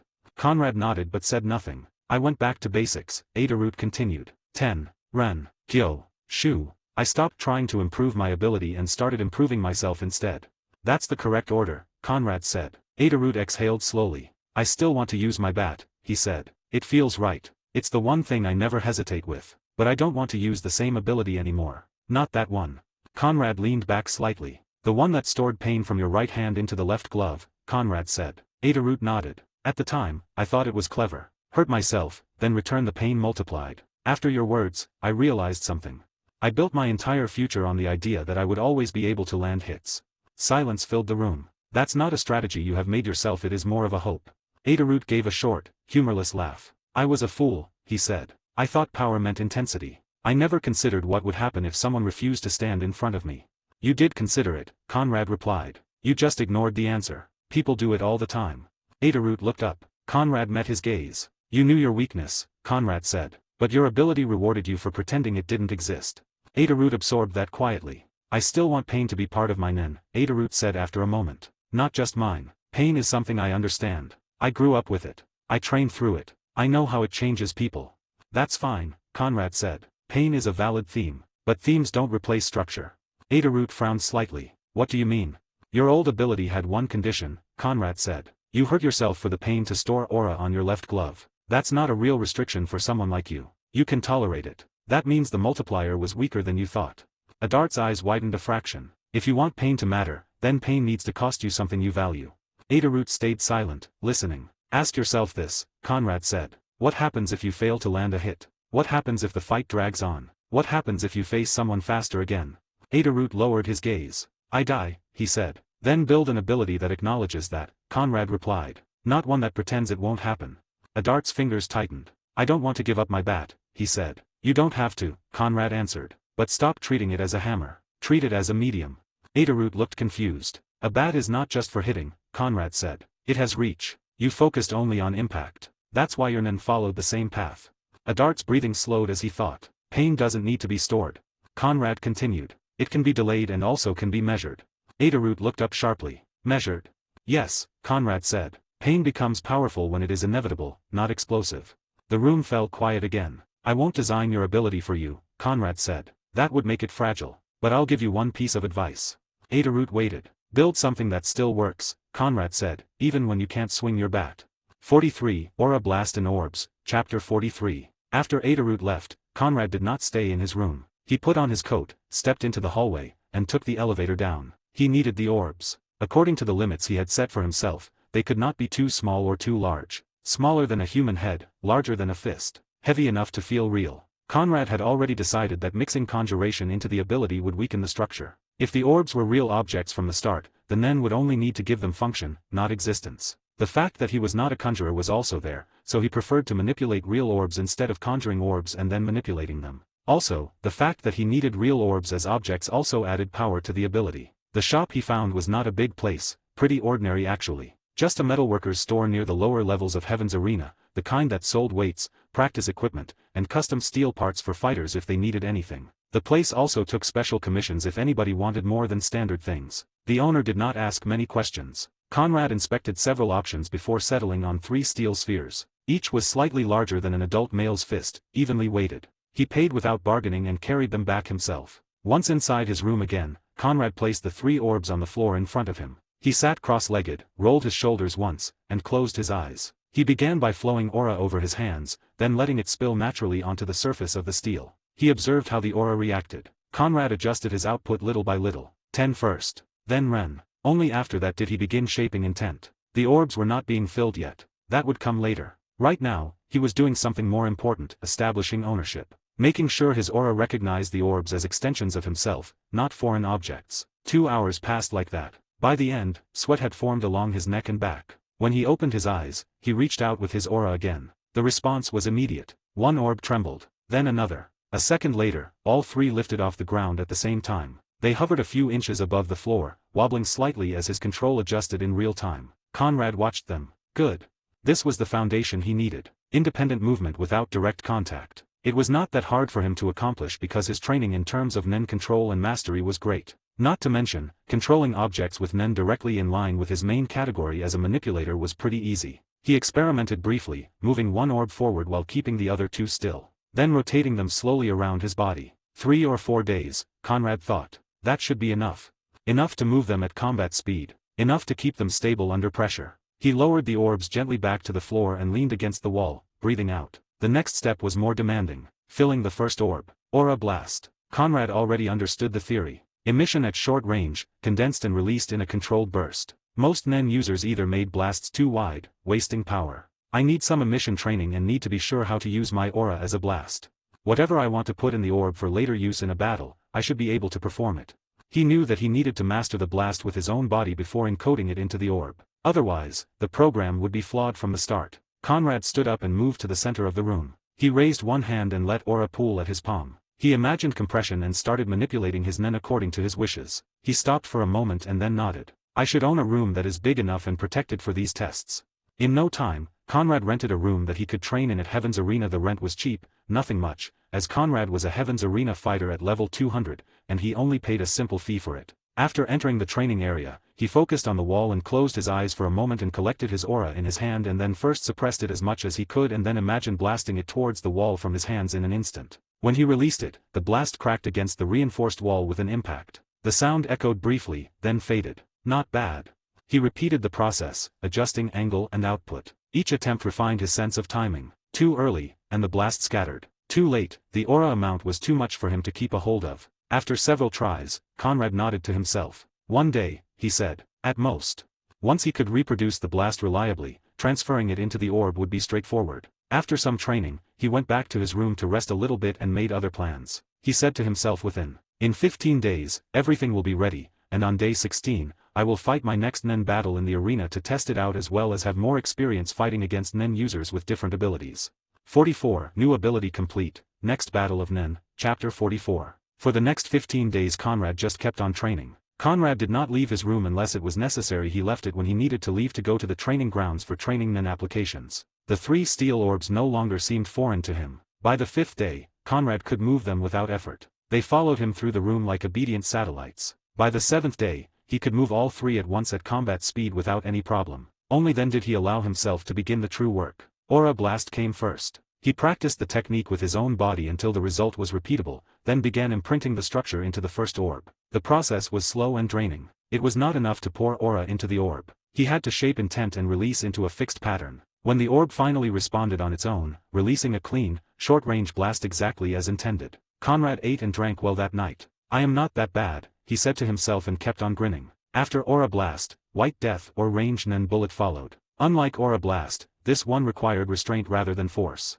The application was basically a long-range emission bullet. Conrad spent hours standing still. Encoding that level of precision into the orb was hard, much harder than the Aura Blast. Many calculations needed to be done in terms of timing and targeting purposes. More than once, he stopped the process midway when the aura structure destabilized. By the 12th day, the second orb was complete. The third was the hardest. Sensing pulse demanded N. Conrad's N was still limited in range, but it had grown stable over time. 5 seconds of perfect perception was really important to him, especially indoors, like in Black Whale or inside of a big building. He trained until his head throbbed and his aura felt thin. By the end of the 15th day, the Trinity Archive was complete. 3 orbs. 3 prepared NEN applications. With training finished, Conrad wasted no time. He went straight to the reception desk on the combat floor and stated his intent to fight. The clerk checked the system, confirmed his status, and informed him that the earliest available match was 2 days later. That's fine, Conrad replied. He did not need to rush. With nothing left to prepare, his mind turned to something more mundane.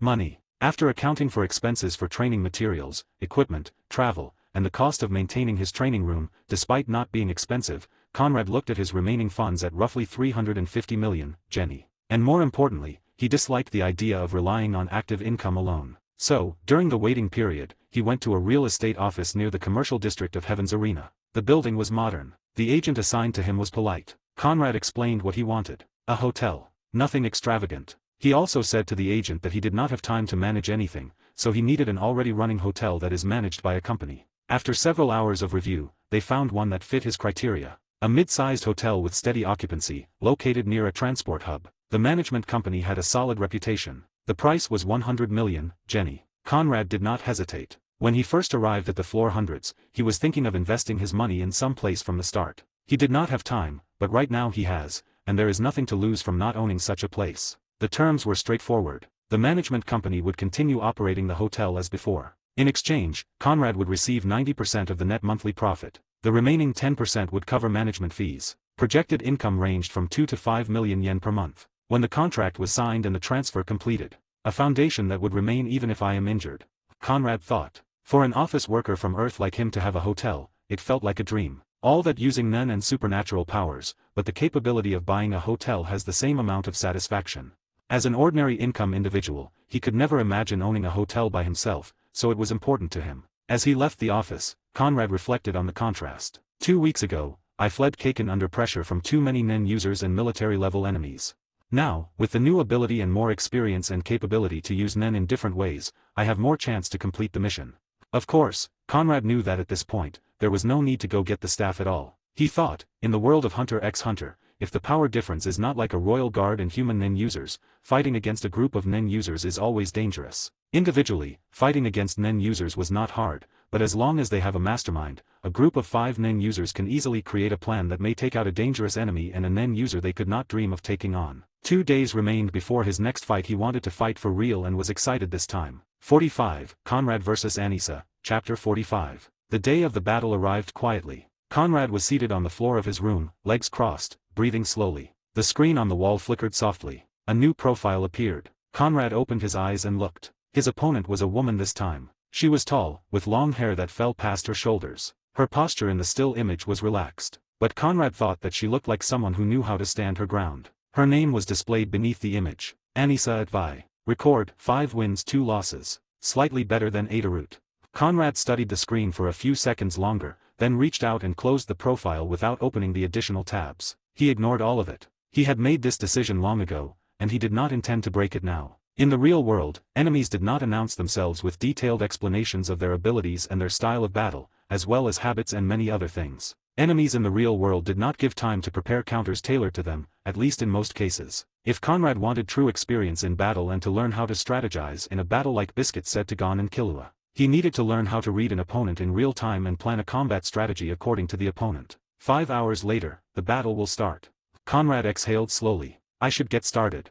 He rose to his feet and extended his hand. The 3 steel orbs lifted from the table one by one. They hovered in front of him. He reached out with his senses. As long as the distance between himself and the orbs did not exceed 500 meters, he could feel them. If one moved, he knew. If one was disturbed or destroyed, he felt it. He already tested it. The orbs responded instantly to his wishes, gliding through the air, or he could have them orbit him, as well as spread them out. When Conrad designated a target, whether a location, an object, or a person, and issued the command within his mind or will, the orb would basically activate the Nen program stored within it. Once fired, a charge was gone. 3 charges per orb. Conrad dismissed the orbs and allowed them to settle back onto the table. He returned to his seated position and closed his eyes again. This fight would be different from Adarut. Adarut had been direct.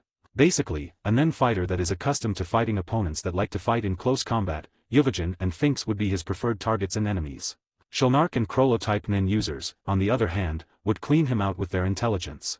Anissa Advai, judging by her record alone, felt more balanced. It was also some sort of feeling that Conrad sensed. The woman was more threatening than a brute like Adarut. He could not explain it directly via words, but he felt it as he looked at her eyes on the screen. Conrad activated Black Ring State of Calm. The familiar dark gray aura settled around him. He reviewed his priorities. He would not rush. He needed to see how she moved, how she used her aura, and whether she favored close combat, mid-range pressure, or distance. If I can get the sense of her aura control and mastery over advanced applications and basics, I can move with more freedom. The time passed quickly as Conrad got ready for this second official Nen battle against a proper Nen user. Conrad showered, dressed simply, and ate a light meal. When the time came, he gathered his belongings and placed the 3 orbs into their prepared slots, concealed beneath his clothing. When he reached the waiting area, he caught a glimpse of Anissa Advai from a distance. She stood alone. Her posture was loose, with arms at her sides, but her aura was contained, tight around her body. She seems good, clearly better than Adarut. Conrad thought as he looked at the woman for 1 or 2 seconds at the most. The announcer's voice echoed through the arena, calling their names. Conrad stepped forward. As he entered the light of the stage, he felt the familiar pressure. His attention was already locked onto his opponent. Conrad also noticed that Anissa, too, was locked in and looking at him. She was not like Adarut, who spoke and started talking too much and trying to talk with his opponent instead. Both her hands glowed a little. I suppose she is a conjurer. Conrad thought as he waited. When a conjurer category Nen user wants to conjure an object in their hands, the color of the aura slightly changes. This phenomenon is also apparent if they dominantly use one hand more than the other hand. The time passed, and the battle time has arrived. 46, Problems, Doubt, Wild Woman, Chapter 46. Anissa watched Conrad for a second longer after the signal to begin was given. Conrad immediately started moving, stepping back and slightly to the left, keeping his distance. He circled just enough to avoid being an easy target. He waited. Anissa noticed. A small smirk formed on her face. So, you're an observer.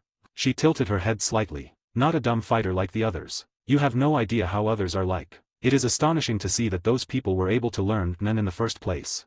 Conrad did not answer. He kept moving, eyes fixed on her hands, her shoulders, and her stance. Conrad made it a habit that when a fight starts, he will try as much as he can to not answer any words of the enemy. As a self-proclaimed Nen sage himself, he knew that there must be a Nen user with conditions like, after a battle starts and I decide on an enemy, I will ask them 1 or 2 questions.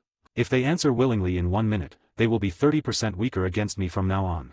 Or something like that. Anissa understood that Conrad was not a talker. She let out a cold breath and nodded as she closed her eyes for a half-second as she made a forward motion with her hands. In an instant, something formed in her right hand. A dagger. It was short and slim. At the same time, in her left hand, a black revolver appeared. It resembled an old-fashioned Colt. Conrad reacted immediately. Black ring state of calm.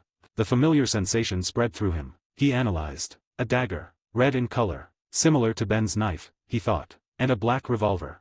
She's a conjurer. She conjured these 2 weapons. I am not sure if she conjured the bullets with the revolver, but it is logical to expect that each of these 2 weapons has special effects that can be used.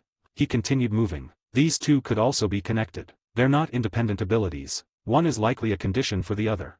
Or, these 2 conjured weapons may work together and increase the power of each other, or one of them needs to hit before the other one works. Before he could go further, Anissa moved. She stepped forward sharply and then burst into motion, closing the distance in a straight line. Her dagger flashed as she slashed toward his upper body without hesitation. She was aiming to kill Conrad, and from her actions and behavior, it was not hard to see that she was a Nen user that had experience killing people. Conrad leaned back and stepped aside, the blade passing just in front of his chest. He pivoted and avoided a second slash, then a third. Her movements were clean, and she was like a danger with that blade. I wonder how many hours she put into practice using that dagger. She wasn't wasting energy. Conrad saw an opening and countered. He spun and launched a kick toward her ribs, putting weight behind it but holding back just enough to avoid overcommitting and taking her down. Conrad already sees that despite being a great fighter and Nen user, he is 1 or 2 levels above Anissa. If he uses all of his Nen abilities and Nen application and directly attacks, he could take her out without much of a problem. Of course, that was high thought, and most fighters with some talent thought the same. The kick of Conrad was not strong. So, Anissa blocked it. She raised her forearm and absorbed the impact, sliding 2 steps back but staying balanced. Conrad landed lightly and moved away again. Anissa did not chase immediately. Instead, she adjusted her grip on the revolver. Conrad's eyes flicked to the gun. Something was off. I don't see bullets, he realized. The revolver looked real, but it wasn't loaded in a conventional way. That means the dagger is the key, he thought. The gun probably can't function unless certain conditions are met. Anissa suddenly raised the revolver and pulled the trigger. Click. No shot. Conrad did not relax. She smiled slightly. Then she lunged again. While she lunged, she thought. He clearly attacked. Why the bullet is not formed? When I get attacked by an enemy with the intent of harming me greatly, a bullet should be formed. Why? Despite the fact that she was thinking all of these things, her face did not show what she was thinking at all. This time, her movements were faster. Her dagger aimed low, then high, forcing Conrad to retreat another step. He blocked 1 slash with his forearm, coating it briefly with aura, and twisted away from the next. Something is wrong with her. She is feeling some sort of doubt. I am not sure of the reason, but it seems like her ability does not work as intended. Conrad focused on her aura. It was stable. Most of it gathered around the dagger. The revolver, on the other hand, felt incomplete. As they separated again, Conrad noticed a faint red shimmer along the edge of her dagger. It wasn't constant. Accumulation, he thought. Or marking. He glanced at his own body. Anissa stopped and pointed the dagger at him. You're careful, she said. That's annoying. She raised the revolver again, aiming directly at his chest. This part comes later, she added calmly. Conrad narrowed his eyes slightly. So the gun is the finisher, he thought. And the dagger prepares it. He adjusted his stance, lowering his center of gravity. 47. Twin Dagger Hunter of the Murderer, Counteractive Ability, Chapter 47. 47. Twin Dagger Hunter of the Murderer, Counteractive Ability, Chapter 47. Conrad was fully aware that if he decided to end the fight seriously, it would take no more than 10, perhaps 20, seconds. It was simply an assessment. His body was faster. His aura control was cleaner. His reactions were sharper. With Trinity Archive prepared and State of Calm active, he already held several winning lines. But he did not take them. As long as my life isn't in immediate danger, he thought, a few injuries are acceptable. This was not a duel he valued for victory alone. He wanted to keep fighting until he got used to keeping strategizing against the Nen users. Against Nen users, understanding tendencies and solving the mentality of the enemy mattered more than brute results. Power could always be applied later. So Conrad kept moving defensively, dodging without countering decisively. Across from him, Anissa moved as well, stepping sideways, adjusting her distance, her eyes never leaving him. Inside her mind, her thoughts were far less calm. He's fast, she realized. Faster than me. She felt it clearly now. Every time she closed the distance, he was already gone. He's physically stronger too, she added grimly. And he's not stupid. That part unsettled her the most. Most fighters on this floor either rushed recklessly or overcommitted to flashy techniques. Conrad did neither. He's hiding something, she thought. I can feel it.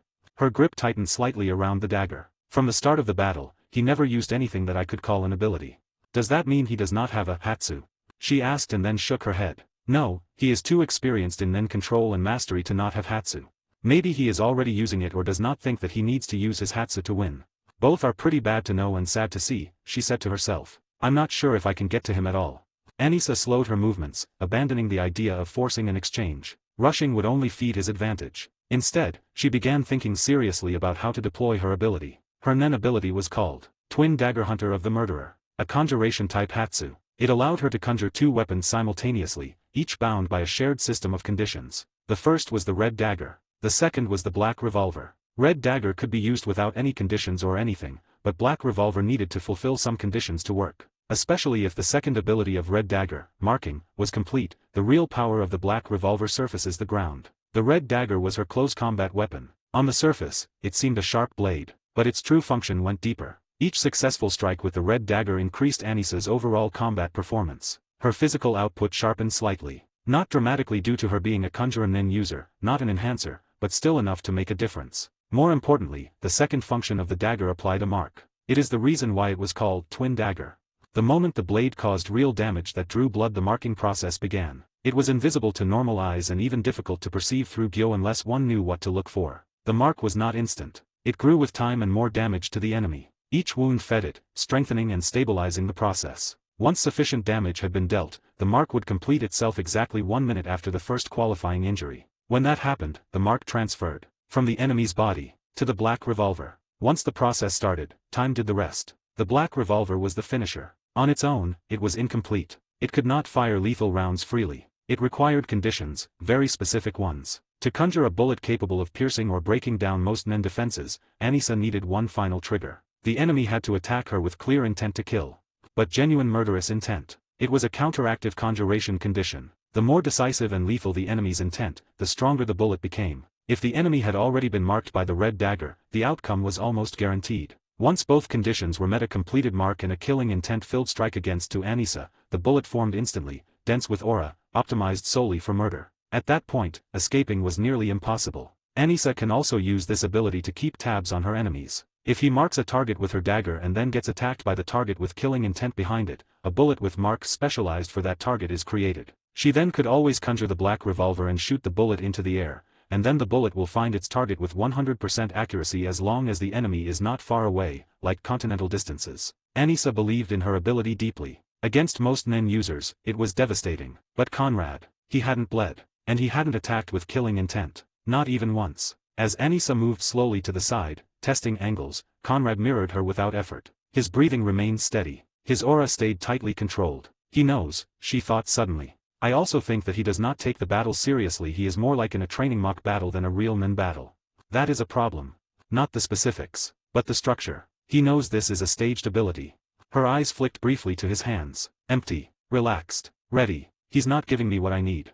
Conrad, for his part, watched her just as carefully. She's waiting, he thought, for me to commit.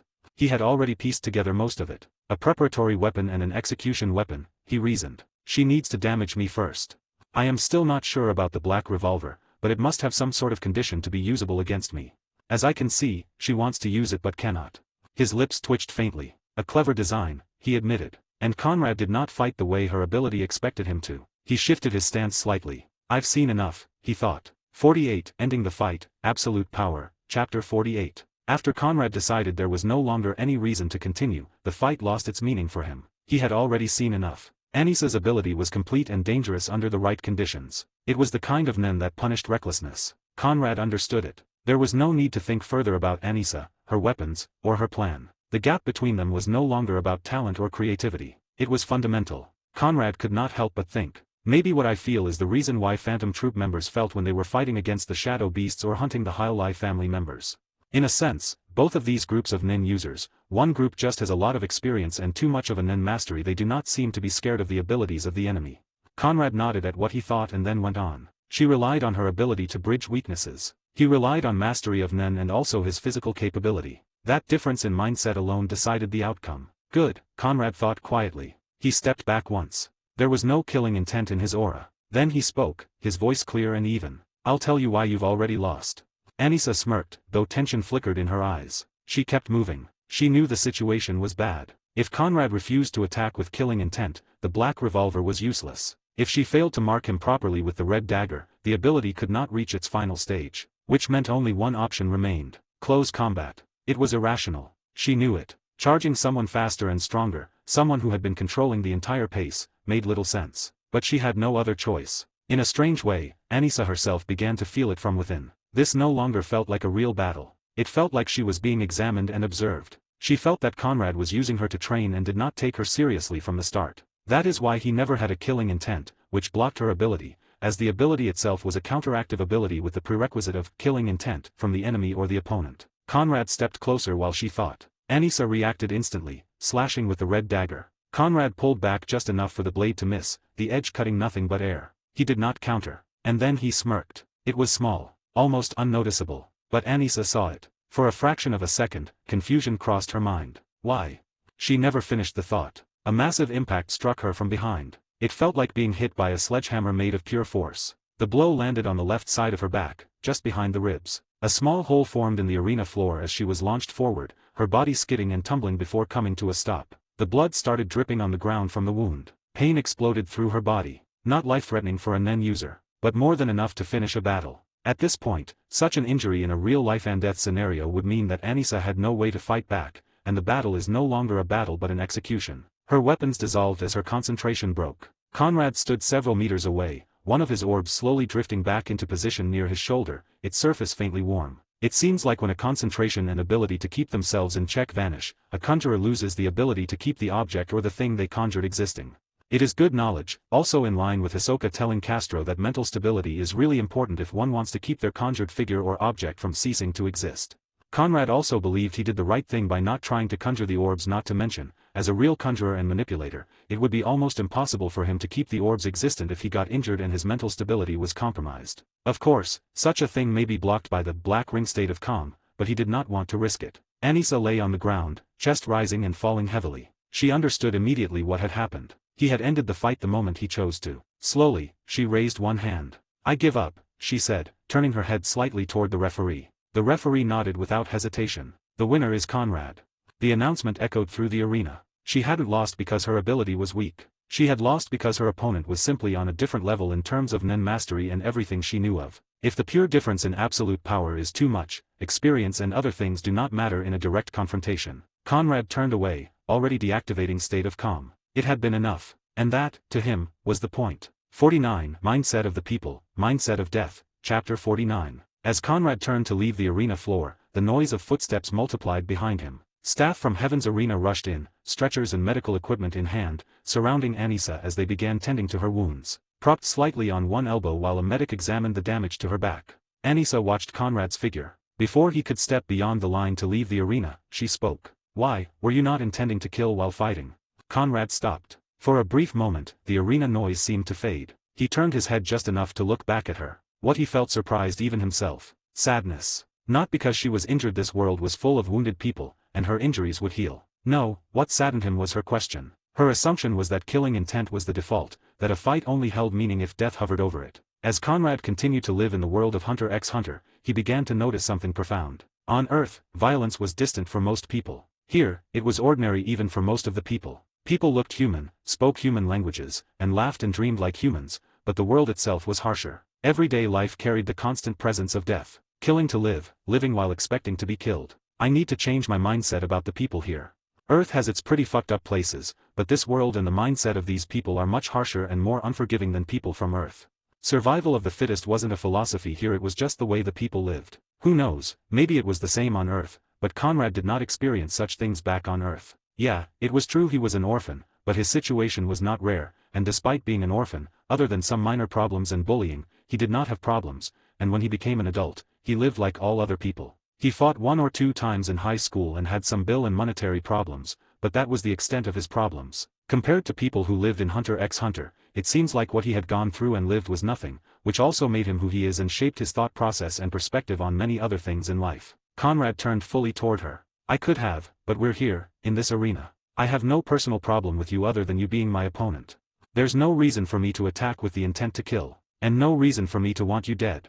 Anissa stared at him, confusion flashing across her face. Before she could respond, Conrad continued, his tone firm but not cruel. Lady, he said, cutting her off, you're just my opponent. Nothing more. He paused, then added, I'm not looking for anything more here right now, and I'm not looking for forced relationships either. Me being stronger than you isn't a reason for admiration. The words landed harder than the blow that had ended the fight. Anissa's eyes widened slightly. Heat rushed to her face. She clenched her jaw as Conrad turned away again, walking toward the exit without another glance. As he disappeared down the corridor, Anissa lay back against the floor, the medics working around her. TCH, she muttered, irritation burning in her chest. He's so full of himself. Yet even as she said it, the truth gnawed at her. Before she had spoken, before he had answered, she had been about to ask something else. His room number. His floor. Not out of love. Curiosity was the most important reason for her wish to ask him more. The kind born when someone completely dismantles your worldview without raising their voice. She closed her eyes, letting out a slow breath as the pain settled in. Arrogant. And yet, he didn't look at me like prey, she thought. Or like a woman.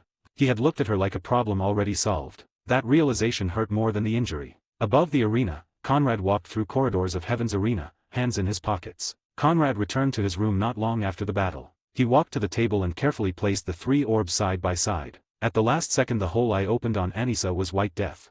He replayed the moment in his mind with clarity. He had not needed Aura Blast. He had not needed Sensing Pulse either. The battle had already been decided long before the referee announced it. While Anissa had been focused on his movements, his footwork, his feints, and the pressure he applied at close range, Conrad had already acted. One of the orbs had been sent high into the air, far beyond the immediate space of the arena. A blind angle no ordinary fighter would account for in the middle of combat. When the time came, Anissa stood still. 2 seconds. That was all. 2 seconds were enough. If it was a real battle, that would be the end of her, and that would be it. 50. Defensive ability, in progress, Chapter 50. Conrad had issued a single mental command. The white death orb activated, compressing Aura into a refined, high-velocity Nen bullet. It traveled in a straight line, piercing her body and ending the fight in an instant. If he had wanted to kill her, he could have aimed higher. Head or chest. A fatal strike would have been effortless. This reality also made Conrad think about his third ability that he wants to create. Some sort of a defensive Nen ability that would protect him against instant death Nen abilities. Of course, he believes he is not capable of creating an ability that would block the Halkenberg arrow or a tank from a nuclear explosion, but he knew that he does not want to get killed without knowing the reason for it. The next focus will be on creating a defensive Nen ability that is practical and does not have many conditions to be fulfilled.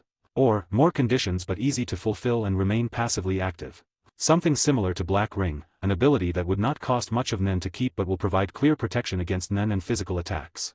In the end, Conrad thought about Anissa, and he knew why Anissa lost, not because her ability was poorly designed or weak, but because she was outmatched in nearly every fundamental parameter. Speed, physical strength, reaction time, situational awareness, the ability to form and execute a new plan while already engaged in combat. Her defeat had been inevitable the moment the fight began. Conrad exhaled slowly and leaned back in his chair. She's closer to Adorut than I expected, he muttered. Talented and dangerous under the right circumstances. Her question about why he did not fight with killing intent suddenly made more sense to him. It was tied directly to the nature of her black revolver. Her ability rewarded enemies who tried to kill her. I suppose she had a past that would involve some sort of judgment and revenge.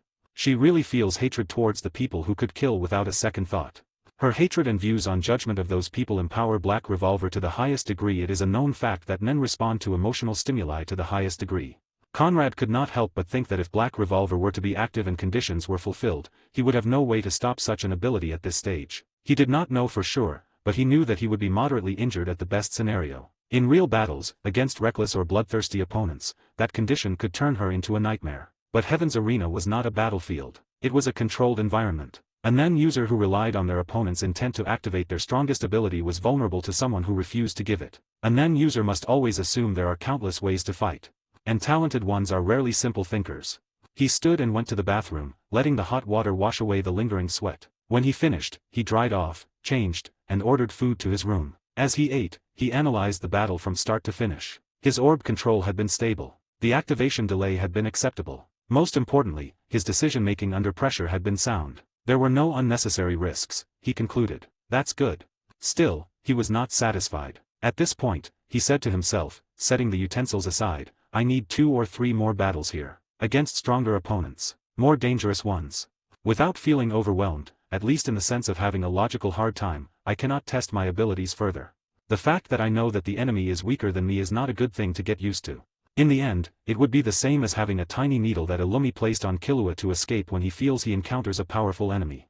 I may not have some sort of a needle that affects my decisions, but I may create that habit myself due to self-preservation. A good thing and a bad thing. He leaned back, staring at the ceiling. After 10 fights like Hisoka told Gon, 10 real battles. I will be in a better spot to take on more hard and dangerous missions to improve myself even further.